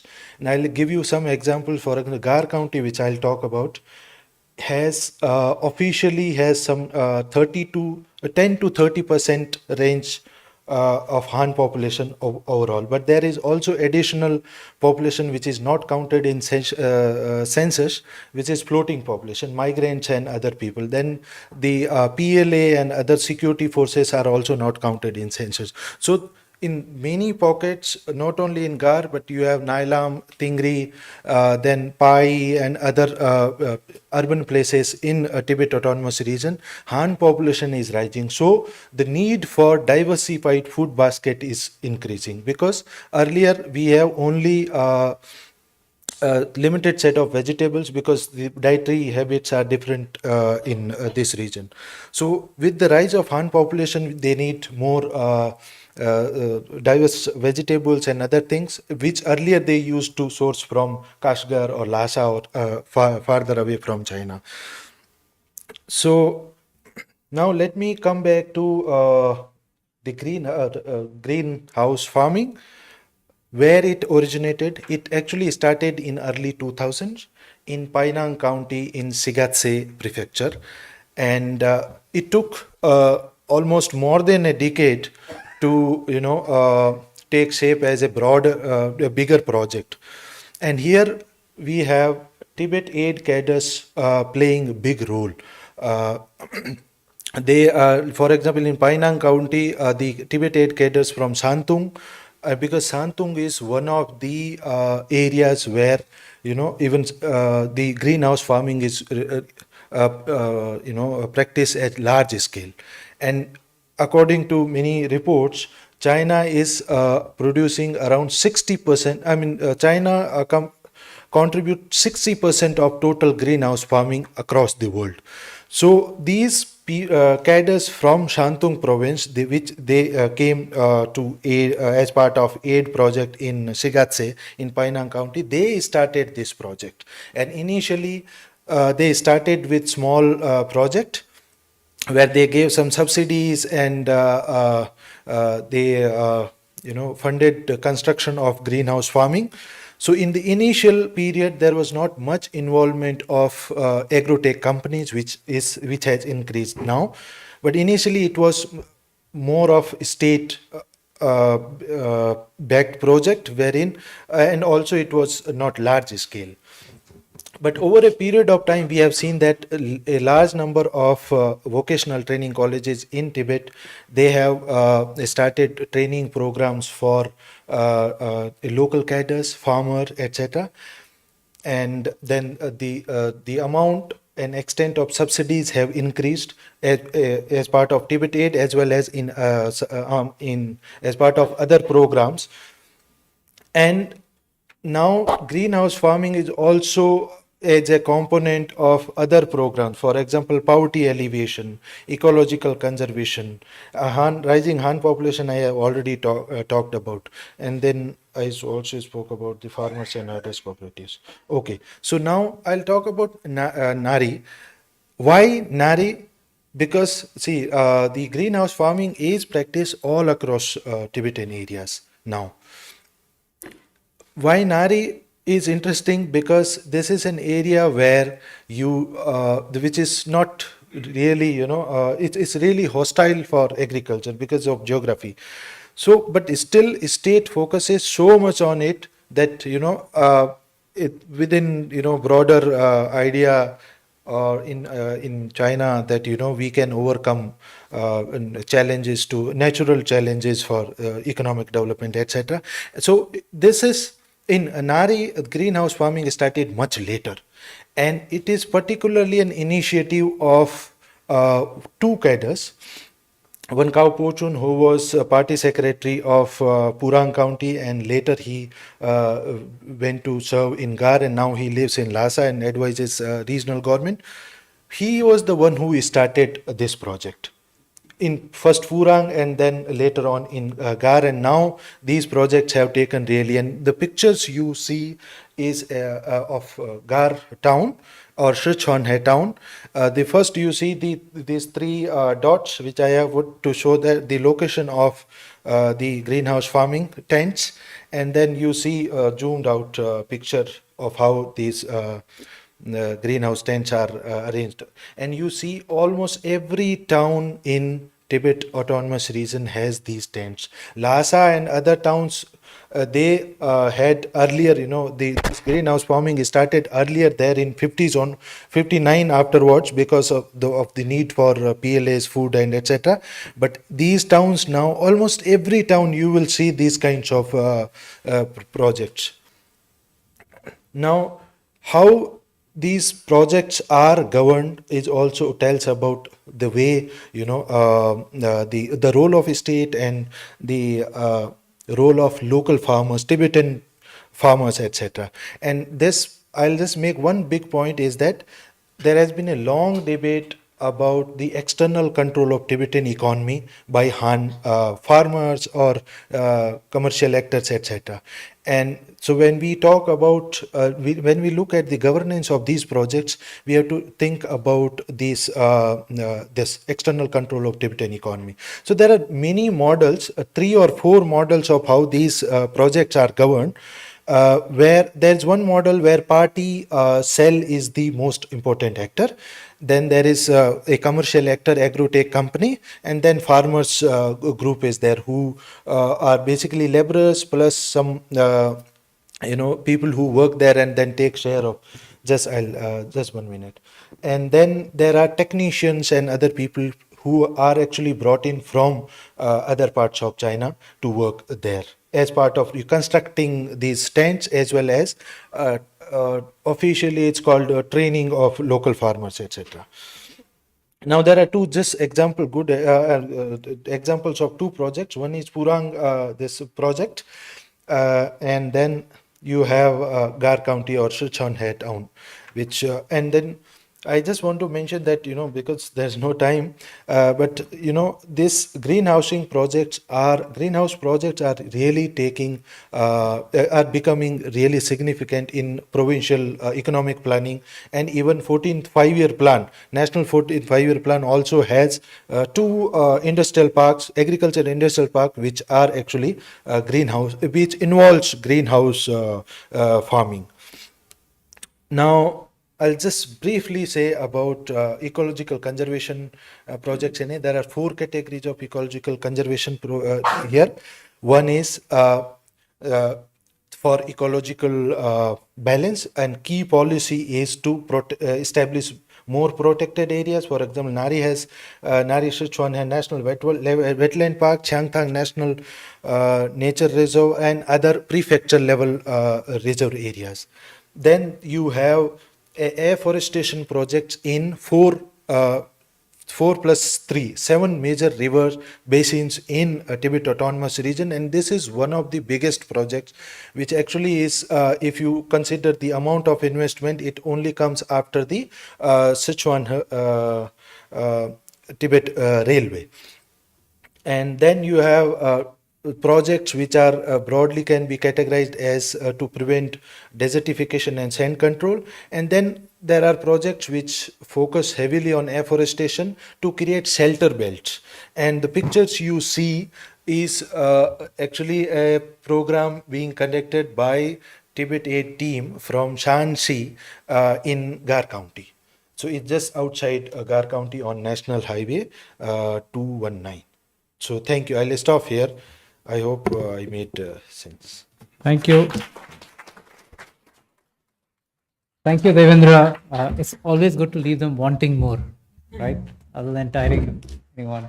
All right, so over to you, Stanzen. Next.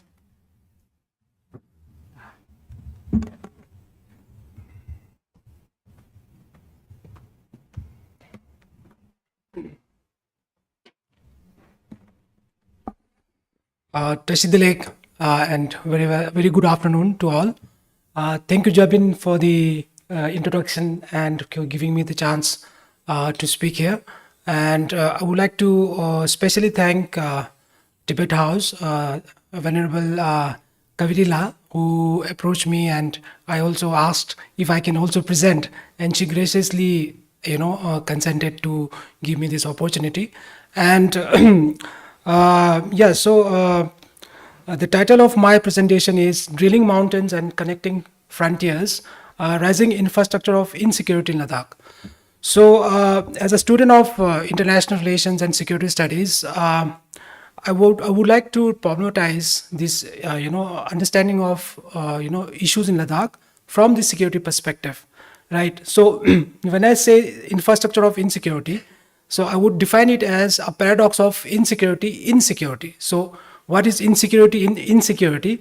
So from the theoretical perspective, there's a departure, from the traditional understanding of security, which is mostly state-centric, right? We talk about military, we talk about defense security, right? So now there has been a departure from that, and the discourse has also has moved to broadening and deepening of the security aspects. Now, what is broadening? So broadening means the area of security. We talk about environmental security, we talk about food security, and we talk about economic security, right? And then there's another aspect which is deepening. So deepening of security means, so state is no more the reference object for security. So we ask questions like security for whom, right? So the narrative has now moved from security for the state, right, to different communities, different marginalized communities, to different, and until to the level of individual. So here, the critical security studies comes into play to understand the larger narrative of what is security. And to dispel the suspense, I would just make my argument, that is, rapid development of state security driven infrastructure in Indian Himalayan region is rendering insecurity among people at the frontiers. So this is the underlying argument, and I just wanted to inform you that this is an initial stage, and I have not done much of field work per se, but these are my observations which I would like to present in front of you.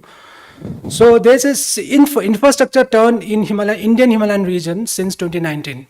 So I'm counting Himalayas from Gilgit-Baltistan until the lower valleys of northeast region. So in this perspective, all of us are aware about connectivity projects. So these are all mostly driven by security, larger narrative of security projects, roads and tunnel construction, especially like, for example, in Arunachal Pradesh, then Ladakh, Sikkim, Assam, Manipur, and in fact also in Uttarakhand. And then again, there's a railway projects coming into Ladakh, Jammu and Kashmir, Manipur, Nagaland, and so on. And then there are airfields, So a lot of airfields are being activated or being made across across the LECs, including Ladakh. And then there is a ropeway project which is called Parvatmala project, which is to sort of say last mile connectivity for people to commute using ropeways. And the next is hydropower projects. So this data is of 2021, which talks about the new initiatives since 2019 about the different power projects. So if you can see Arunachal Pradesh, it has a power project of like 2,960 megawatts. Sikkim around 1,000 megawatts. Then Himachal it's around again 2,000, and Uttarakhand is again 2,000. Ladakh again 2,000, and J&K is again 2,500. So now this is now coming to the Ladakh. So this is a snapshot of the developmental projects which the UT government has published it in their annual report. So in that report, which talks about from potential to prosperity. So you can see number of roads that they have constructed, airfields, towers, and the budget also. You can see there's a steep rise, like from 1,000 crore to 5,000 crore. The budget has been increased, and also you can see the number of bridges also increased almost double. And very interestingly, they have also established Sindhu Infrastructure Development Corporation Limited, a kind of PSU they have constructed, targeting only to Ladakh. So one wonders, why suddenly so much focus for Ladakh's infrastructural development. So now when I talk about rising infrastructure development, I will categorize first into as a energy projects. So, we have currently existing like 90 megawatts power capacity, so which is more than sufficient. So the 90 megawatt is more than sufficient energy that Ladakh as a local needs. However, if you look at the different, upcoming, there are 26 hydropower projects. Imagine, of about 2,000 megawatts. So one wonders, where it will go, right? And then, and out of this, 13 are large, hydropower projects, which means it's more than 25 megawatts. And then another 13 are small hydropower projects. And among these, 4 are in Nubra Valley. It's under construction, under construction, and which is of capacity of 1,000 megawatts around the Shayok River, and which is also a tributary of Indus River. And then similarly, the rest is in Sanskar and across the other parts of Ladakh. Then another interesting thing is solar project. So right, in 2019, this project was announced at Pang, the valley, the Pang Valley, and the capacity is 13 gigawatt. So which means like it's 13,000 megawatts. So it's huge. So it's a solar power at Pang, and government had already approved it recently in 2023.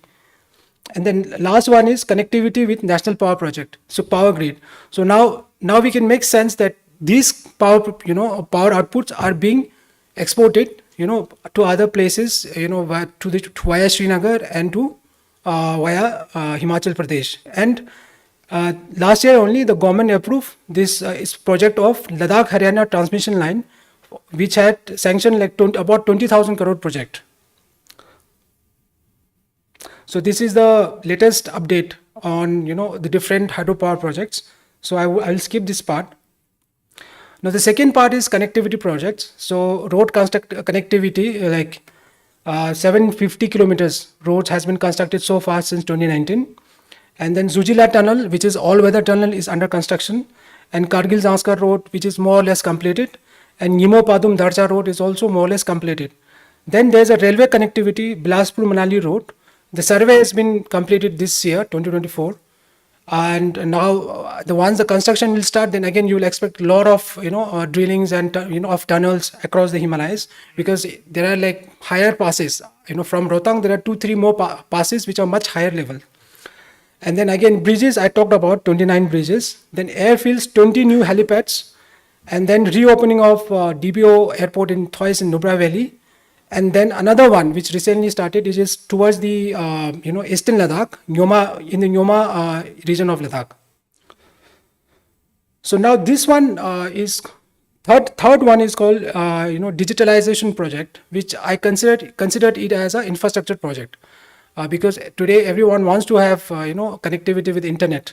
However, if you look at the data, it is remarkable. Like for example, geo towers. So there are 222 towers erected, since 2019 in Ladakh, and you can see this picture. This is near Pangong Lake. So there now you have a connectivity in towards Pangong Lake, and already in Kargil, Zanskar. So these are all the remote areas.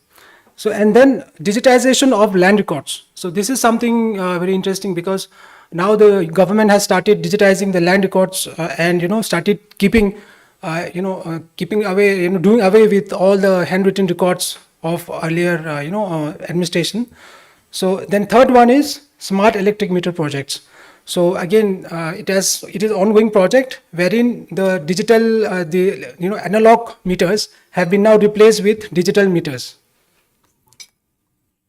So now, what is insecurity about it? So let's say, for example, now Ladakh is facing a lot of issues, environmental insecurity. So now we had issues of flash flood in 2010, where we had major damage, and we also have a problem of contamination of water table. A report has already come in Leh because of this urbanization. And of course, when you have solar projects of more than 13 gigawatt, you would also expect that same number of manpower. So that manpower and labor would come not from Ladakh, but from outside Ladakh. And there will be, and that area, which is in Pang Valley, which is actually next to a nomadic grazing area, will have a tremendous stress. So these things are very much concerning for local people. And then there's also impact on, biodiversity, because of, we have a lot of wild animals, which are also dependent on these open areas. And again, because of this construction of dams, which eventually will come with these 26, hydropower projects, there will be also implication on upstream and downstream regions, right? And again, the major concerning is about mining projects. So it has not yet taken off, but I would argue that the stage is set, because of the availability of rare earth materials. In the Gabriel presentation, we come across what is happening in China. So recently there was a discovery of more than 1,000 tons of lithium found in Ladakh and other rare earth materials in Ladakh, and which are very much important for defense as well as for other carbon neutral products, including solar power panels and batteries. So this, okay, thanks.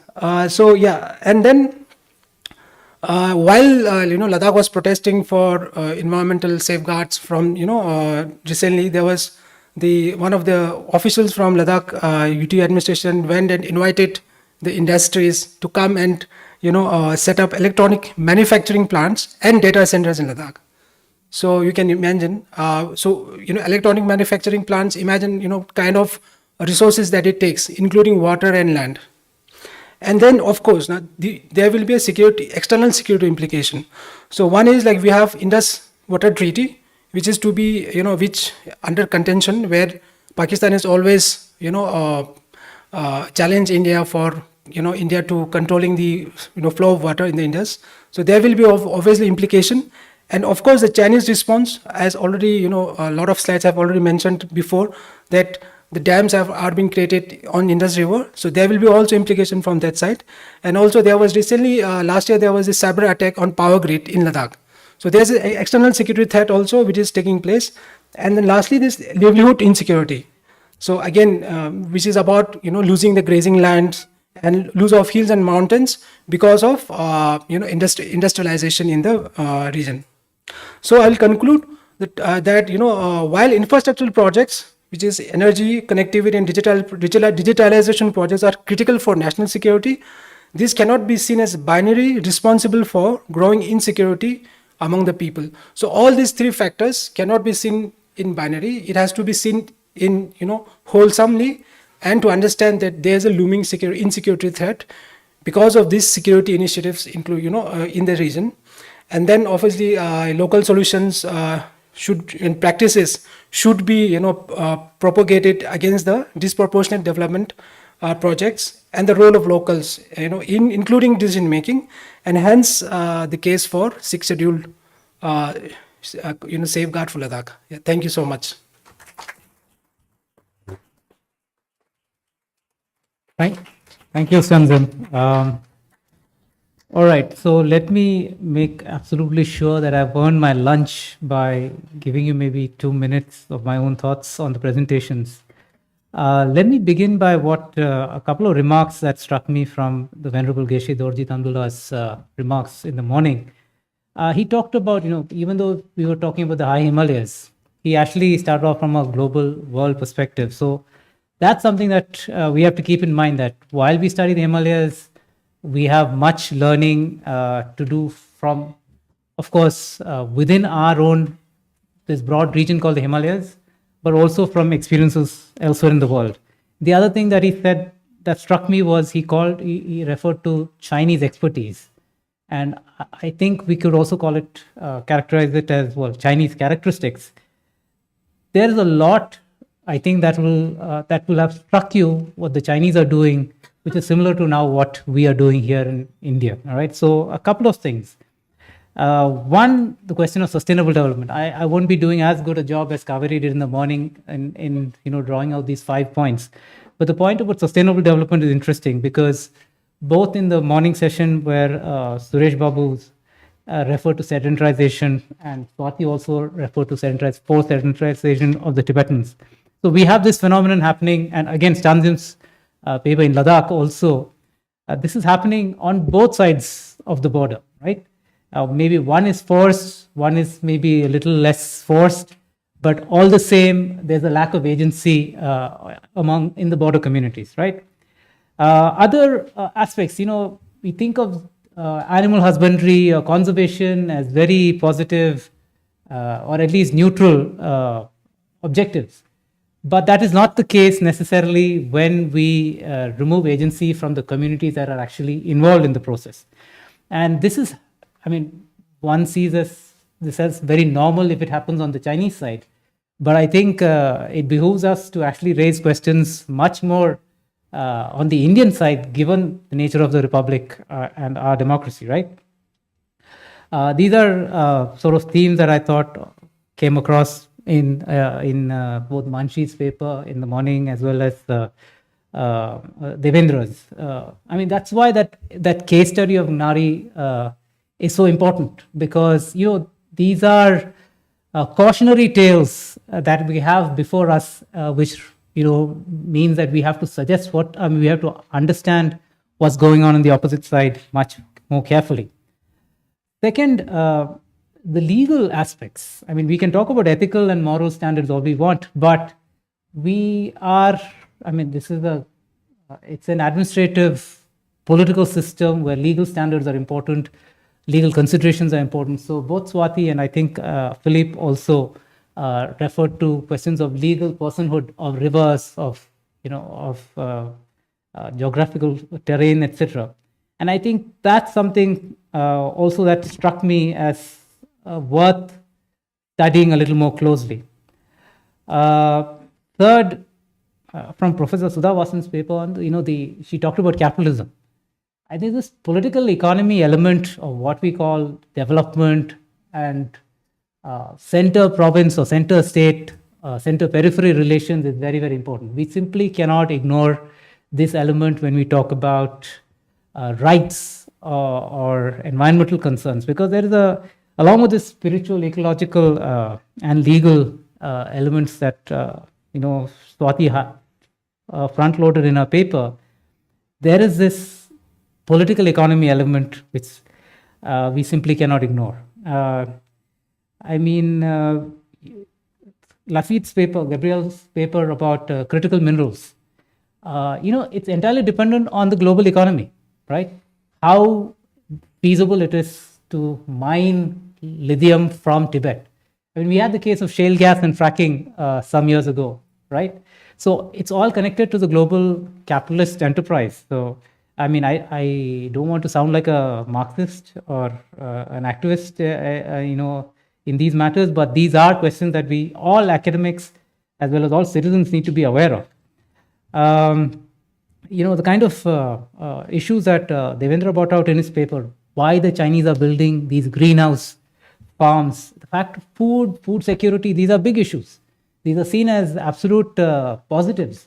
But there is, I think it came through in Manshi's paper about how there's first of all a destruction of local ways and then the imposition of other ways, and then sort of shifting the responsibility from central government, big tickets, mega dams, central government projects for the local, or destruction at the local level, and say that these are global issues, climate change issues, and so on. So I think that's also something that's important for us to consider. Agrotech companies that Devendra referred to, I think these are now becoming big also in India. These are already at a scale, a global scale in China, but this is the next step also in India, right? Finally, securitization, I think, or what I would actually call more state consolidation. So, the whole business of digitalization of records, etc., this has come after a long time, what Stanton referred to, the digitalization of records in the border areas has come after a long time of efforts from local communities.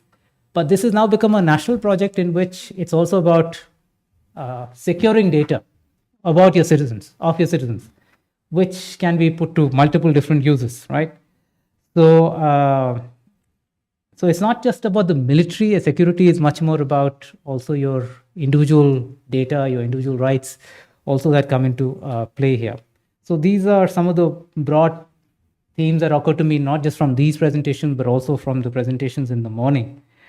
All right, so we started about 45 minutes late, and I am hoping that we saved about 20 minutes. And so we still have about 20 minutes of questions. So if anybody has questions, or yes, right at the back. So just can you wait for the mic? I think it's also being recorded, so. I would like to ask questions in 3 different paraphrase. Okay. The first benchmark would be, because I'm working one of the classified research which is going on in Uttarakhand right now. We're trying to work on philosophy of Could you just speak a little louder, please? Yeah, we are working on the philosophy of Sun Tzu, flowing like a water. And there are certain designs which have been discussed on classified basis, like flowing. We are not trying to disturb the water movement. We're just trying to follow up the pattern, how exactly it's going to move around the mountain. And while there is a gap of 6 months where the entire size of the river in which the water flows during rainy season, it's around 200 meters, and then it goes squeezed up to 50 meters only. We have suggested certain things like reconstructions as well, reconstructions of other designs which could be fixed up around left and right side of the river to build up regenerative electricity with smaller designs, not the bigger ones, because what we are doing right now is trying to emulate all the designs which have been done before First World War. Majority of this research was done by German scholars who were literally running left and right towards America and other places for better pennies up in their pockets, like most of the scholars in India do. So what I was suggesting is it possible You've got that... a bunch of scholars sitting here, so don't make generalizations. I'm about just saying, scholars. I've seen a lot of scholars trying to write letters, or trying to trying to support lithium and other chemical-based components, which you say like it's eco-friendly, that it is not true. I can give you a large chunk of people, those who have died while opening the lithium batteries after it has perished. I can give you a large chunk of people, those who have got cancer, they are sitting in Karol Bagh. I can give you thousands of shops over there. Okay. It has been recycled, it regenerates as well. There is a research going on in India as well on third kind of a battery, better than Elon Musk. You might have heard about it. Salt and water battery. Have you ever heard about it? Ancient mythology, Vedic civilization. It gets in our body as well. When we have a trouble with gastronomy, it fixes our system. So saltwater battery has also been researched. It's been done by some Norwegian guy who was reading documents of Sanskrit, and he got the idea. He started working on battery of salt water. What combinations he's mixing, I don't know, but that's more eco-friendly, just like steam engines. Third request I would like to know about is, have you heard about NDRF, SDRF kind of a disaster relief structures that we can build up? When we are building up these giant structures, especially in those areas where population density is more than 10,000 per square kilometer size. Is it possible? Because we don't have any policy across the world when it comes to NDRF and SDRF, starting from 500 meters height to 7,500 meters height. Right now we have 3,800 meters water dam. It has already been criticized. I think the critical part of that dam will come somewhere around 49 years. If we have a seismic effect of 8, definitely we're going to have a major crack in the butt of that dam. Do we have any suggestions about it? Any research paper on NDRF and SDRF? All right, thank you. I think Gabriel should have been here to be able to answer all those questions.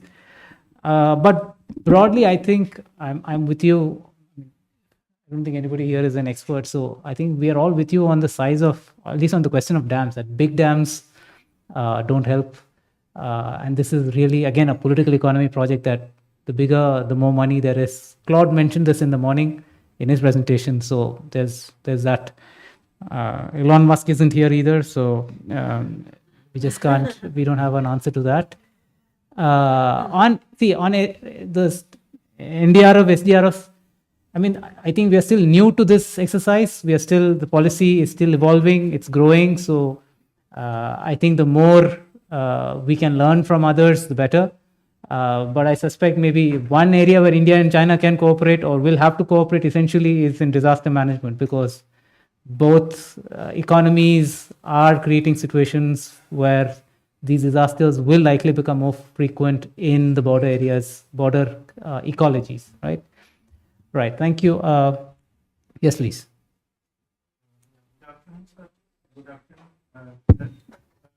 I'm Atik Bansal. I want to know, the growing population needs vast resources, and as we can see, dams are being made, so many things are being made. So anything we can do to control the population in a way so that the less human needs can be, that will, make the less use of all these resources. And secondly, I have heard somewhere that now the glass buildings are being made, and due to the glass buildings, the extreme, we can see the extreme temperature. And on that engineering, we can make new policies or work on that instead of the glass buildings, we should be using the new technology or the previous technologies that we were using in making the buildings. Thank you. Okay, yes. Hello. First, I want to say thank you to all of the excellent presenters today. This has been very profound and enlightening. I do not have a question, I have a comment. And my comment is unique, but I think it's tangent to our topic, that we speak of personhood in the natural environment being the womb of humanity. And as a midwife, I wish to speak to a mother's womb as our first environment. And that from my experience in Kham region of Tibet and Amdo, that the infant mortality and the maternal mortality has been skyrocketing. There is an enormous pressure on women and developing fetuses. We talk about an increase of population. Well, the Tibetan population within Tibet has its own fragile ecosystem. It is vulnerable and it is threatened. And I just want to give voice to this today and thank all of the presenters because of the complexity and the dimension that everyone is contributing here, and say thank you to His Holiness because he has spoken of his mother as the first teacher of compassion. Thank you. Yes.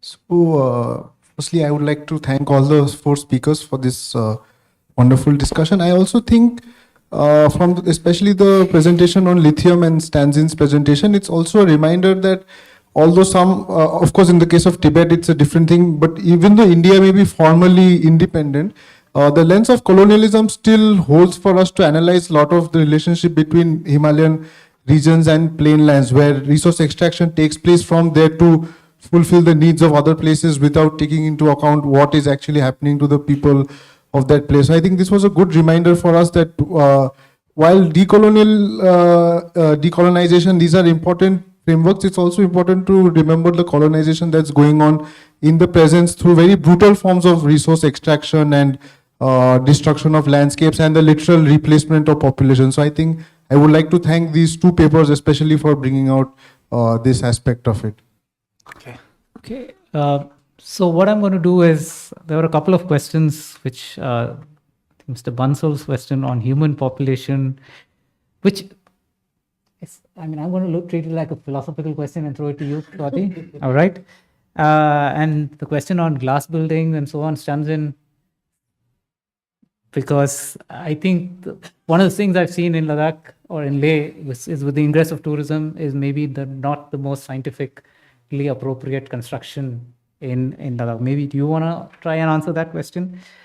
And also, I want to also give everybody a chance to maybe put forward any points that you have missed before we come to the next round of questions. So, Swati, first.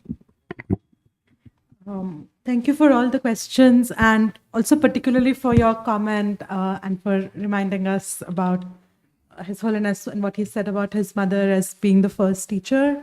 And also, thank you, Jabin, for the point about political economy. I mean, that's definitely something that I should also consider as I prepare this for publication. The question about population, I'm not sure I can answer it philosophically, but I do want to connect it to something Jabin was saying. One of the threads that he identified across our papers is the question of communities and agency and the denial of agency. So if we could think about perhaps, so you weren't doing this, but in many conversations about population and quote unquote population control, often these stereotypes get thrown around, it's they have too many children, it's never us. So this kind of binary gets built, right? So it's the poor people, or it's X people. It's never we have the right number of children and we are responsible, and they are. And I'm not saying you were doing this, but I'm just saying that that's something we need to be very careful about. So if we are thinking here about rights of communities, relationships of communities to their environments, and what is it that imperils that relationship, maybe we could think about population also in that context. So forced resettlement, sedentarization, all of these imperil that relationship. So maybe there is some kind of, I hate to, I've been, actually wrote this down, think of a better phrase, but I haven't, that there are ways communities or people's families self-regulate, they make decisions for themselves. And maybe we need to trust that and not sort of, and I know this is not directly addressing your question, but I mean, that would be sort of my response, which is an inadequate response, I understand. But, sorry. So yeah, I think I'll leave it at that. And I think also, maybe this ties in with what you were saying about the pressures on women's bodies. And again, maybe going back to this point about agency, so agency over bodies, reproductive autonomy, like that's the direction I would go. And I understand that that's not maybe an adequate response. But Javin, do you want to add? No. I'm sorry to put you under pressure. No. Okay, just one point. When we are talking about state's role in peripheries, etc., we first have to differentiate between understanding what's happening and then what we can do as citizens or etc. So we have to differentiate two things, and I make this differentiation very clearly because maybe I don't have any agency to make any changes. So what my job is to describe and explain maybe partly what's happening on the ground, and then it's on the people or us to decide what we can do or we can't do. And then, yeah. It's on, I think. Okay, hello. Yeah, so if I understand, if I understand correctly, so if I'm not wrong regarding the glass, buildings, right? So I think if you is it that whether it is sustainable or not, right? Glass buildings. So if I talk from the context of Ladakh, so for us, sun is a very important source of energy, especially in winters. So in fact, we have a saying that in summers you don't own the sun, but in winters you own the sun. So you don't want anybody to come between you and the sun, right? So basically, we have this, in almost all the houses have something called shelkang. I think most of Ladakhi, crowd here would know. The shelkang is a concept where you make a house with a lot of big windows and glasses, where you sit in winters during the short time where you get sun. So I think it's a very contextual understanding whether glass is sustainable or not. It depends on the place to place. So when we talk about Himalayas, it's actually especially higher Himalayas. Sun is important, and so is the glass. And however, if we talk about industrialized or urban structure, then probably it would be different case. Yeah, thanks.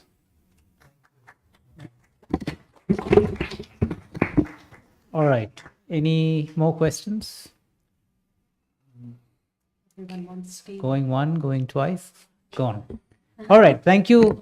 Thank you all for your attention and for your questions, and thank you for my excellent panelists. Please give them a round of applause. All right. And now I think everybody's on their tea as well. Thank you. Okay. Thank you so much, all the speakers, for your very insightful details about all the things that are going around the topic. And also thank you so much to our chair, Dr. Jebin Jacobji, for chairing the session so greatly. All right.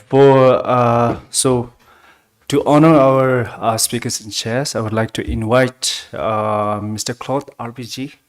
Please come up on the stage to offer them white scarf and souvenirs. Dr. Jebin Jacobji.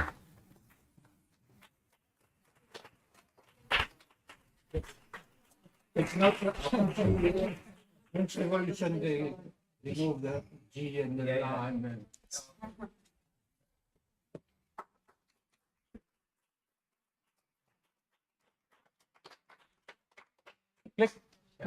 Dr. Swati Chawla ji.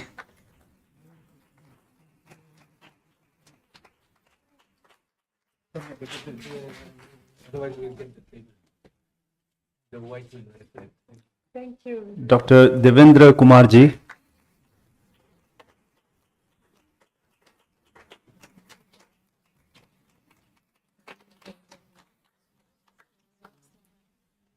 Dr. Tenzin Laskepsle.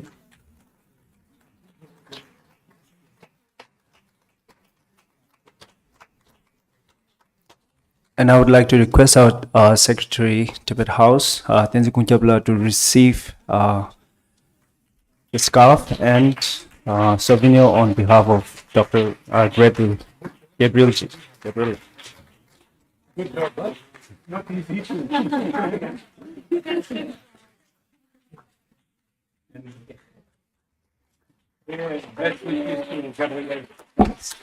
And I would like to request all of you to have a group photo. Thank you.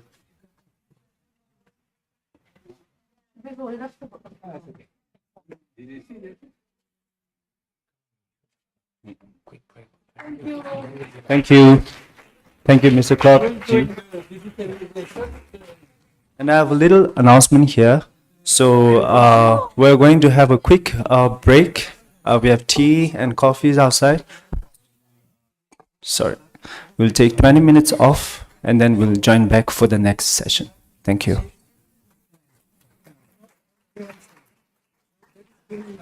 Most of these records are in the monastery and full.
Can you settle down?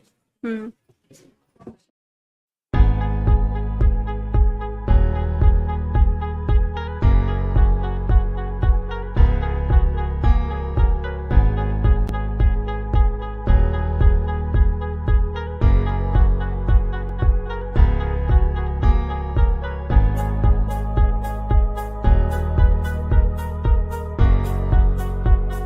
Start the closing session, so kindly settle down.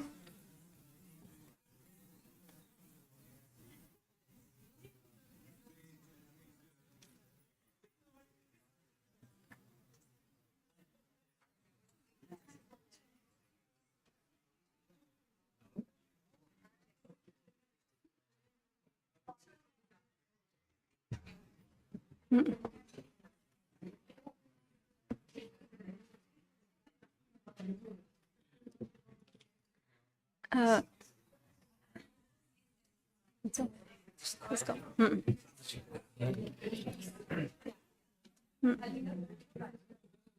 Position, position. General, please be seated. We'll start the session now. Good evening, everyone. Good evening, everyone. Greetings from Tibet House. I hope you are all you have all rejuvenated after the refreshing tea break. So, and thank you all for making it to the end of this session. So, so this is the closing session, and we have Arka Singh as our chairperson, and we have Ramanji and Rinan Shah as our distinguished speaker. And for this session, Ramanji is not able to join us because of his health complications, so he has left his video for us. So I hope you all gain some knowledge through that video. Yeah, so I would like to request Miss Arka Singh, Dr. Raman Kumar, and Dr. Rinan Shah to come up on stage and take your respective seats. Thank you.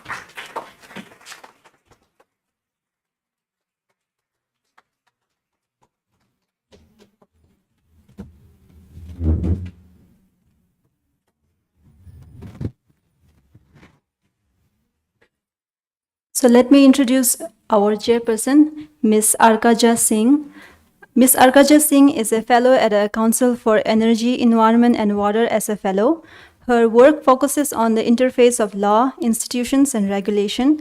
She is interested in the governance of transforming cities, inclusive development, land and natural resources, and the management of informal economies. She trained as a lawyer and has 20 years experience in research and advisory work in the interface of law, governance and public institutions. Her recent work includes research studies of regulatory governance, informal settlements, and the Indian Smart City Mission. She has led and managed, participated in a number of consulting projects in urban and social development. In a previous sanitation project, she was responsible for managing research on institutions and finance, social interface of technology and engineering, and on social and gender dynamics of sanitation. Arkaji studied law at the National Law School of India, University, Bangalore, and has a LLM from the School of Oriental and African Studies, London. She has been a fellow at the Center for Policy Research, and prior to that, she was a consultant at ICF International. So without taking much time, over to you, Ms. Arkaji. Thank you. Thank you. Thanks for that.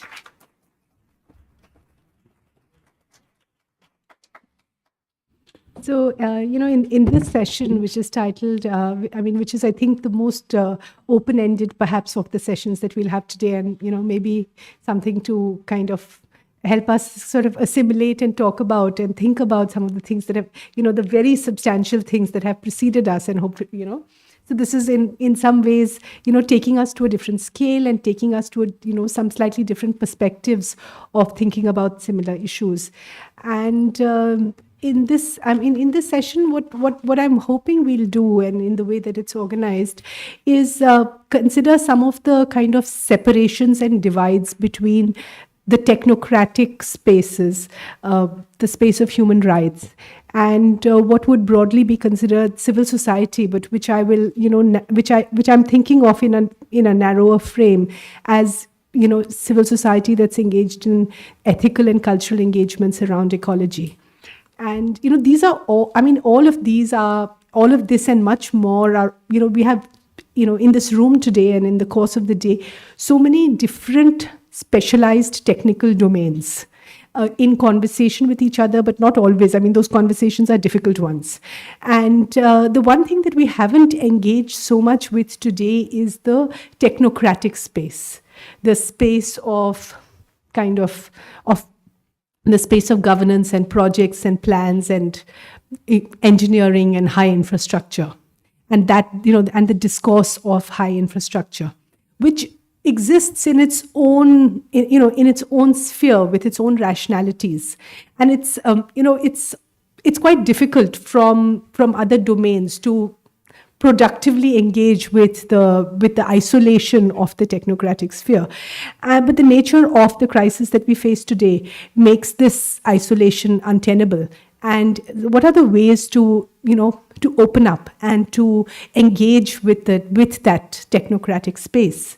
And in that, one of the challenges is what would be the conceit of engineering and the idea that it can always provide a solution. We've had much of that discourse around dams and around big infrastructure, around the Char Dham projects. It's, in everyday water supply and sanitation technologies, we don't question those conceits enough. And, when you actually get to the ground on those kind of, in the sphere of engineering, you realize quite a lot has not been thought about, quite a lot which is kind of unthinkingly reproduced in plans and projects and strategies and schemes is based on very shaky assumptions and very limited understanding of social practice and cultural practice. And, so it's a space that has not been, engaged with enough. This is something I encountered in my work on urban sanitation, but it's something that we, and it provided me a perspective of thinking about engineering as something that should be much less sure of itself than it presents itself to be.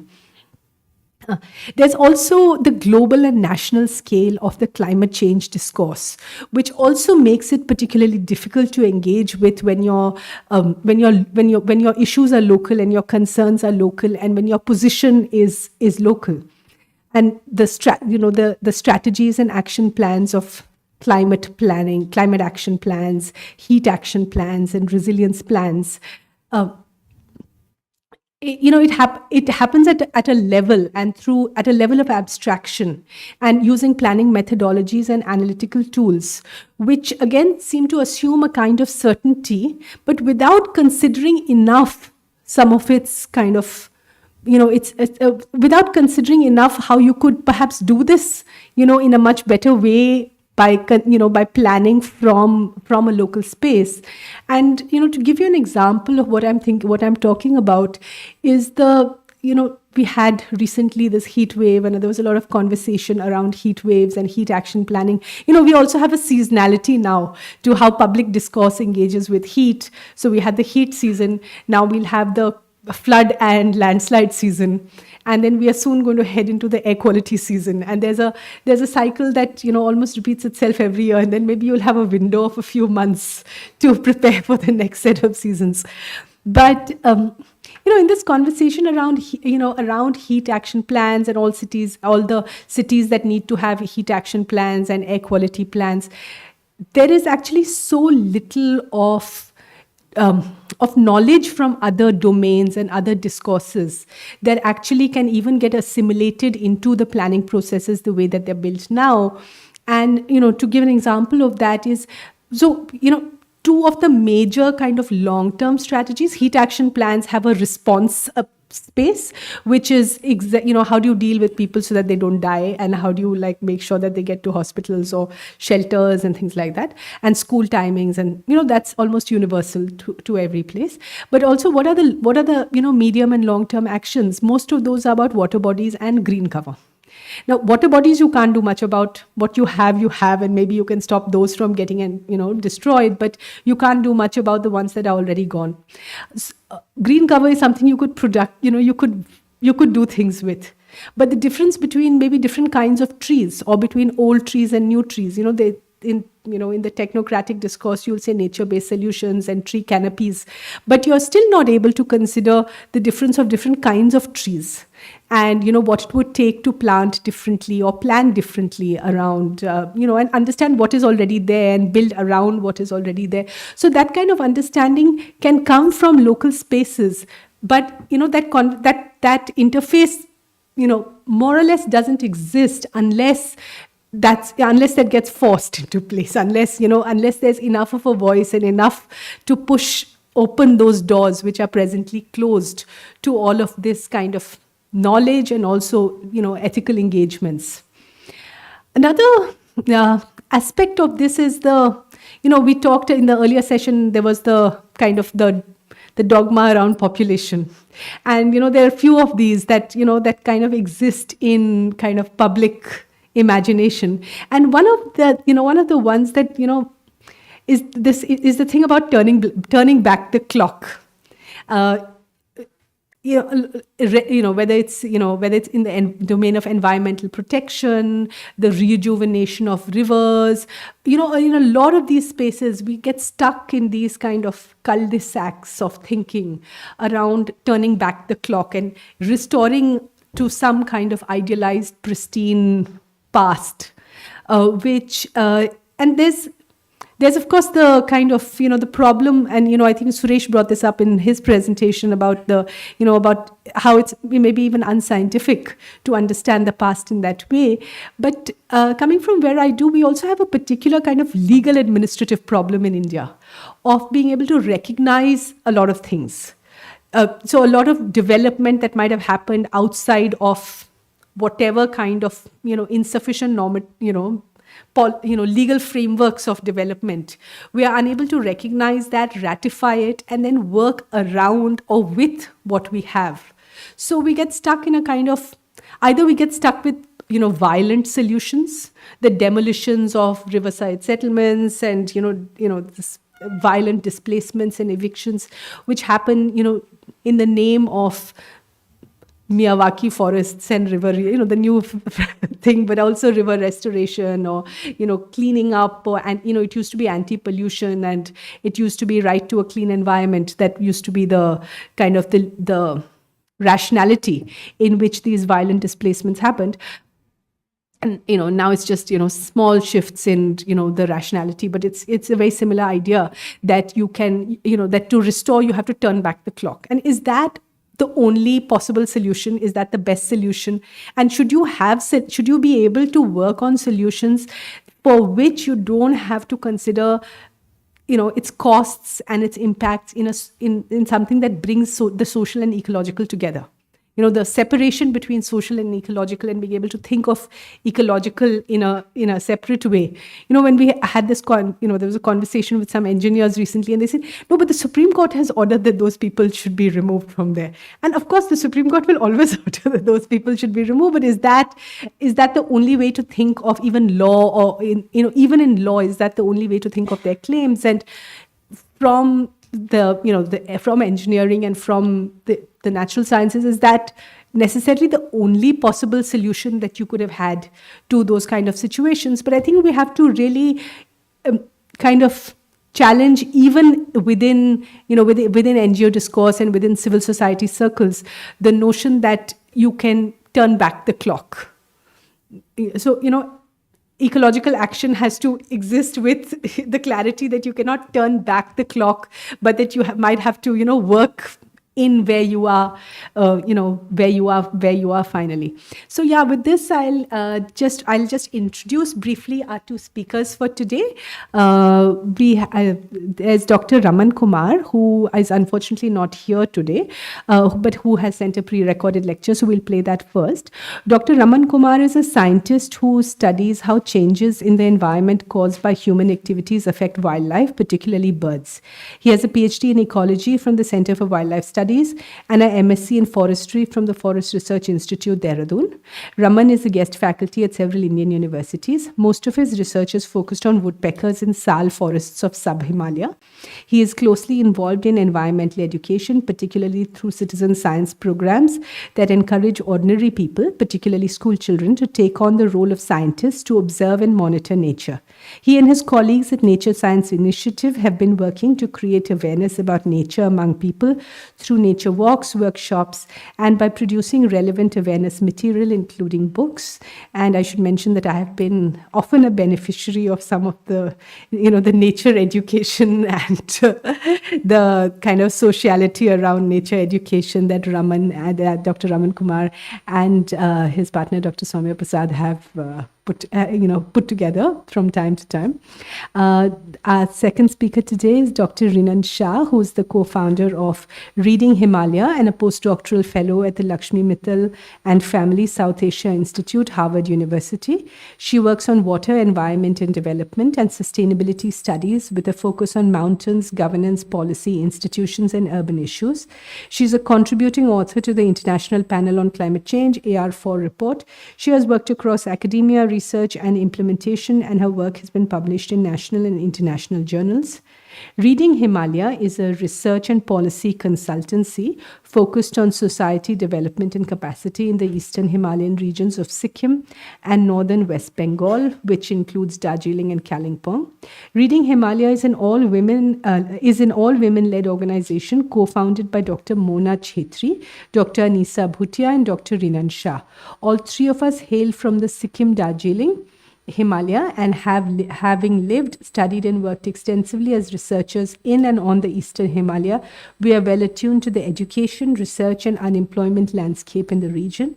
With a decade-long experience in research and policy with training from reputed national, that's TIS A3 St. Xavier's, and international institutions SOAS, Brown University, King's College London, Aarhus University, Harvard University and University of Western Austria.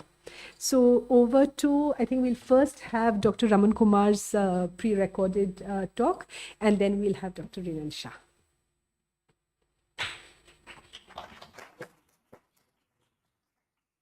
Everyone, my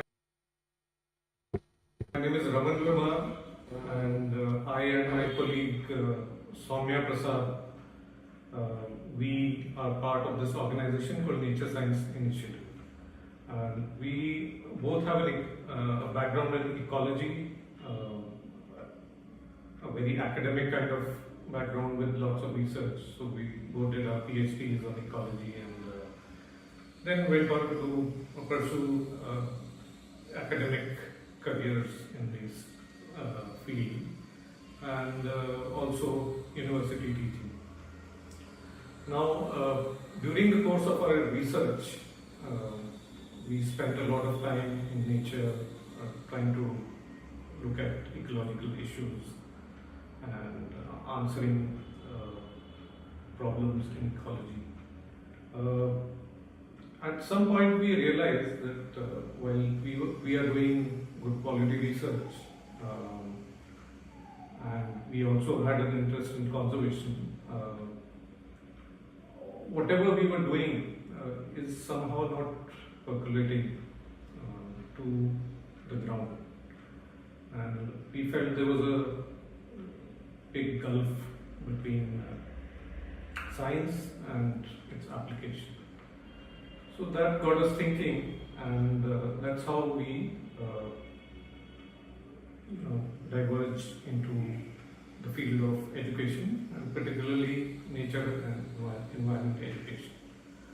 So apart from research now, we have been recently doing a lot of focus on environment education, particularly with school children. And now I'll share our journey with you.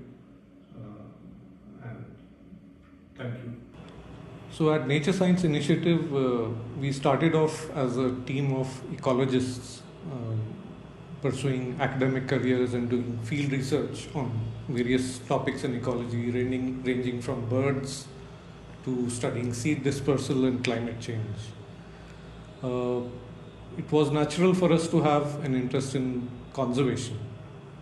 An interesting episode happened when during our field projects, we were working in the middle of the forest when one of our field assistants asked this question that you do so much hard work, such complex research, but what's the point in doing this kind of work?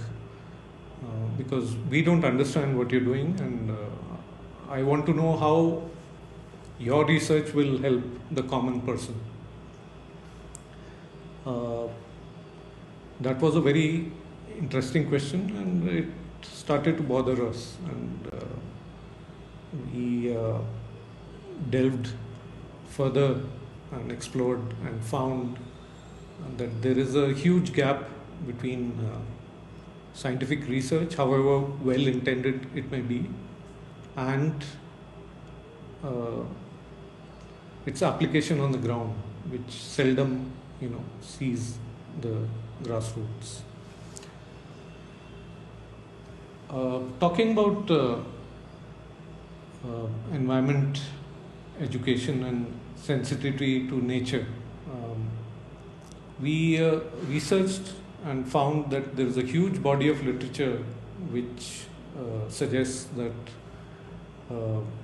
people who are sensitive to nature and positive towards conservation, the main influencing factors for them are their early life experiences in nature.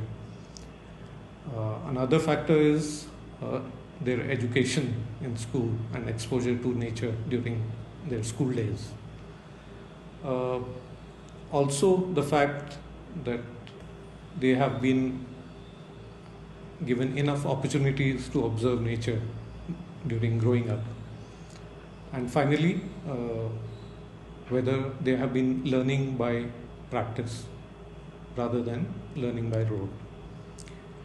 Now, psychologists have also researched this and found that children who have an early exposure to nature are much better at critical thinking than their peers, and as adults they are mentally also much healthier than those who are not exposed to nature early in life. So with this background, we know that there is a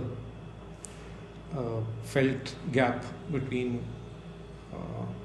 praxis and pedagogy in the generic sense. But when we talk of this gap with particular reference to nature education, there are certain issues which need to be discussed. The first one probably is that the children cannot relate to the content which is taught to them during environment education. For example, they are taught about giraffes in savanna ecosystems in Africa. That's something which is non-evident to them and something which is really far off. They can't see it or perceive it. The examples that are quoted in environment education curricula are largely disconnected from the local context. So that means children are unable to see examples of, from their local surroundings. Also, environment education as it is imparted is devoid of experience. So it's largely, classroom exercise. Children are seldom taken out to experience nature, in nature.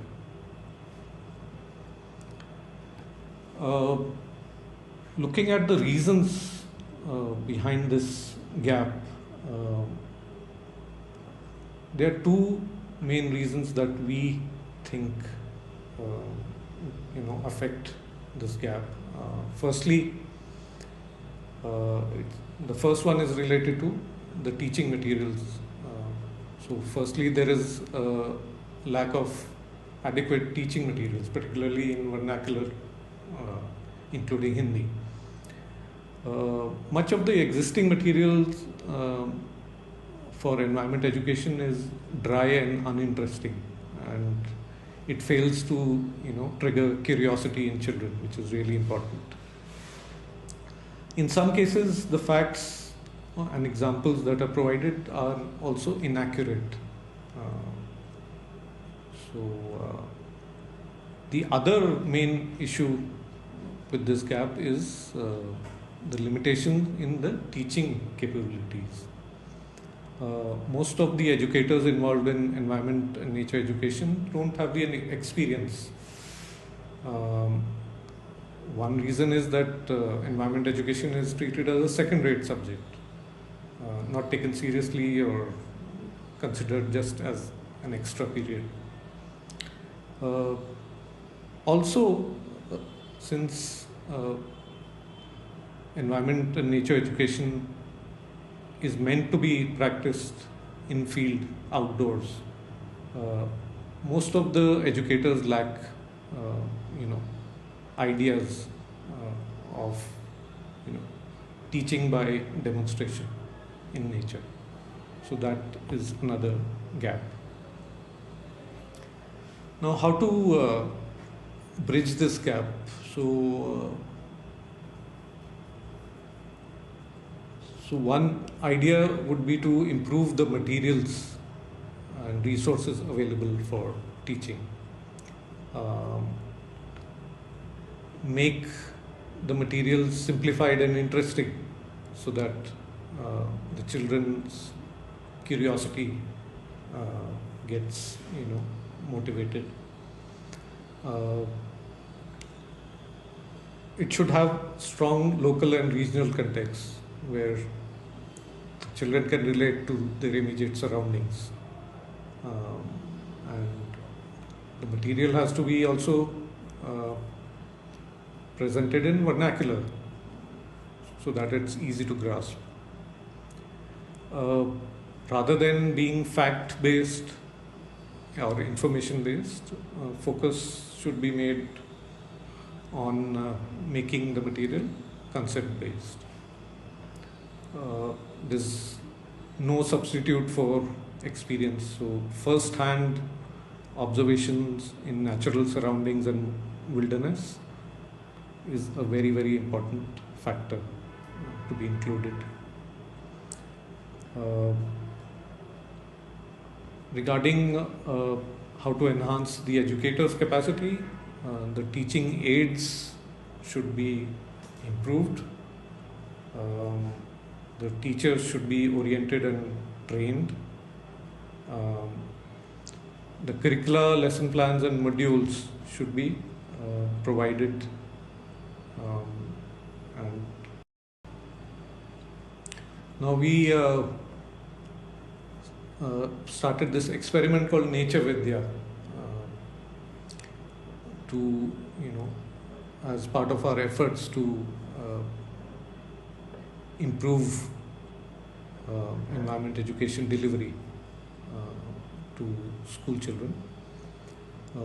So it's been our endeavor to try and produce appropriate resource materials,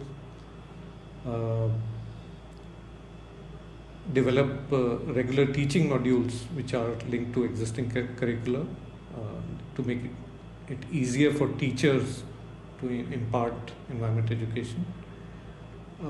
As far as possible, include local contexts and examples in these activities.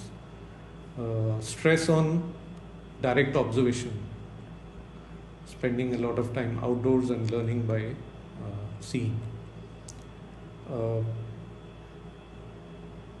Continuous engagement with schools rather than being, just one-off activities. And we have also been trying to link up these initiatives in schools with existing global and national environment programs so that the children develop a sense of ownership and belonging. So as part of our efforts, we have been producing a lot of materials, including storybooks, which are trying to explain complex ecological phenomena in a very simple and very interesting way, a fun way. We also have a series of educational posters and on various topics related to nature and environment. And we make it a point to make our material bilingual so that it is equally effective in both rural and urban scenarios. We've been organizing events, for example, on special occasion like Environment Day. Then we've also been linking up with global events like Great Backyard Bird Count, World Nature Watch, and so on. This we feel is a good strategy, and it provides a periodic motivation. And other than these episodic events, or pulse events as we call them, we also engage with children continuously through a sequence of activities which are planned according to seasons, and they have a strong focus on learning outdoors by observation. So this approach, which has been going on since almost 10 years, has largely succeeded, I think. We've covered nearly 200 schools in Uttarakhand, reached out to over 25,000 children over 9 districts of Uttarakhand, and established education centers and activity centers in certain parts. And we also have been able to activate nature clubs in many of these schools. So this has been our journey, and we continue to adapt and modify our programs based on real-time feedback. And as I told you, it's work in progress, and we welcome you to take a look at our Nature Vidya portal, and your comments, suggestions, criticisms are welcome. And thank you for your attention.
Reading Himalaya is an independent research and policy initiative where we focus on Himalayan society, environment, development, and politics. As Arkaja already mentioned, we launched last year in 2023, and all of us come from the region, and we are an all-women-led organization. As my co-fellow at LMSA, I also said that pahad aur pani kabhi apne liye nahi kaam karta, because it always flows out. So in a way, we also feel that we have flown out of the mountains, but we would like to work with the region, because we have quite a long experience in terms of where we come from, but also in terms of research and other initiatives. For this presentation, I would like to premise on the need for an initiative which is more inclusive, also which overcomes disciplinary silos by looking at three aspects: that's research, policy, education, disciplinary silos, and regional research, and how we need to harness all these, not harness in a sense, but rethink how we are doing it, especially to understand the larger questions of the Himalaya. In the Himalaya, we have, especially in the eastern Himalaya, which is also known as the biodiversity hotspot in terms of species richness and in terms of species numbers, but it either swings. So it's either largely natural sciences or largely social sciences. So in a way, when there are certain research areas which are the niche of one particular group and certain research areas of another. So we feel that there is not enough interdisciplinary research, and what it also happens is the same topics, for example, like disaster management, like Manshi mentioned in the morning, is looked at from one lens, and the same thing is repeated year in and year out. We also think that the research needs to be more rigorous and theoretically strengthened. Many a times it has happened that when we speak about the geology of the region, there are certain engineers, a lot of contractors, who even though from the region, but because they're educated in the larger grand narrative of how the mechanics of the land is, there's a cut, copy, paste kind of implementation of the different projects that happen. So in a way, we also need to be more contextual of what is out there, especially while implementing back in the mountains. The policy, as we mentioned, is, as we have been looking at, is more top-down and most likely not inclusive of local knowledge and local participation, and there's rarely any follow-through or impact. As an example, I would like to pick up Springs, where I work. My large work is on water and water governance. Springs are the most important water resource of the entire Hindu Kush Himalayan region. However, and they are important groundwater resources, but springs have found their way into a national level dialogue, or not even into the water policy of the country only in the year 2018, where there was a couple of reports that came out of Niti Aayog which looked at water security, which also looked at tourism, sustainable tourism. So that was when springs made its way into the national dialogues, and now since then, there have been different initiatives on springs that have taken place. For example, like the Dhara Vikas Yojana, which happens in Sikkim, which has then been picked up and implemented in other towns and districts, town hills and towns districts. Unfortunately, Darjeeling and Kalimpong they belong to a state which is largely a plain state. So the similar kind of policy that gets picked up by the hill states, because Sikkim itself has its own forest and water law, which does not which recognizes springs, but in no way, probably in the last, even as latest as 2020, the Central Groundwater Board, which makes a record of all the water sources in a particular state, has not recognized springs yet, and neither has the National Sample Survey, which looks at water resources around the country. Secondly, here also again going back to the example of springs, we do have a lot of the upper image shows you of the underwater works of springs where confined and unconfined aquifer, which are water storage units under the ground, create effects so that the spring emerges, which contributes to the discharge of springs, but also contributes to the base flow, which is the minimum flow of rivers across the mountains. So there have been studies on springs which looks at springs and spring shed by itself, but when the spring emerges on ground, it not only becomes a biophysical resource, it then becomes a very social resource, which has control rules, which has access rules, but the rent law in India, the rent law in India says that whatever lies under the ground is your property. So in a sense, it lies in this ambiguous space where you don't know how groundwater gets governed. So in this sense, we push for a need to understand how different how this natural resource access works through different kinds of interactions at the within environmental sciences, but also in terms of institutions and economics of the region.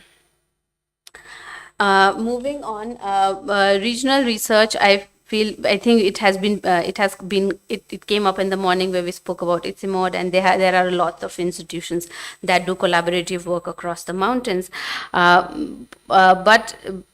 But I think there is a more need for it, especially in terms of cooperation and collaboration, and especially transfer of the different kinds of initiatives. We have worked with Mansi before and understanding different aspects of disasters, but we would also like to see how we can, draw from each other's knowledges, and the vision and mission, the Reading Himalaya represents the connection between research and praxis, as we are not only generating but also engaging in localized knowledge production that is relevant to the area and builds on local capacities. One of our primary focuses is on building local capacities. We are directly engaged in building the research capacity, primarily of the early career researchers and early graduates from the region, and generating outputs that are accessible to all. I shall present some of it in the coming slides. So we carry out our new research by ourselves, but we also are engaged in carry out project-based research, where we carry out the full project from creating baseline, writing, analysis to dissemination. We also work towards building the capacity of early career researchers through writing workshops or through analysis workshops and publications. This was our first policy series that we launched in March 2024. It looked at the Forest Conservation Amendment Act of 2023, which was passed in a haste by the Parliament last year, which was supposed to come into action in December 2023. So the FCA, as many of you would know, already will have significant impacts on the entire country, but also, of course, additionally, it also has impacts on the use of forests in the Northeast India, and in Sikkim and other states such as Arunachal, Manipur, and Meghalaya, where you have where the Forest Rights Act is not implemented, the imposition of a Forest Conservation Act will then lead to complications between what should they follow. Should they follow the rules of the state, or should they follow the rules of the center? And the policy also creates a lot of opens a lot of leeways for corporate land grabs. Not that it is already happening, but it does enable it more. The ease of doing business has not reduced at all, and also leads to the increase in felling and deforestation of native forests to be replaced by monoculture plantations, which is already underway. But with this Forest Conservation Amendment Act, we feel that it might intensify. So in the mountains, when we speak to people, generally they say, who is the infrastructure developed for? And most of the times, the common response is the roads are either made for the military or the tourists and never for the people. So in the similar sense, the Forest Conservation Act stated that any any infrastructure would be developed within 100-kilometer distance from the international borders, and they were exempt from the purview of the Forest Conservation Act. So as you see in this image, 100-kilometer means a lot for the Sikkim and Darjeeling Himalaya, where the entire area is getting encompassed, which means the entire state is exempted from the international, is exempted from the purview of FCA, which would allow the creation of, any kind of infrastructure, leading from linear infrastructure to, ecotourism sites, zoos, etc. Secondly, we work on a publication series where we're exploring Eastern Himalaya from different aspects. This we do in collaboration with Rachna Publication based in Sikkim. Through this series, we strive to capture the dynamism of the people and place and politics of and in the region. We strive to showcase our ability to engage with wider thoughts and processes, to tell our stories ourselves. Our first inaugural volume had 9 essays from scholars of and in the region who are working on gender and other identities, and it included a variety of methods and conceptual frameworks where the authors engage with texts, normative practices, conceptual engagements, labor, disability, and sorceress women and public spaces. Currently, the team is working on a second issue where we're engaging with land, where we not only engage with the biophysical aspect of land, but also looking at land from perspectives of urbanization, rurality, environment, gender, and literature. It is currently under production, and we hope to get it out by later this year. Finally, I would like to end with some of the way forward aspects where we are working in collaboration with youth from the region, as well as newer organizations that are in the region, where we're looking at aspects of conservation, health, and water. Also looking especially at the status of women and politics, trying to look at the social security of women through labor and other informal markets, and also trying to build networks and collaborations with Himalaya across the region.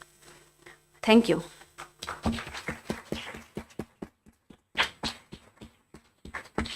Thank you, Dr. Shah. That was excellent. Thank you. So we were supposed to end the session by 5:30, but we are a little bit beyond that time. But I think we could take a few questions, and I think maybe we can go on for another 5 or 7 minutes. So we have only one respondent to the questions, but yeah, please, are there any questions?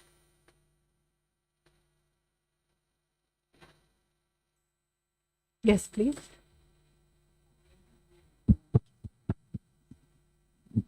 I'm Asim Gupta.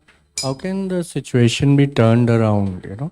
How can the public be involved in for the conservation of the Himalayan ecology system? Let's see if there are any more. Are there any more questions, or should I ask? Yes, please go ahead.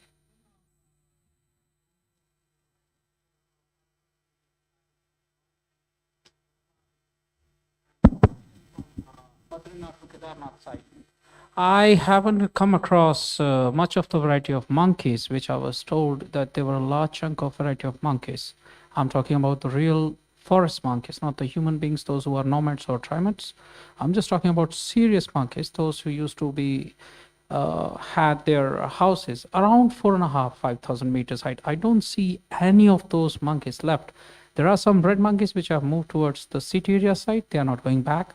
A lot of tribal societies which have came out from the jungles in last 50 years, they were telling me that since the First World War was a cascading, damaging time for the forest jungles in a real meaning, because the oil guns were used, waste oil guns, and they were used to burn the forest so that they can show off the tribal society at that time during their wars to take over the land at various places. The monkeys have also passed out. So how much diversity of animals, or should I say species, from the jungle have lost, and how much can we still secure or reproduce further if we have any gene pool of them? besides gorilla? There's any more questions? Yeah.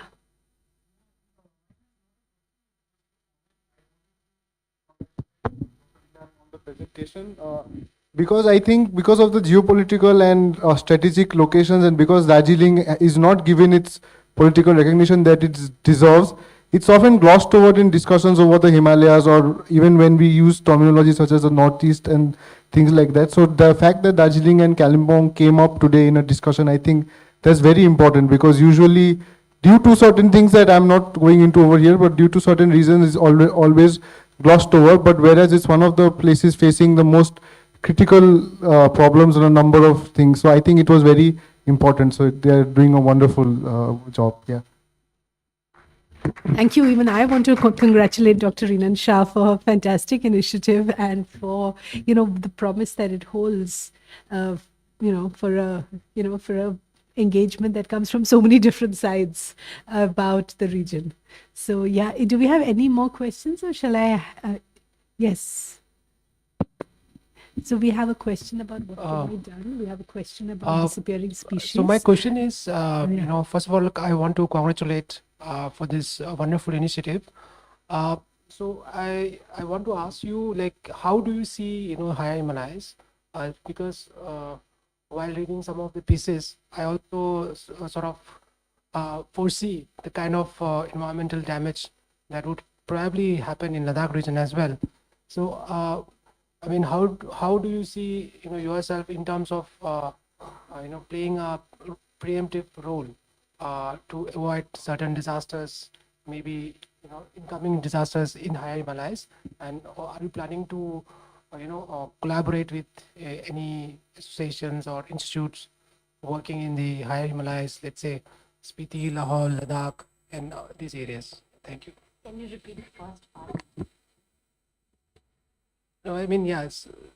So basically, same thing. I mean, how do you see the reading Himalayas, which is currently focusing Western Himalayas? So learning from, how do you see your role probably in kind of preempting ecological issues or any kind of issues which is which the Ladakh or any other higher Himalayas might face? Yeah. You want to take that? I'd like to mention here that my first kind of encounter actually as an adult with Buddhist thought was through Rachana Bookshop. And this wonderful collection of kind of illustrated graphic novels about the stories of the Buddha and stories of Buddhism. And I think that was, it was so easy to read, but so many layers of. But I think it's, I think this is something that you brought up today in the type of work that you're doing as well, that it's so many layers and so many things that can come together in this kind of open-ended space that you are, trying to create. You're trying to. Is that not working? No. Maybe perhaps use this one. Maybe. Thank you, everybody, and Arkaja for putting that out. And Rachana also does a lot of work on translating some of the Nepali works into English, and which has also been looking at some of quote unquote the lost narratives around a lot of statehood agitation movements that used to happen. And there are a lot of people writing about it right now. In terms of what can be done, I feel in this lifetime I have I'm just content by thinking that, even making a little bit of a difference is enough, because there are too many things that might come up, which makes it really, really difficult for us to see the end of something.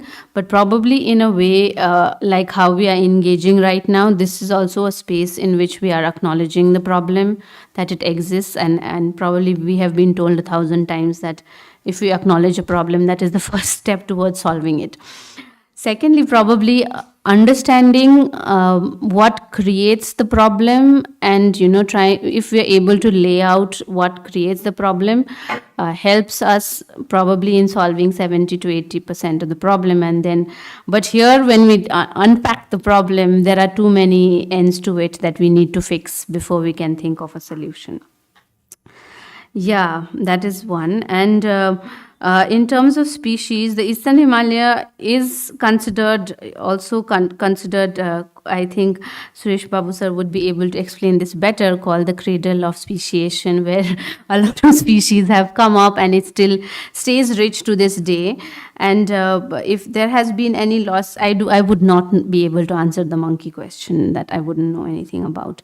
But we have, there are different types of species that are present in the Eastern Himalaya, but I wouldn't be able to answer that question, sorry.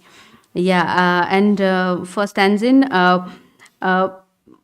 we are still thinking, and we just began recently, but we do see similarities in a lot of ways that we can think of questions together. One thing that comes to my mind is the book Caring for Glaciers, which is based in Ladakh, which speaks about caring for glaciers literally, and how it is important, how when we look at nature, because I feel what James Scott also mentioned about mountains is that you are more similar across altitudes than across the same altitude than you are similar across different altitudes within the same mountain. So I feel altitudinal collaboration would be an interesting idea to look at. And even in the book Caring for Glaciers, where the author mentions that whenever she asked about environment, when she asked about environmental changes, the question of the war and the question of militarization always came up. So by inherently that also became a topic that she had to engage with when she was talking about simple thing as glaciers and people's interactions with glaciers. So I feel we have a lot more similarities that way, in terms of borders, in terms of access to resources, and mostly in terms of marginalization, because mountains are marginalized geographically in terms of how they're located, politically in terms of how decisions are made, environmentally because we are in a way located in one of the youngest and most fragile locations in the world, and also climatically vulnerable. So yeah, I mean, I feel we all should unite towards working against that. Thank you.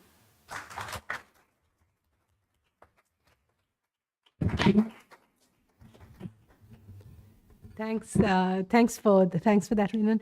I think, I mean, we're ready to close. I think there's just, there was one thing that you said, which, really struck a chord with me. And I think it's the question that you ask about the high Himalayas, the question about what can be done, and lots of different kinds of concerns from lots of different regions, is we get to know about the project when the bulldozers and trucks roll in. And, that means that there has been a survey, there has been a pre-feasibility, there's been a feasibility report, there's been a tendering process, the contractor has made the designs, and then after that we are in the, those designs have been approved, and then the, materials are rolling in. That's when finally we get to know about the project. And I think this is really a problem of, small governance units that don't have any say in the matter. So, who do you protest to also? In all these places you end up, you're writing letters to the chief minister. When I was in Dehradun over the summer, and there was a meeting about some tree cutting, some road widening scheme, some tree cutting and all that. And a group of activists had organized a meeting in a public park. And, it was on a Sunday morning, and other people walking in the park came and joined the meeting also. One of those was even a municipal councillor. And he said, we also don't get to know. about the project before it, the time when you get to know is when we get to know. And how do they get to know? When they see the survey numbers being written on the trees. That means because there's an active sort of social networks, WhatsApp groups, somebody says, oh, I saw this happening, they stop and they ask the guy who's numbering the trees. And that's the starting point of any kind of mobilization. And I think we really have to kind of question how that's even an acceptable, a state of affairs. But you don't even know where to start having that conversation from. But anyway, that's a somewhat depressing note on which maybe we can end the session. Thank you.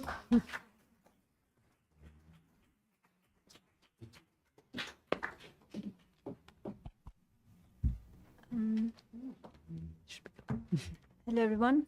I, on behalf of Tibet House, would like to thank our chairperson, Ms. Arkaja Singh, and our distinguished speakers, Dr. Raman Kumarji and Dr. Rinan Shah. And your input on your respective fields is really amazing, and we truly appreciate it, and it means a lot. And thank you, everyone who joined today's conference. And I hope you all learned something from today's session. Thank you. So for the last session, I now request our chief guest, Joyaji, to kindly grace the stage with your presence and present the souvenirs to our speakers and chairperson. Thank you.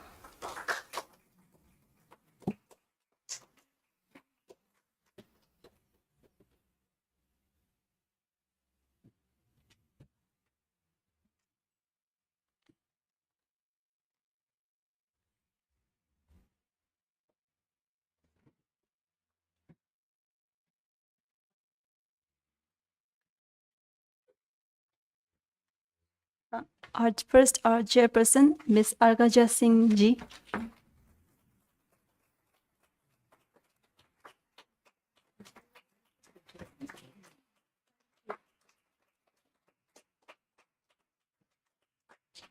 Second, to Dr. Rinan Shah ji.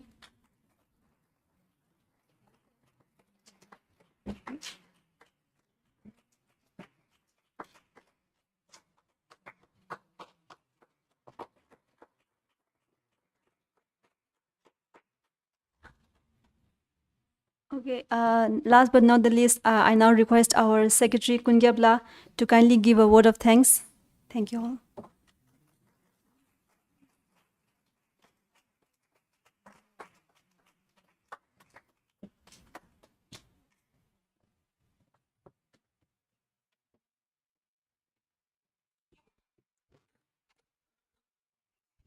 So with this, we have reached the end of today's conference. On behalf of Tibet House New Delhi, I would like to thank Professor Siddiq Wahid, Mr. Claude Urpi, and all our distinguished speakers and chairpersons for accepting our invitation. Actually, Venerable Professor Kavila told me that some of the speakers have recently got back from their vacations, so I'm very grateful. I would also like to thank Venerable Professor Kavirila for convening this very conference, and for all your support for all these years.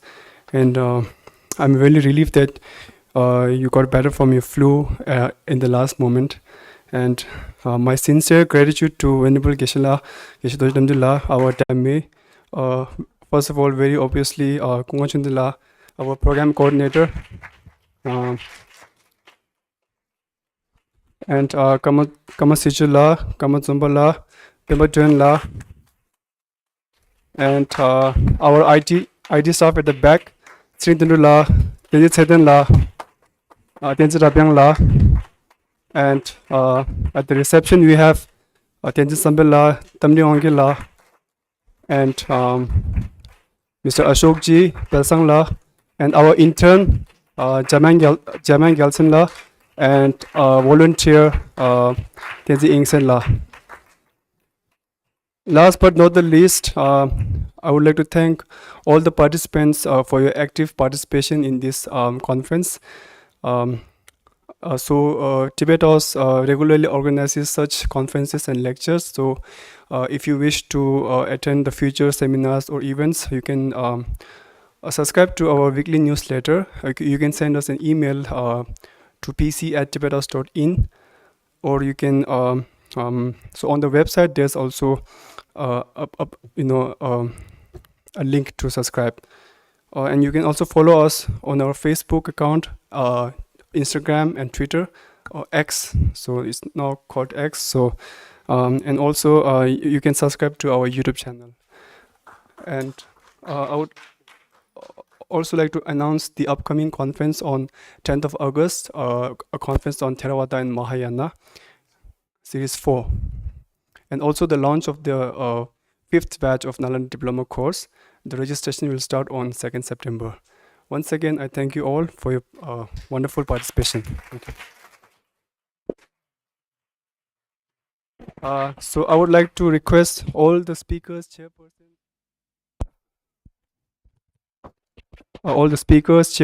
and all the participants to please join us on the stage for a group photo. Please, everyone.